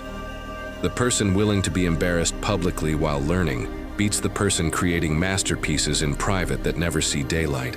Launch the rough draft. Get it into the world. Let reality teach you what theory never could. Embarrassment is temporary. Regret about never starting is permanent. Your first version is supposed to be bad. That's not failure. That's baseline. Everything gets better from there, but only if you start. Lesson 215. You can't think your way into action. You have to act your way into thinking. Clarity comes from doing, not from thinking about doing. I've spent months planning, analyzing, preparing, thinking that clarity would emerge before action. It doesn't work that way. Action creates information. Information creates clarity. Clarity enables better action. But you have to start the cycle with movement, not thought. Most people are stuck in analysis paralysis, waiting for certainty before moving. They've got the order backwards. You don't think, then act. You act, see what happens, think about it, then act better. Thinking without action is just fantasy. You're not planning, you're procrastinating. Start moving, even in the wrong direction. At least you're generating data. Course correct as you go. That's how everything actually works. Overthinking is just fear wearing an intelligence costume. Stop thinking, start doing. Clarity will arrive in motion, never in stillness. Lesson 221. Your environment is either reinforcing or undermining you.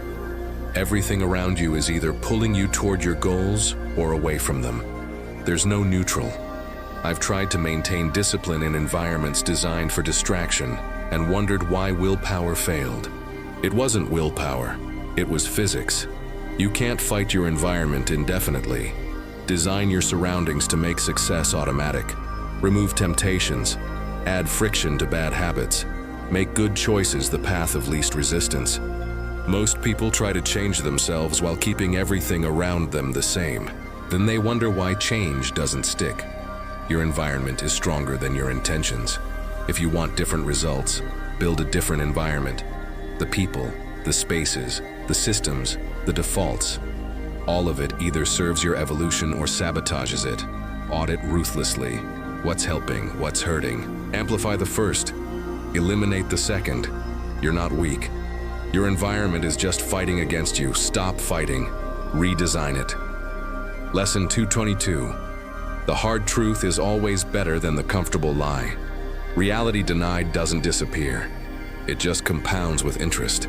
I've avoided hard truths for years, preferring comfortable stories that let me sleep at night. The truth always caught up, and it was always more expensive for having been delayed. The relationship that wasn't working, the business that was failing, the health that was declining. I could have addressed all of it earlier if I'd been willing to face reality. Instead, I hid behind comforting lies until reality forced the conversation. Hard truths are a gift. They're painful, yes, but they're accurate. And accuracy gives you options. Lies feel good temporarily, but they're strategic poison. They keep you operating on false information, making decisions based on fantasy. Eventually, reality asserts itself. And by then, your options are worse. Face the hard truth now, deal with the discomfort. Adjust based on reality. It's always cheaper to face truth early than to maintain lies until they collapse. Always. Lesson 223. Your proximity to death should inform your life. You're going to die. Probably sooner than you think, and probably without warning. I'm not being morbid. I'm being accurate. This reality should change how you spend today. The grudges you're holding, the dreams you're postponing, the people you're taking for granted. All of it becomes absurd when you remember that time is finite and running out right now. Memento mori. Remember death. Not to be depressed, but to be awake. Most people live like they have infinite time. They don't. Neither do you. This should create urgency, not anxiety. Do the thing, have the conversation, take the risk. Life is too short to spend it afraid of living fully. Death isn't the tragedy. A life unlived is the tragedy. Use death as a compass. Would this matter if you died tomorrow? If not, why are you spending energy on it? Death clarifies. Let it. Then live accordingly while you still can. Lesson 224. Your skills are perishable. Keep sharpening. The moment you stop practicing, you start declining. I've watched people get good at something, then coast on past competence until they realize they'd lost their edge. Skills degrade. Knowledge becomes outdated. Advantages expire. Everything requires maintenance. Most people reach a certain level and think they've arrived. They stop practicing, stop learning, stop pushing. Then they wonder why they get passed by hungrier people. You don't maintain skills through past effort. You maintain them through continued practice. Mastery isn't a destination. It's a trajectory that requires constant energy input.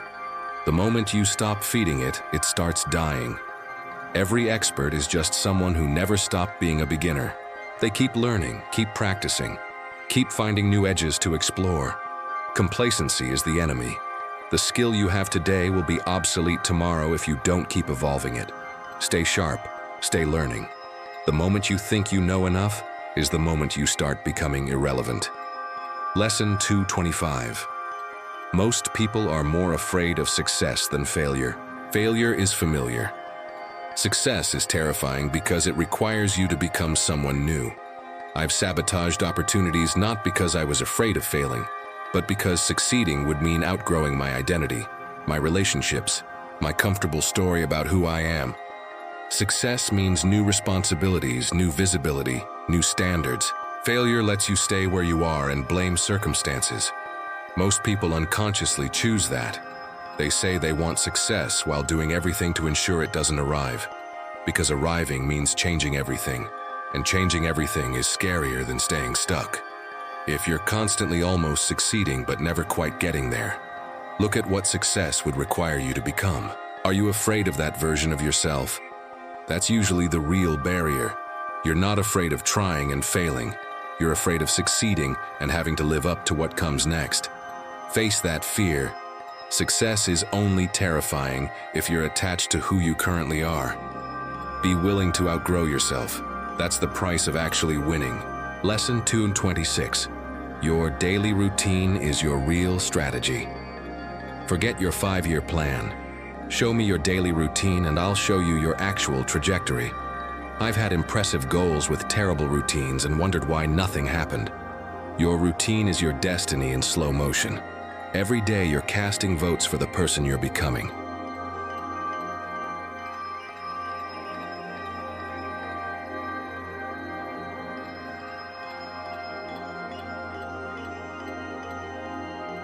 Your routine is the truth. It's what you actually prioritize when the day gets real and choices have to be made.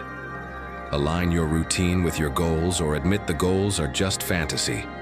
Both are fine. But stop lying about what you're actually building. Your daily routine is building something. Make sure it's building toward what you say you want.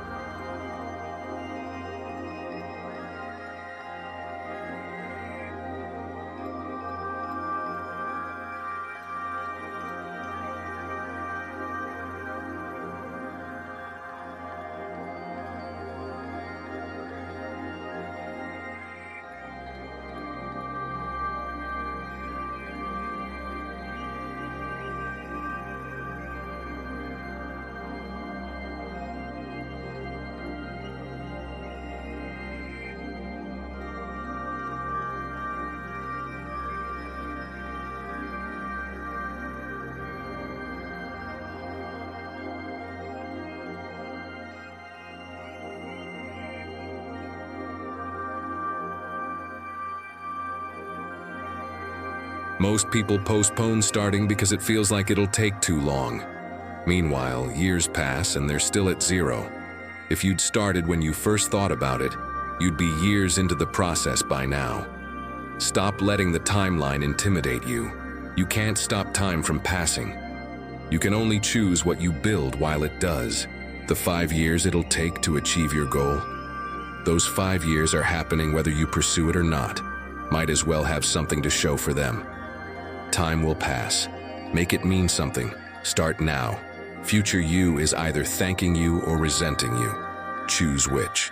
Lesson 229. Your pain is information, not identity. That thing that hurt you? It's data about what to avoid, who to trust, where to set boundaries. It's not who you are.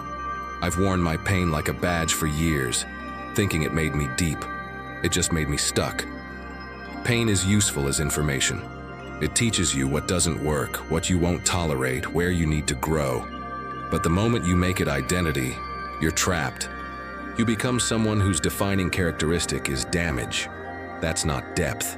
That's just unprocessed trauma wearing a personality.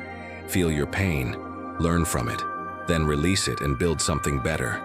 Most people get addicted to their pain because it's familiar, and it excuses them from growth. Let it go. You're not your wounds. You're what you built after surviving them. Pain is a teacher, not a home. Learn the lesson, then move out. Lesson 230. You're probably right about your first instinct. That gut feeling you're ignoring? It's usually correct. I've overridden my instincts countless times in favor of logic, only to realize my gut was right all along. Your instincts are processing information your conscious mind hasn't caught up to yet. They're reading micro-signals, pattern matching against experience, flagging threats your rational brain is too polite to acknowledge. Most people ignore their instincts because they can't explain them. You don't have to explain them. You just have to listen. That person feels off? They probably are. That opportunity feels wrong? It probably is. That decision feels right despite no logical reason? Trust it. Your instincts are millions of years of evolutionary programming. They're optimized for survival and threat detection. Your overthinking is last week's anxiety wearing a logic costume. Feel the instinct. Trust it. Act on it. You can always course correct if you're wrong, but usually you're not. Your first instinct is almost always the right one. Stop talking yourself out of it. Lesson 231. Your worth isn't measured by your productivity. You're not a machine. Your value doesn't decrease when you rest. I've spent years believing my worth was tied to output, that every moment not producing was a moment wasted. It destroyed me. You're a human, not a factory. You need rest, play, connection, meaning. Productivity is a tool, not a purpose. The hustle culture lie is that your value is your output. It's not. Your value is inherent. What you produce is just what you produce. It doesn't define whether you matter. Most people are running themselves into the ground trying to prove they deserve to exist. You already deserve to exist. You don't need to earn your humanity through achievement. Produce when it serves you. Rest when you need to. Stop measuring your worth by what you accomplish today. You're not less valuable on slow days. You're just recovering so you can create sustainably, not burn out trying to prove something that never needed proving. You matter because you exist. Everything else is just what you do, not who you are. Lesson 232. Your past success can become your future prison. What worked before won't necessarily work now. I've clung to strategies that built my initial success long after they stopped serving me. Past success creates dangerous confidence that you figured it out. You haven't. You figured out that situation. This situation is different. Markets change. You change. What got you here won't get you there. Most people become prisoners of their past success, endlessly trying to replicate the formula that worked once. Meanwhile, the world moved on, and their formula is outdated. Be willing to abandon what worked. Be willing to be bad at new things. Your past success is evidence you can succeed, not a blueprint you must follow forever. Learn from it, honor it, then release it when it stops serving the current moment. The graveyard is full of people who couldn't evolve past their first win. Don't let your greatest achievement become the thing that prevents your next one. Past success is data, not destiny. Lesson 233. You can't control outcomes, only inputs. Results are outside your control. Effort isn't. I've spent years attached to outcomes, devastated when they didn't materialize despite my best effort. Then I learned to control what I could control, my work, my consistency, my improvement, and let results handle themselves. You don't control whether you win. You control whether you prepare, show up, and execute. That's it. Everything else is probability and circumstance. Most people drive themselves crazy trying to control things they can't. The market's reaction, other people's choices, competition's moves, all outside your control. Focus on inputs. Control those completely. Then trust that controlling inputs consistently produces favorable outputs over time. Not every time, but over time. Stop measuring yourself by results you can't control. Measure yourself by effort you can. Did you do the work? Did you show up? Did you improve? That's your scoreboard. The rest is just noise from variables you don't control anyway. Master your inputs. Let outputs be the byproduct, not the goal. Lesson 234. Your energy leaks are costing you everything: unfinished projects, toxic relationships, clutter, unresolved conflicts. These are energy leaks draining you constantly. I've operated at half capacity for years without realizing I was hemorrhaging energy through 1,000 small openings. Close them. Finish or abandon projects. Address or end toxic relationships. Clear physical and mental clutter. Have the difficult conversations. Every open loop in your life is taking energy away from forward progress. Most people don't realize how much bandwidth they're wasting on background anxiety from things left undone or unresolved. That mental load is constant. It's exhausting. It's preventable. Audit your energy leaks. What's draining you that doesn't need to? Close those loops. Create completion. Free up that energy for things that actually matter. You don't have an energy problem. You have a leak problem. Plug the leaks. Watch how much more capacity you suddenly have. Most people are operating on 20% while wondering why they're tired. Find your leaks. Fix them. Reclaim your energy. Lesson 235. Your comfort with uncertainty unlocks opportunity. The people winning are the ones comfortable moving without certainty. I used to need guarantees before acting. I missed everything waiting for them. Nothing's guaranteed, ever. The people capitalizing on opportunities aren't smarter. They're just comfortable making decisions with incomplete information. Most people need certainty before moving. They'll wait forever because certainty doesn't exist. Everything is probability. The question is whether you can act based on likely versus need, guaranteed. This isn't recklessness. It's calibrated risk-taking based on incomplete data. That's how every significant decision gets made. Learn to be comfortable in the gray. Make decisions with 60% confidence and adjust as you go. Paralysis waiting for 100% confidence is just fear wearing a responsible costume. The world rewards those who can move in uncertainty. Cultivate comfort with not knowing. It's the only way to capture opportunities that require decisiveness before clarity emerges. Wait for certainty, and someone else already claimed what you were analyzing. Lesson 236. Your victim story is keeping you powerless. The narrative that you're powerless because of what happened to you is the only thing keeping you powerless. I've played the victim card for years. It felt good temporarily. No responsibility, lots of sympathy. It also kept me completely stuck. Victim narratives are comfortable because they absolve you of agency. Everything's someone else's fault. You're not responsible for changing because you're not responsible for the situation. Except you are responsible for what you do next. Always. Even if none of it was your fault, your response is your responsibility. Most people cling to victim stories because agency is terrifying. If you're not a victim, you have to own your outcomes. That's scary. It's also the only path to power. Release the victim story. Not because what happened wasn't real or didn't hurt, but because that story is stealing your future while protecting your past. You can be right about being wronged and still be powerless. Or you can drop the story and reclaim your agency. Only one moves you forward. Lesson 237. You don't need more information. You need more action analysis. Paralysis isn't about lack of data. It's about fear of committing. I've researched options endlessly as a sophisticated form of procrastination. More information won't solve it. Decision and action will. You already know enough to start. You're just afraid of being wrong. Most people hide behind research and planning, thinking that enough information will make the decision obvious. It won't.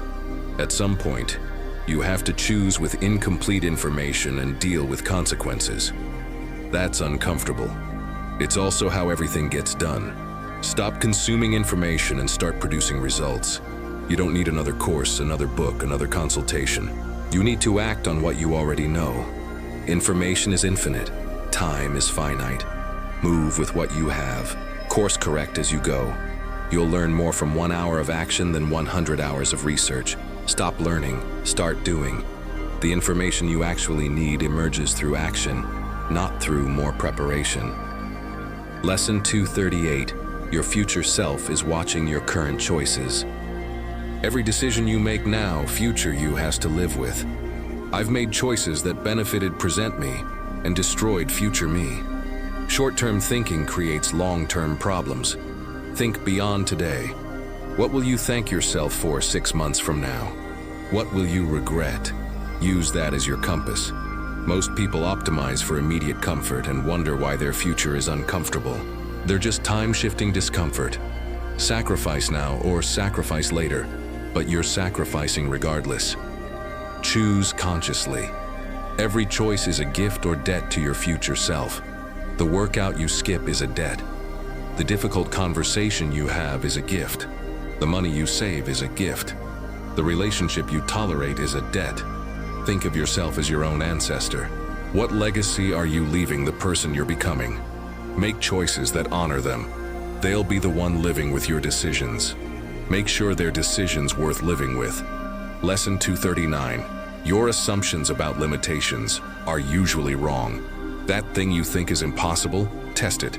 I've operated under false limitations for years. I can't do this, I'm not capable of that. Never actually testing whether they were true. Most weren't. They were just stories I inherited or invented.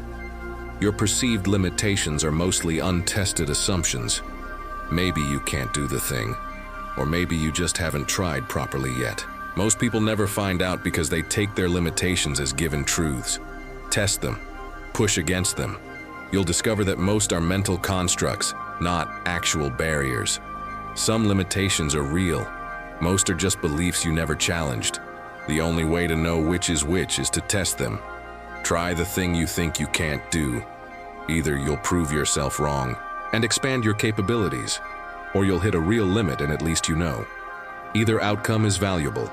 Assumed limitations keep you in an imaginary cage. Test the bars. Most of them aren't real. Lesson 240. Your relationships should add energy, not drain it. If you're consistently exhausted after spending time with someone, that relationship is costing more than it's providing. I've maintained energy-draining relationships out of loyalty, history, or guilt. They slowly destroyed me. Relationships should be reciprocal. Sometimes you give more. Sometimes they do. But over time, it should balance. If it doesn't, you're not in a relationship. You're a resource being extracted. Most people feel guilty about evaluating relationships transactionally. It's not transactional. It's sustainable. You can't pour from an empty cup. If someone constantly takes without giving, they're not building with you. They're depleting you. Audit your relationships honestly. Who adds energy? Who drains it? Invest in the first. Create distance from the second. This isn't cruelty. It's self-preservation. You're not responsible for being an infinite resource for people who don't reciprocate. Some relationships are meant to end. Honor what they were. Release what they've become. Make space for better. Lesson 241. Your definition of failure is probably wrong. Failure isn't trying and falling short. Failure is not trying because you're afraid of falling short. I've avoided more opportunities through fear of failure than I've lost through actual failure. The real failure was never attempting. Most people think failure is the outcome. It's not. Failure is letting fear prevent you from trying. Trying and failing is just data collection. You learned what doesn't work. That's valuable. Not trying is just permanent wondering. You learned nothing, lost the opportunity, stayed exactly where you were. Redefine failure. Failure is quitting. Failure is not starting. Failure is letting fear make your decisions. Everything else is just feedback. You didn't fail. You discovered one way that doesn't work. Now try differently. Most failures are just iterations toward success. The only people who actually fail are those who never try or those who quit trying. Everyone else is just in process. Redefine it, then try again. Lesson 242. Your ego is your biggest liability. The need to be right, to be seen as smart, to protect your image. This kills more opportunities than incompetence. I've sabotaged countless situations defending my ego when I should have been learning. Ego makes you rigid. It prevents you from admitting mistakes, asking for help, or changing direction when you're wrong. All critical skills. Most people protect their ego at the expense of their growth. They'd rather be right than successful. They'd rather defend their position than adapt to new information. That's expensive pride. Strong people can admit when they're wrong. Weak people protect being right even when it costs them everything. Check your ego constantly. Is it helping or just protecting your self-image? Most times it's the latter. Kill it before it kills your opportunities. The ability to say, "I was wrong and I do not know," are superpowers most people never develop because their ego wouldn't allow it. Shrink your ego. Grow everything else. Lesson 243. You can't save everyone. Stop trying. Some people don't want to be saved. They want company in their misery. I've exhausted myself trying to help people who weren't ready to help themselves. You can't want change for someone more than they want it for themselves. It doesn't work. They have to want it. You can offer tools, support, perspective, but you can't do their work. Most people who try to save everyone end up drained and resentful when their efforts go nowhere. That's because you can't save people. You can only support people who are saving themselves. Know the difference. Some people need help. Some people need you to stop enabling their victim story by constantly rescuing them. Trying to save everyone makes you a martyr, not a hero. It's ego disguised as compassion. Focus on people ready to do their work. Stop spending energy on those who aren't. It's not cruel, it's respecting that everyone's on their own timeline. You can't force growth. You can only water seeds in soil that's ready. Lesson 244. Your health is your foundation. Everything else is secondary. Without health, nothing else matters. I've sacrificed health for career, money, relationships, thinking I'd fix it later. Later arrived with a body that barely functioned and a mind that couldn't focus. Everything I built became meaningless because I didn't have the capacity to enjoy it. Your health is the platform everything else stands on. Neglect it, and everything collapses eventually. Most people treat health as optional until it becomes critical. Then they'd trade everything they built for the health they destroyed building it. Don't be that person. Prioritize sleep, movement, nutrition, stress management. Not tomorrow, today. You're not invincible. Your body will tolerate abuse for a while. Then it sends the bill. And the bill is always higher than the temporary gain was worth. Success without health is just expensive suffering. Build your health first. Build everything else second. You can't enjoy wealth, relationships, or achievement if your body can't function or your mind is broken. Foundation first. Everything else after. Lesson 245. Your words create worlds. The language you use shapes the reality you experience. Speak in victim language and you'll feel victimized. Speak in possibility language and you'll see opportunities. I've watched my entire life shift by changing how I describe situations. Not to deny reality, but to frame it accurately without emotional distortion. Instead of, "I have to," say, "I choose to." Instead of, "I can't," say, "I haven't yet." Small linguistic shifts change your perception, which changes your response, which changes your outcome. Most people don't realize they're programming themselves through their word choices. Every complaint is a vote for staying stuck. Every empowered statement is a vote for moving forward. Listen to your language. Is it creating the reality you want? If not, change it. Not to lie, but to frame accurately from a position of agency rather than helplessness. Words matter. They're spells you cast on yourself constantly. Make sure you're casting the right ones. Your language is creating your world. Choose words that build the world you want to live in. Lesson 246. You're the average of your inputs. Everything you consume, media, food, conversations, content, is shaping who you're becoming. I've spent years wondering why my thinking was mediocre while consuming mediocre inputs all day. Garbage in, garbage out, quality in, quality out. It's simple physics. You become what you repeatedly expose yourself to. Most people consume trash and wonder why they feel like trash. Upgrade your inputs radically. Better books, better conversations, better content, better food, better everything you regularly consume. This isn't snobbery. It's recognizing that your mind is a manufacturing system. The quality of raw materials determines the quality of output, always. Stop feeding yourself poison and expecting gold. Curate your inputs like your life depends on them. Because it does. What you consume today becomes who you are tomorrow. Choose accordingly. Lesson 247. Your resistance points to your work. Whatever you're most resistant to is usually what you most need to do. I've noticed that the tasks I avoid longest are the ones with the highest potential impact. Resistance isn't random. It's your system flagging significance. The conversation you're avoiding, probably the most important one to have. The project you're procrastinating on, probably the one that would change everything. Resistance is fear recognizing stakes. Most people interpret resistance as a sign they're on the wrong path. It's usually the opposite. You're resistant because it matters, because there's risk, because you might fail or succeed, and both are terrifying. Use resistance as a compass pointing toward your most important work.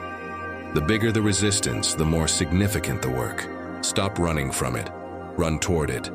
Everything you want is on the other side of what you're currently avoiding. Resistance is the guardian at the gate.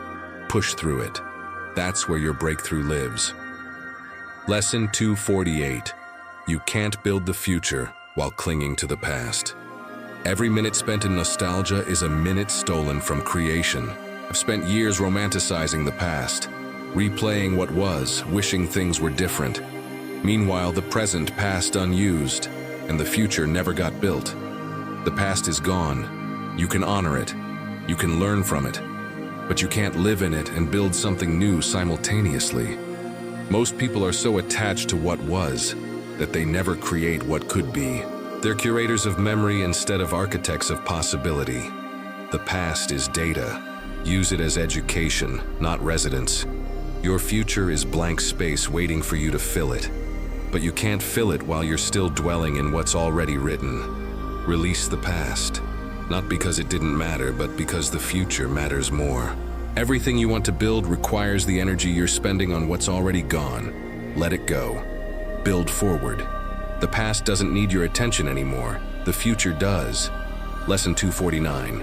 Your comfort with conflict determines your growth. Growth lives on the other side of difficult conversations.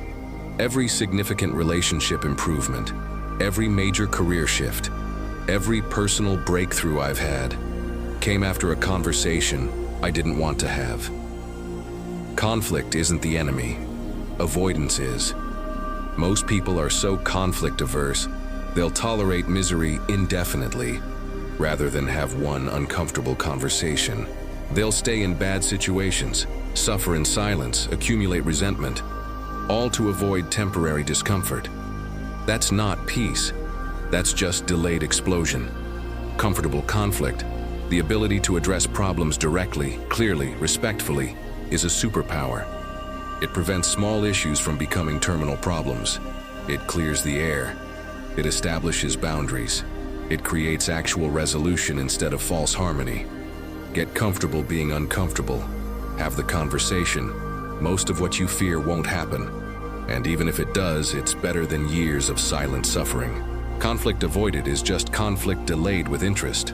Address it now while it's still manageable. Lesson 250. Your expectations create your experience. What you expect shapes what you perceive. I've approached situations expecting disappointment and somehow always found it, even when objective observers saw opportunity. Your expectations are a filter that highlights confirming evidence and ignores contradicting data. Expect betrayal, and you'll find it everywhere. Expect possibility, and suddenly it appears. This isn't mystical, it's psychological. Your brain is confirmation bias machine. It looks for evidence supporting your expectations and dismisses evidence contradicting them. Most people set negative expectations thinking it's protective. It's not protective, it's self-fulfilling. You're not being realistic. You're creating the reality you expect. Expect better, not naively, but consciously. Look for what's working, not just what's broken. Expect people to be capable, not incompetent. Expect opportunities, not obstacles. Watch how your experience shifts when your expectations do. You're not seeing reality. You're seeing expectations confirmed. Change the expectations. Reality follows. Lesson 251. You're not stuck. You're just committed to staying. The life you're complaining about, you're choosing it daily through 1,000 small decisions. I've felt stuck for years until I realized I was actively maintaining my stuckness through my choices. You're not trapped. You're just unwilling to pay the cost of leaving. That's fine, but be honest about it. Most people say they're stuck when what they mean is change is uncomfortable, and I'm choosing comfort. That's a choice, not a prison. You could leave the job, end the relationship, move cities, start the business, but it would require discomfort you're not willing to tolerate. So you stay and call it stuck. You're not stuck. You're committed to your current situation because the alternative feels worse. That's not the same thing. Own your choice. Either pay the cost of staying or pay the cost of leaving. But stop pretending you don't have a choice. Every day you wake up and choose this. The moment you admit that, you reclaim your power. Lesson 252. Your body keeps score. When your mind pretends, you can intellectualize trauma all you want. Your body remembers. I've spent years thinking I'd processed painful experiences because I could talk about them calmly. Then stress would trigger physical symptoms, and I'd realize nothing was actually healed, just intellectually managed. Your body stores what your mind suppresses. That anxiety that shows up without reason, it has a reason. Your body is trying to communicate what your thoughts are, too defended to acknowledge. Most healing happens in the body, not the mind. You can't think your way out of trauma that's stored in your nervous system. You have to process it somatically, through movement, through breath work, through actually feeling what you've been avoiding. Talk therapy helps, but it's not enough if the trauma lives in your tissues. Listen to your body. It's telling the truth your mind is avoiding. Heal there. Release what's stored. Then watch how your mental clarity follows physical release. Mind and body aren't separate. Heal both, or heal neither. Lesson 253. You can't think strategically when you're emotionally flooded. When your emotions spike, your intelligence drops. I've made my worst decisions in emotional states. Rage, desperation, euphoria. None of them led anywhere good. Your prefrontal cortex, the strategic rational part, goes offline when you're emotionally activated. You're literally not thinking clearly. You're in survival mode. Most mistakes come from decisions made in emotional states. The angry email, the desperate phone call, the investment made during euphoria, all regrettable. Feel your emotions fully. Then wait for them to pass before making decisions. The 24-hour rule saves lives and careers. If it still feels right after you've calmed down, do it. If not, you just saved yourself from emotional decision-making. Strategy requires calm. Create it deliberately before deciding anything important. Emotions are data. They're not decision-making tools. Feel them, note them, then decide from clarity. Everything important can wait until you're calm. Nothing that requires immediate emotional reaction is actually in your best interest. Lesson 254. Your standards. Without boundaries are just wishes you can have high standards. But if you don't enforce them, they're meaningless. I've claimed to value respect while tolerating disrespect constantly. My standards were aspirational, not operational. Standards mean nothing without the boundaries that protect them. If you say you value honesty but tolerate lies, you don't value honesty. You value avoiding confrontation.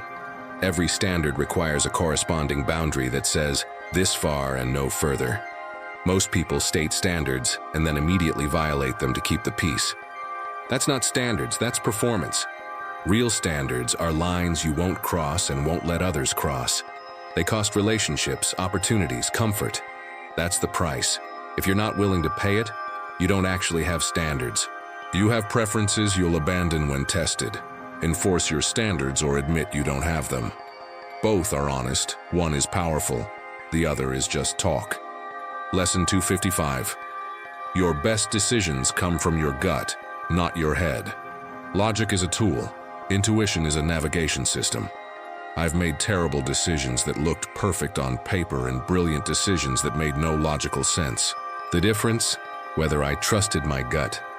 Your intuition processes information faster and more completely than conscious thought. It's pattern recognition operating at a level your rational mind can't access. When something feels wrong despite looking right, trust the feeling. When something feels right despite looking questionable, investigate but don't dismiss. Most people override their intuition in favor of logic and regret it later. Your gut has data. Your brain hasn't consciously registered yet. Respect that. Use logic to evaluate. Use intuition to decide. The best decisions integrate both. Logical analysis confirming intuitive hits. But when they conflict, your gut is usually right. It's reading signals your conscious mind is too slow or too rational to process. Logic explains. Intuition knows. Trust knowing over explaining. You can always find logic to support what you want. Intuition doesn't lie to make you comfortable. Lesson 256. You're waiting for permission. You don't need nobody's coming to tell you it's okay to start. I've waited years for someone to validate my ideas, my ambitions, my worthiness. Nobody came because nobody's responsible for giving you permission. You give it to yourself. Most people spend their entire lives waiting for external validation before taking action. They want someone credible to say, yes, you're ready. You're never going to get it, and you don't need it. Permission is a crutch that keeps you comfortable in inaction. Stop waiting to be chosen, to be validated, to be given the green light. Choose yourself. The authority you're waiting for doesn't exist, or it does and it's you. You're the only permission you need. Everything else is just fear asking for an excuse to stay small. Give yourself permission. Start anyway. Fail anyway. Build anyway. The world doesn't grant permission to those who wait. It responds to those who move without asking. Be the person who doesn't need permission. Everything changes when you stop asking for it. Lesson 257. Your lifestyle is a choice. Expense follows income. People say they can't afford things, but somehow expenses always match income. I've watched people making $30,000 and people making $300,000 both claim they're broke. Lifestyle inflation is a trap.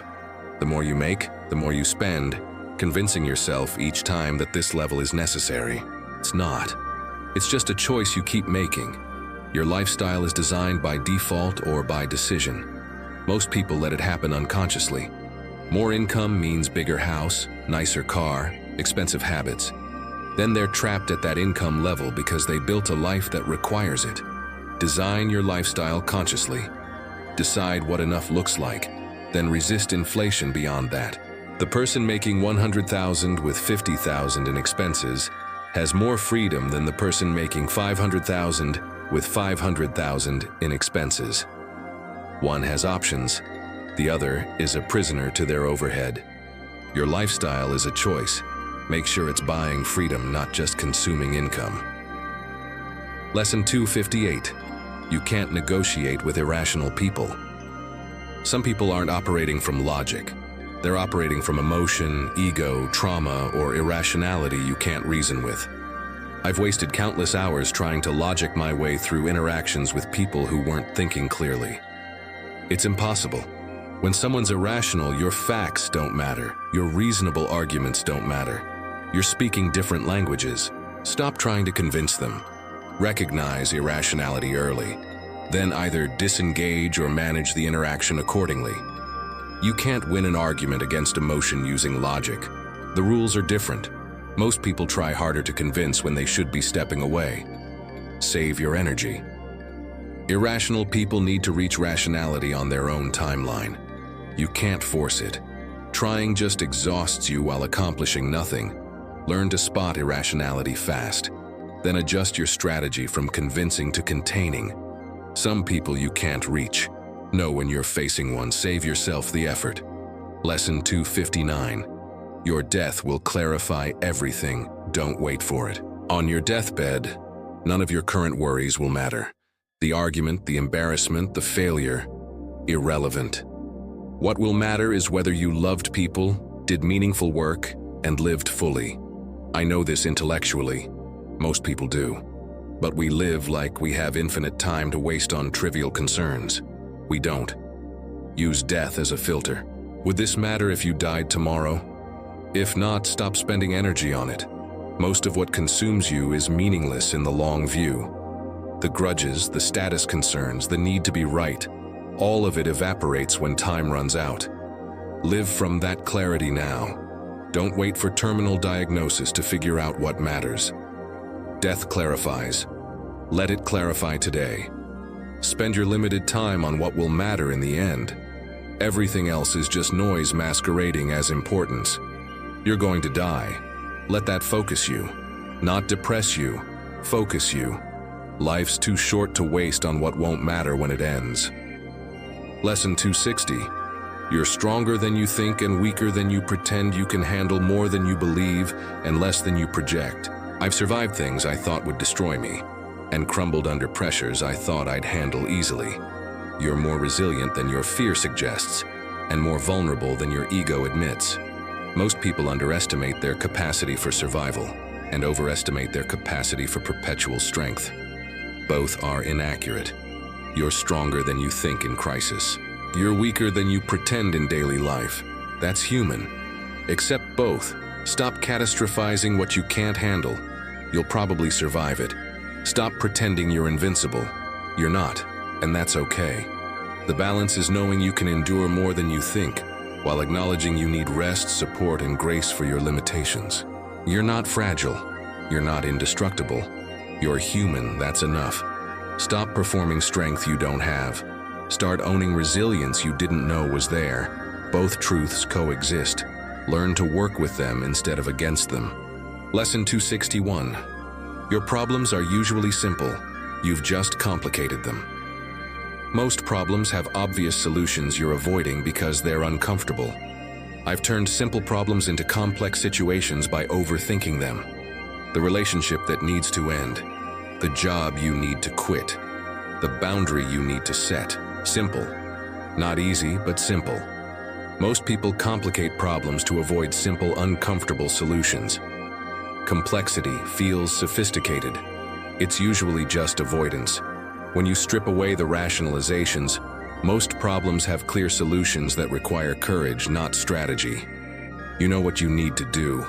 You're just not ready to do it. So you complicate it, hoping complexity will reveal a less uncomfortable path. It won't. Simple doesn't mean easy. It just means clear. Stop making problems complex to avoid simple, hard truths. Face what's actually there. The solution is usually obvious. You're just hoping if you think long enough, it'll change. It won't. Do the simple, hard thing. Everything untangles after that. Lesson 262. You can't love someone into health. You can support, you can encourage, but you can't heal someone who doesn't want to heal. I've tried to love people out of their darkness, thinking my care would be enough. It wasn't. Because healing is an inside job. Nobody can do it for you. Most people in helper roles exhaust themselves trying to save people who aren't ready to save themselves. You can't want their healing more than they do. It doesn't work. Your love can't substitute for their work. All you can do is be present, set boundaries, and refuse to enable their dysfunction. But you can't heal them. They have to choose that. Your job isn't to fix people. It's to love them while they fix themselves, or love them from a distance if they won't. Stop taking responsibility for other people's healing. It's not yours to carry. Support them, don't carry them. There's a difference. One helps, the other enables and exhausts you both. Lesson 263. Your first million failures are just tuition. Every failure is just expensive education. I've failed more than most people attempt, and each one taught me something success never could. Failure isn't the opposite of success. It's the price of admission. Most people avoid failure so aggressively, they never attempt anything significant. They stay safe, stay small, and call it wisdom. It's not wisdom. It's just fear of paying tuition. Every successful person has a graveyard of failures behind them. The difference between them and everyone else is they paid the tuition and kept moving. Failure isn't final unless you quit. It's just feedback that this particular approach doesn't work. Try differently. Most people take failure personally when it's just information. Depersonalize it. You didn't fail. You discovered what doesn't work. That's valuable data. Collect enough of it, and eventually you find what does work. But you have to be willing to pay the tuition. Failure is expensive. Staying safe is more expensive. Choose your expense. Lesson 264. Your energy is your most valuable currency. Time, money, attention, all renewable to some degree. Energy isn't. I've traded energy for things that weren't worth it and regretted it more than any financial loss. Energy is how you show up for life. Without it, everything else is meaningless. You can have all the time in the world, but if you're exhausted, you can't use it. Most people hemorrhage energy on things that don't matter and wonder why they're constantly drained. Toxic people, meaningless tasks, worry about things outside their control, all energy vampires. Guard your energy jealously. Not everyone deserves access. Not everything deserves attention. Say no to energy drains ruthlessly. Protect your capacity to show up fully for what actually matters. Energy is finite daily. You don't get more by pushing through. You borrow from tomorrow. Eventually you run out. Protect it. Spend it wisely. Everything worth doing requires energy. Make sure you have it for what matters. Everything else can starve. Lesson 265. You're not behind. Different paths. Take different timelines. That person who's ahead of you started earlier, had different advantages, took a different route. Comparing timelines is meaningless because you're not running the same race. I've wasted years feeling behind people who weren't even playing the same game. Your timeline is yours. Their timeline is theirs. Neither is right or wrong. They're just different. Most people torture themselves comparing progress to people on completely different paths. You don't know what they sacrificed, what they were given, what they're hiding. Comparing is just self-harm disguised as motivation. Focus on your trajectory, not your position relative to strangers. Are you better than you were last year? That's the only question. Everything else is just noise from a comparison that was never valid. You're not behind. You're exactly where you are on your specific path. Honor that. Stop measuring yourself against journeys you know nothing about. Run your race. Let them run theirs. Different doesn't mean less than. Lesson 271. Your vulnerability is your strength, not your weakness. The things you're hiding are usually what would connect you to others most deeply. I've spent years performing strength while hiding vulnerability, thinking it made me powerful. It just made me lonely. Real strength is being honest about your struggles, your fears, your failures.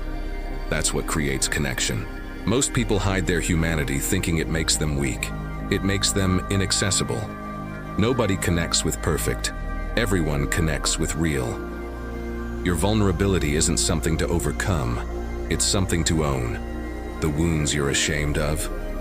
Someone else has the same ones and feels alone with them. Your honesty gives them permission to be honest. That's not weakness. That's leadership. Stop performing invulnerability. It's exhausting and it's fake. Everyone's struggling. The ones willing to admit it create the deepest connections. Vulnerability isn't oversharing. It's honest sharing. Know the difference. Then practice it. Your realness is your greatest asset. Stop hiding it to seem strong. Real strength is being unashamed of being human. Lesson 272. You get in life what you tolerate. Every situation you're complaining about, you're allowing it. I've stayed in situations I hated while blaming external factors. The truth was simpler. I was tolerating it. You teach people how to treat you through what you accept. You teach life what you'll settle for through what you don't walk away from. Most people have high standards and low enforcement. They know what they deserve, but they accept less and wonder why life keeps serving them less. You get what you tolerate, not what you deserve. If you tolerate disrespect, you'll get more disrespect. If you tolerate mediocrity, you'll get more mediocrity. Raise your floor. Stop accepting less than your stated standards. Walk away from what doesn't meet them. It's uncomfortable initially, then it becomes your new normal. Life stops serving you garbage when you stop eating it. You get what you tolerate. Make sure you're only tolerating what you actually want. Everything else needs to go. Lesson 273. Your creative work doesn't need permission. It needs completion. Stop asking if it's good enough. Stop seeking validation before you're done. Finish it. Then let the world decide. I've left countless projects 90% complete, waiting for some external signal that they were worthy. That signal never comes. You have to finish and release it into the world for feedback. Most creative people are stuck in an endless revision loop, perfecting work that never launches. You're not refining, you're hiding. Finish it, ship it, let it be judged. That's the only way to know if it matters. Everything else is just sophisticated procrastination. Your creative work needs completion more than it needs perfection. Done and imperfect beats perfect and imaginary. Always. The world can't give you feedback on work it never sees. Finish it. Release it. Move on to the next one. Each completed project makes you better. Each perpetually unfinished one just teaches you to not finish. Complete your work. That's the only permission it needs. Lesson 274. Your habits reveal your actual priorities. You can claim anything. Your habits tell the truth. I say health is a priority while eating poorly and never exercising. My habits reveal the truth. Convenience is my priority, not health. Want to know what you actually value? Look at how you spend your time and money. That's your real value system. Most people have aspirational values and operational values. Aspirational is what they wish they cared about. Operational is what their daily choices reveal they actually care about. The gap between the two is where all the self-deception lives. Close the gap. Either change your habits to match your stated values, or change your stated values to match your habits. Both are honest. Neither is what most people do. They just maintain the gap and wonder why they feel inauthentic. Your habits are your truth. Make sure they're building the life you claim you want. Otherwise, you're just performing values you don't actually hold. Lesson 275. You're not going to feel like it. Do it anyway. Motivation is overrated. Discipline is everything. I've accomplished more on days I felt terrible than days I felt inspired. Waiting to feel like it is waiting forever. Most people are motivation dependent. They only move when they feel good. That's why they don't move much. Feelings are weather. They come and go regardless of your goals. The ability to act, regardless of feeling, is what separates people who achieve from people who intend to achieve. You're never going to feel like doing the hard thing. Do it anyway. That's discipline. It's not sexy, it's not inspiring, it's just showing up when you'd rather not, and doing the work when it's not fun. Most achievement happens in moments when you didn't feel like it but did it anyway. That's the entirety of the secret. Stop waiting to feel motivated. Start moving regardless. Motivation follows action, never precedes it. Act first, feel later. Everything important happens this way. Lesson 276. Your scarcity mindset creates actual scarcity. Believing there's not enough creates hoarding behaviors that ensure there won't be enough for you. I've operated from scarcity for years, clutching resources, burning bridges, competing unnecessarily.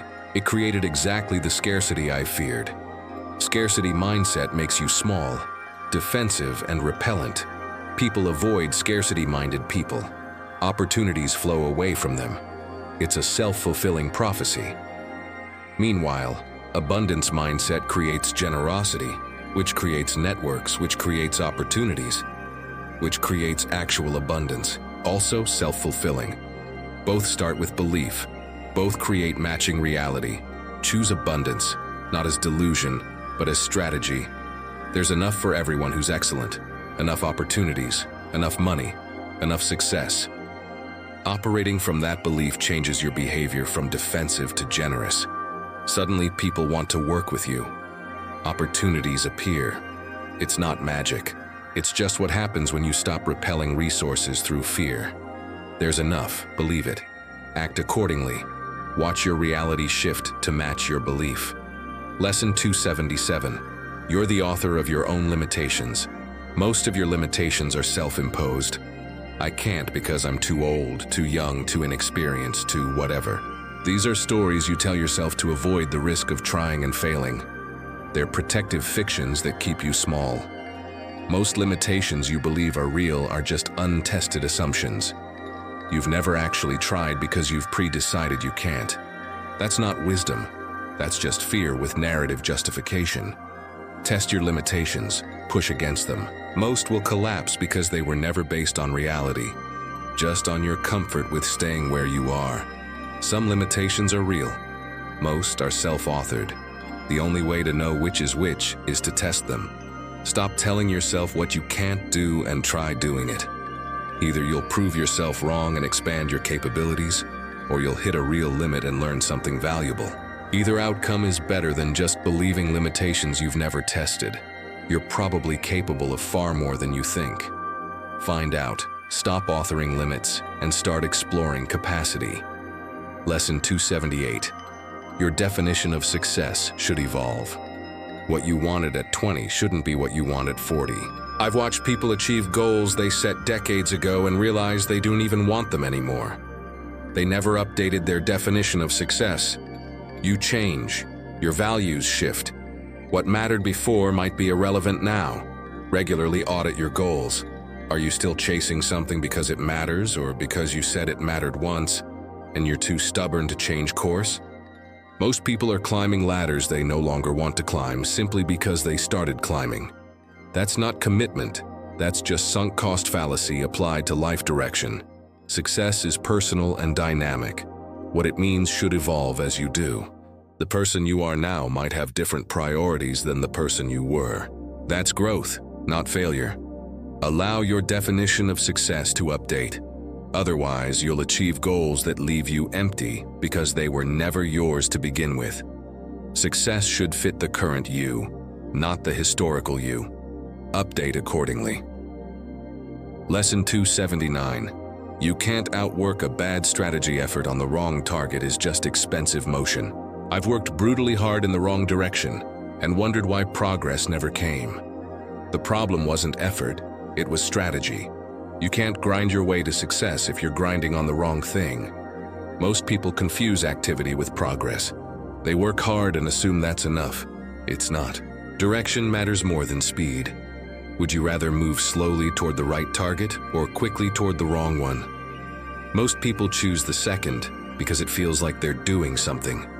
They're just doing the wrong thing efficiently. Work matters. But strategy matters more. Get the strategy right, then work hard. Reverse that and you're just exhausting yourself going nowhere. Stop glorifying hustle without strategy. It's just expensive motion that makes you tired while accomplishing nothing. Work smart, then work hard.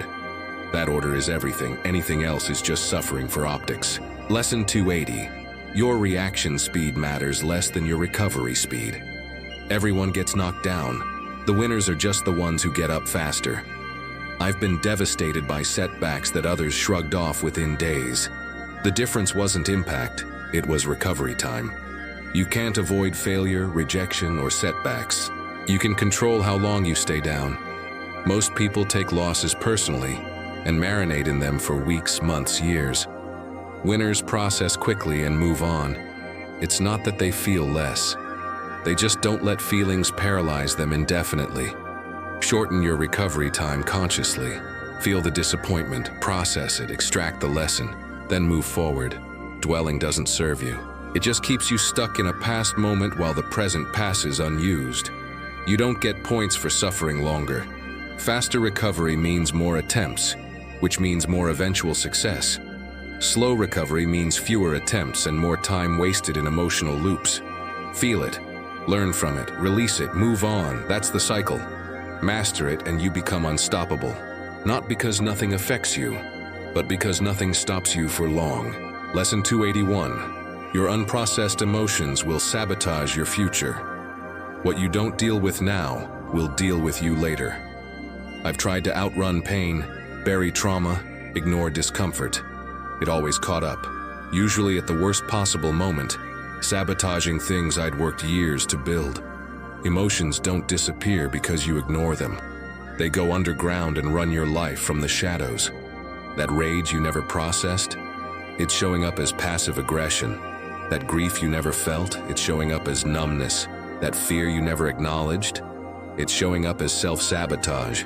Most people are walking around with decades of unprocessed emotions driving their behavior without their awareness. Then they wonder why they keep creating the same problems. It's not bad luck. It's unprocessed emotion creating predictable patterns. Feel it, process it, release it, or spend your life being controlled by what you refuse to feel. One is temporary discomfort, the other is permanent dysfunction. Choose wisely. Lesson 282. You're judged by your worst public moment, not your average. One bad decision in public can erase years of good work in private. I've watched reputations destroyed by single moments of poor judgment. Fair? No. Reality? Absolutely. People remember your failures more vividly than your successes. Your worst moment becomes your defining moment unless you build something so substantial, it can't be overshadowed. Most people don't realize they're always one emotional outburst, one poorly worded statement, one visible mistake away from undoing their reputation. Public life is unforgiving. Private mistakes stay private. Public mistakes become your permanent record. Control yourself in public spaces. Save your messy humanity for private ones. This isn't fake, it's strategic. You're not two-faced.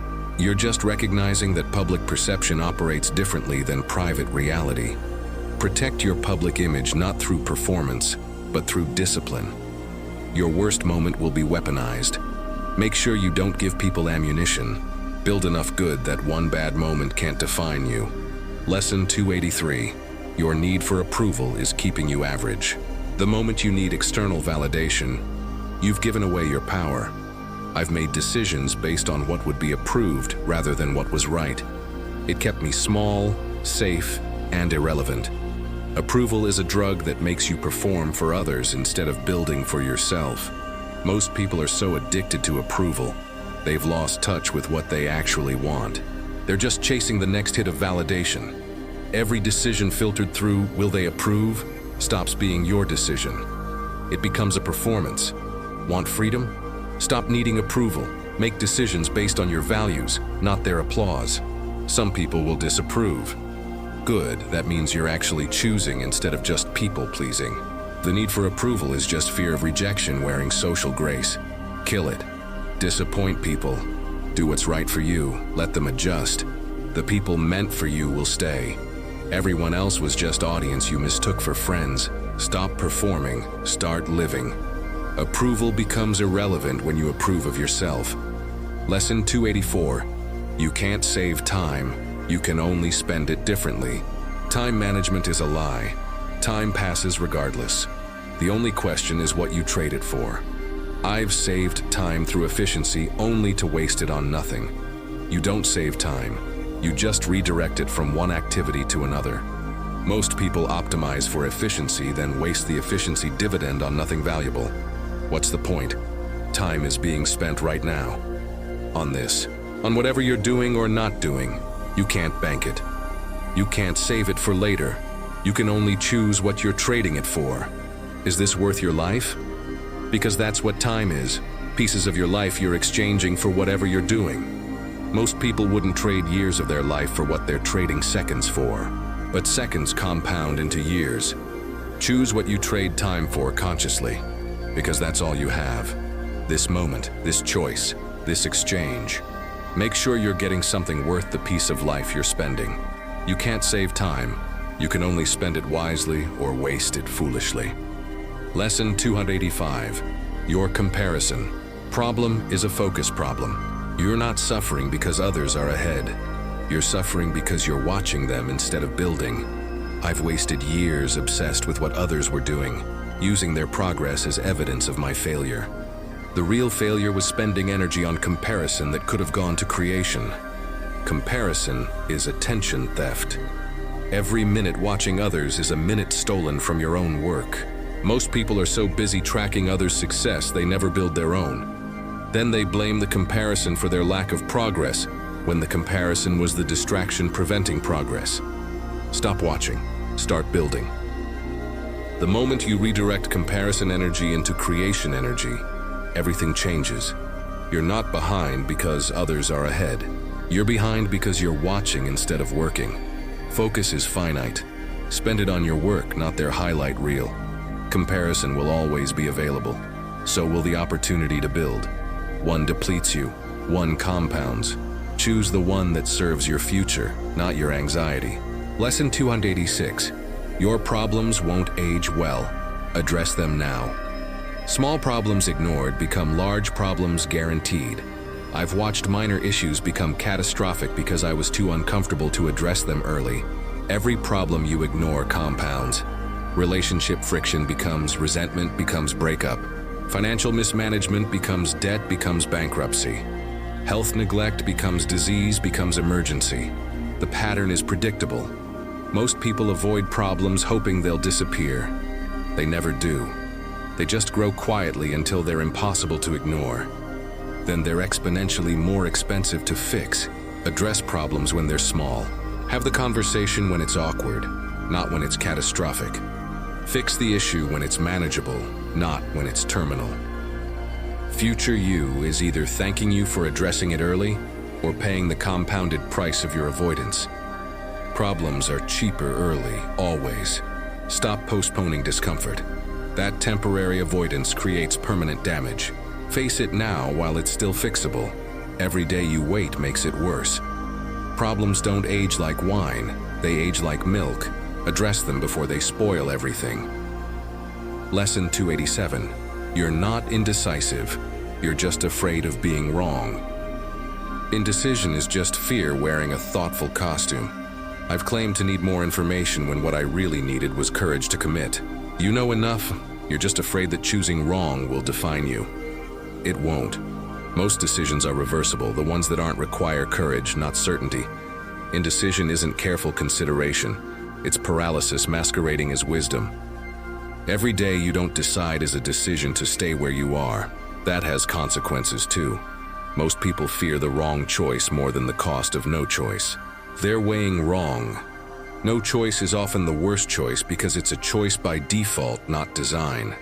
Decide. You might be wrong. That's fine. Course correct and decide again. Indecision is just slow motion failure that feels like prudence. It's not.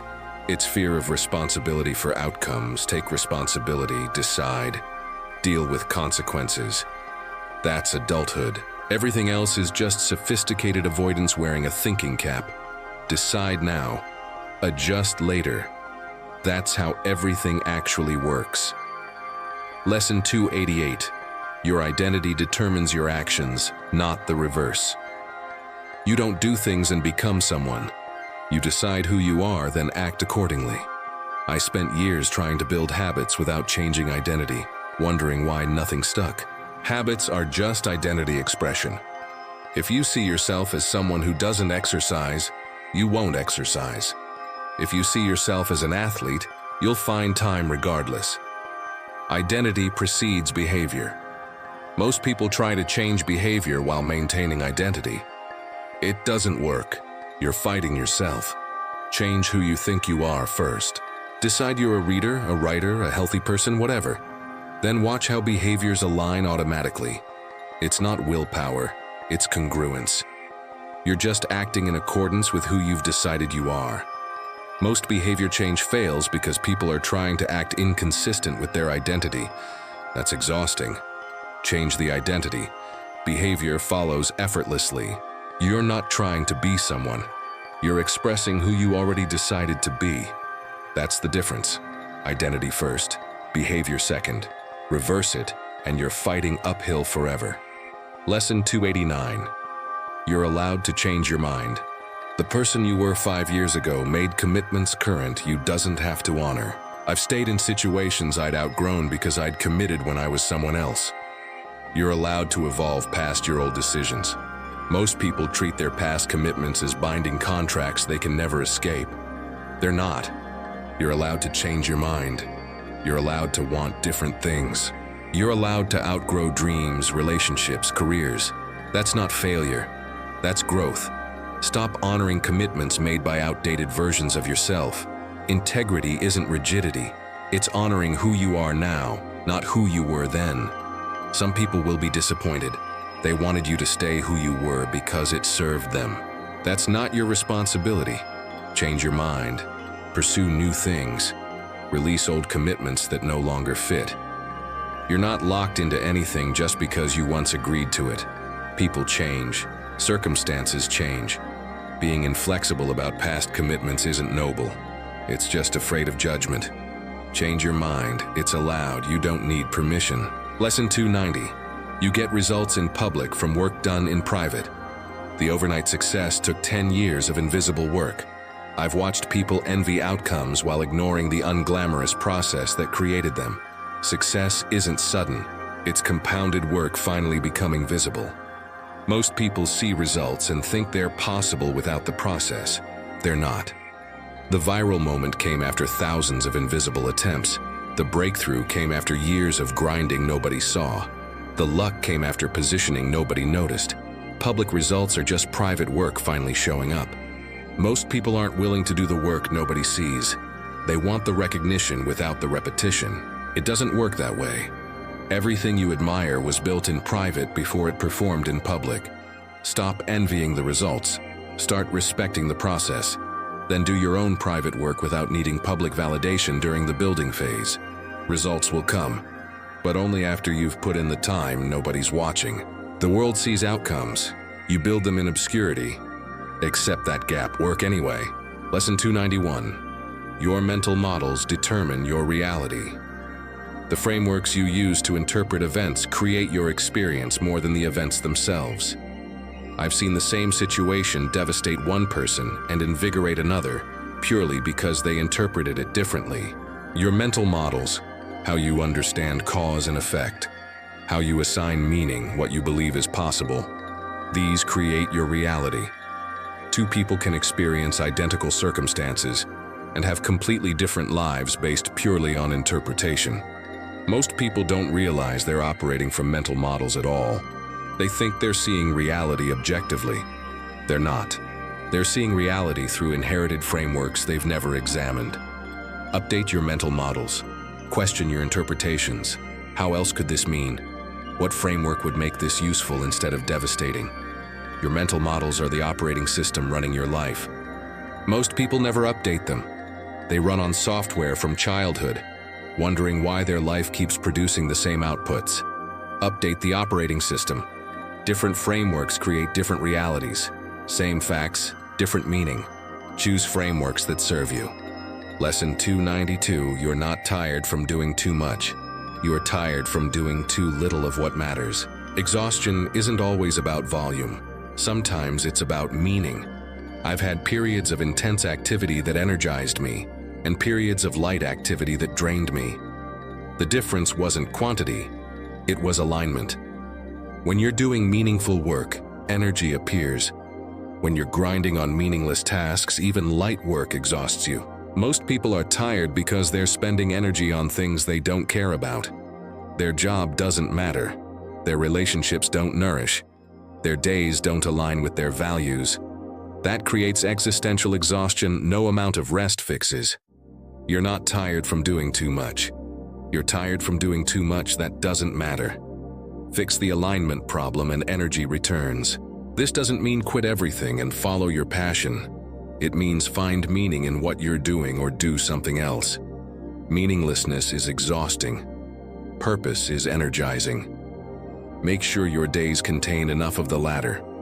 Otherwise, you'll stay tired regardless of how much you rest. Lesson 293. Your standards for yourself. Teach others how to treat you. If you tolerate mediocrity from yourself, others will give you mediocrity too. I've had low personal standards and wondered why people treated me poorly. They were just matching my energy. The way you treat yourself sets the baseline for how others treat you. You can't demand respect externally while showing yourself none internally. It doesn't work. Most people expect others to treat them better than they treat themselves. That's not how human psychology works. People take cues from how you treat yourself. If you're self-critical, dismissive of your needs, tolerant of your own poor behavior, others will mirror that. They're just following your lead. Raise your standards for yourself first. Keep your promises to yourself. Treat yourself with the respect you want from others. Watch how external treatment shifts automatically. You're teaching people how to treat you through how you treat yourself.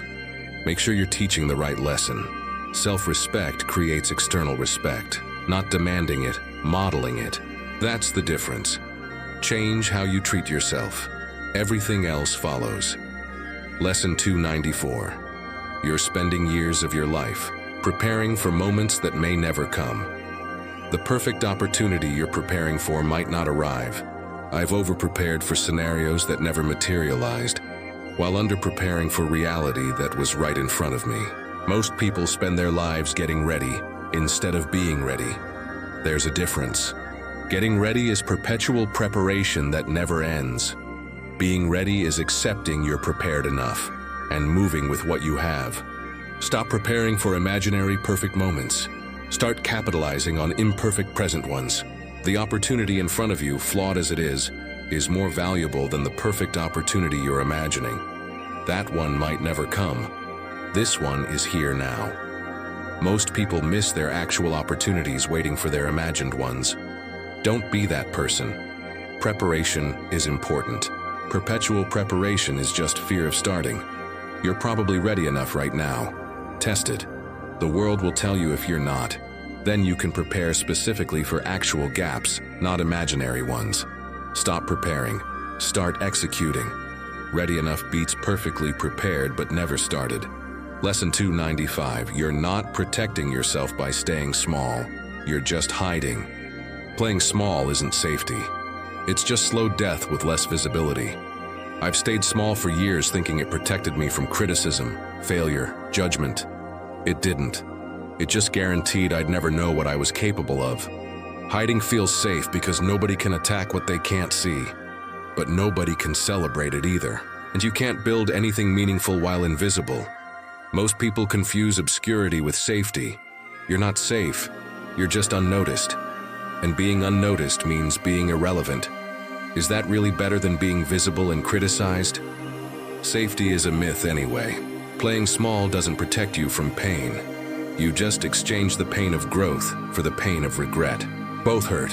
One produces something. Stop hiding behind safety. It's just fear with a strategy. Take up space. Be visible. Risk judgment. That's where life actually happens. Small isn't safe, it's just small.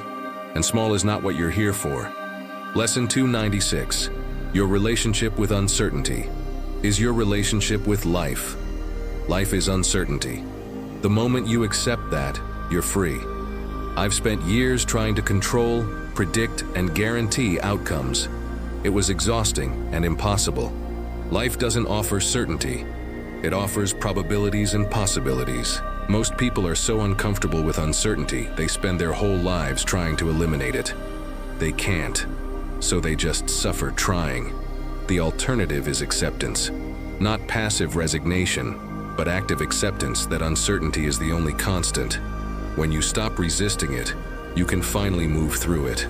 Embrace uncertainty as the natural state. Make decisions anyway. Act anyway. Build anyway. You don't need certainty to move. You just need direction and commitment. Certainty is a comfortable lie people tell themselves to justify inaction. It doesn't exist. Never did. Stop waiting for it. Your relationship with uncertainty determines your capacity for life. Resist it, and life feels like constant threat. Embrace it, and life feels like constant possibility. Same reality, different relationship. Choose possibility. Lesson 297. You're the only one coming to save you. This is it. You're the rescue. I've waited for someone to save me from my circumstances, my choices, my life. Nobody came because nobody's responsible for me except me. You're not a damsel. You're not waiting for your moment, you're the only moment that's coming. Most people spend their entire lives waiting to be saved by a relationship, a job, a windfall, a person. They're waiting for someone else to fix what only they can fix. Nobody's coming. That's not depressing. That's liberating. You're not powerless. You're just the only power you have. Stop waiting, start building. Stop hoping someone will rescue you. Start rescuing yourself. You have everything you need. Not everything you want, but everything you need to start. That's enough. Self-rescue is the only rescue that creates lasting change. Everything else is just temporary relief that leaves you dependent. Save yourself. Nobody else can. Nobody else will. You're it. Act accordingly. Lesson 298. Your potential dies with your action, not your intention. Intention without execution is just wishful thinking. I've had brilliant ideas die in my head because I never moved them into reality. Potential is worthless if it stays potential. The world doesn't reward what you could do, it rewards what you did. Most people are walking graveyards of potential. Ideas they never started, dreams they never pursued, capabilities they never tested, all buried with good intentions. Potential expires. It has a shelf life. Use it or lose it. Every day you don't act on your potential is a day it dies a little. Most people wait for perfect conditions to actualize potential. By the time conditions are perfect, potential has withered. Move now. Imperfectly. Partially. Just move. Potential only becomes real through action. Everything else is just comfortable self-deception about what you might do someday. Someday is where potential goes to die. Today is where it becomes real. Choose today, every time. Your potential is dying right now. Use it or bury it. Those are your only options. Lesson 299. Your ego will destroy everything you build unless you tame it. Ego is the enemy disguised as confidence. I've watched my ego destroy relationships, opportunities, and businesses by refusing to admit mistakes, accept feedback, or acknowledge limitations. Ego wants to be right, to be seen, to be validated. It doesn't care about growth or truth. Most successful people aren't egoless. They've just learned to manage ego instead of being managed by it. Ego serves you in small doses. Confidence, self-belief, resilience, all have ego components. But unchecked ego is poison. It makes you defensive, rigid, and blind to your own failures. The most dangerous moment is when you start believing your own press. When you think you've figured it out. When you stop learning because you've decided you know. That's ego about to destroy everything you built. Check it constantly. Can you admit when you're wrong? Can you take criticism without reacting? Can you learn from people you don't respect? Those are the tests. Fail them and ego is running your life into the ground while telling you you're winning. Lesson 300. Power is knowing the rules. And deciding which ones to break. The final lesson isn't about following rules or breaking them. It's about understanding them deeply enough to know when each is appropriate. I've spent my life watching rule followers stay safe and stagnant, and rule breakers crash and burn. The ones who dominate. They know the rules better than anyone, then selectively break the ones that don't serve them. You can't break rules effectively until you understand why they exist. Most rules are wisdom condensed. Some are just control mechanisms. The skill is discernment. Learn the game before you change it. Master the fundamentals before you innovate. Understand the system before you disrupt it. Most people either blindly follow or blindly rebel. Both are lazy. Real power is knowing exactly which rules to honor and which to violate. That requires wisdom, not just courage. Follow enough rules to be credible, break enough to be dangerous. That's the balance. The final lesson is this: there are no final lessons. Life is an infinite game of learning, adapting, and choosing which wisdom to apply and which to transcend. Power isn't in the rules. It's in knowing them well enough to decide which ones deserve your obedience and which ones deserve your defiance.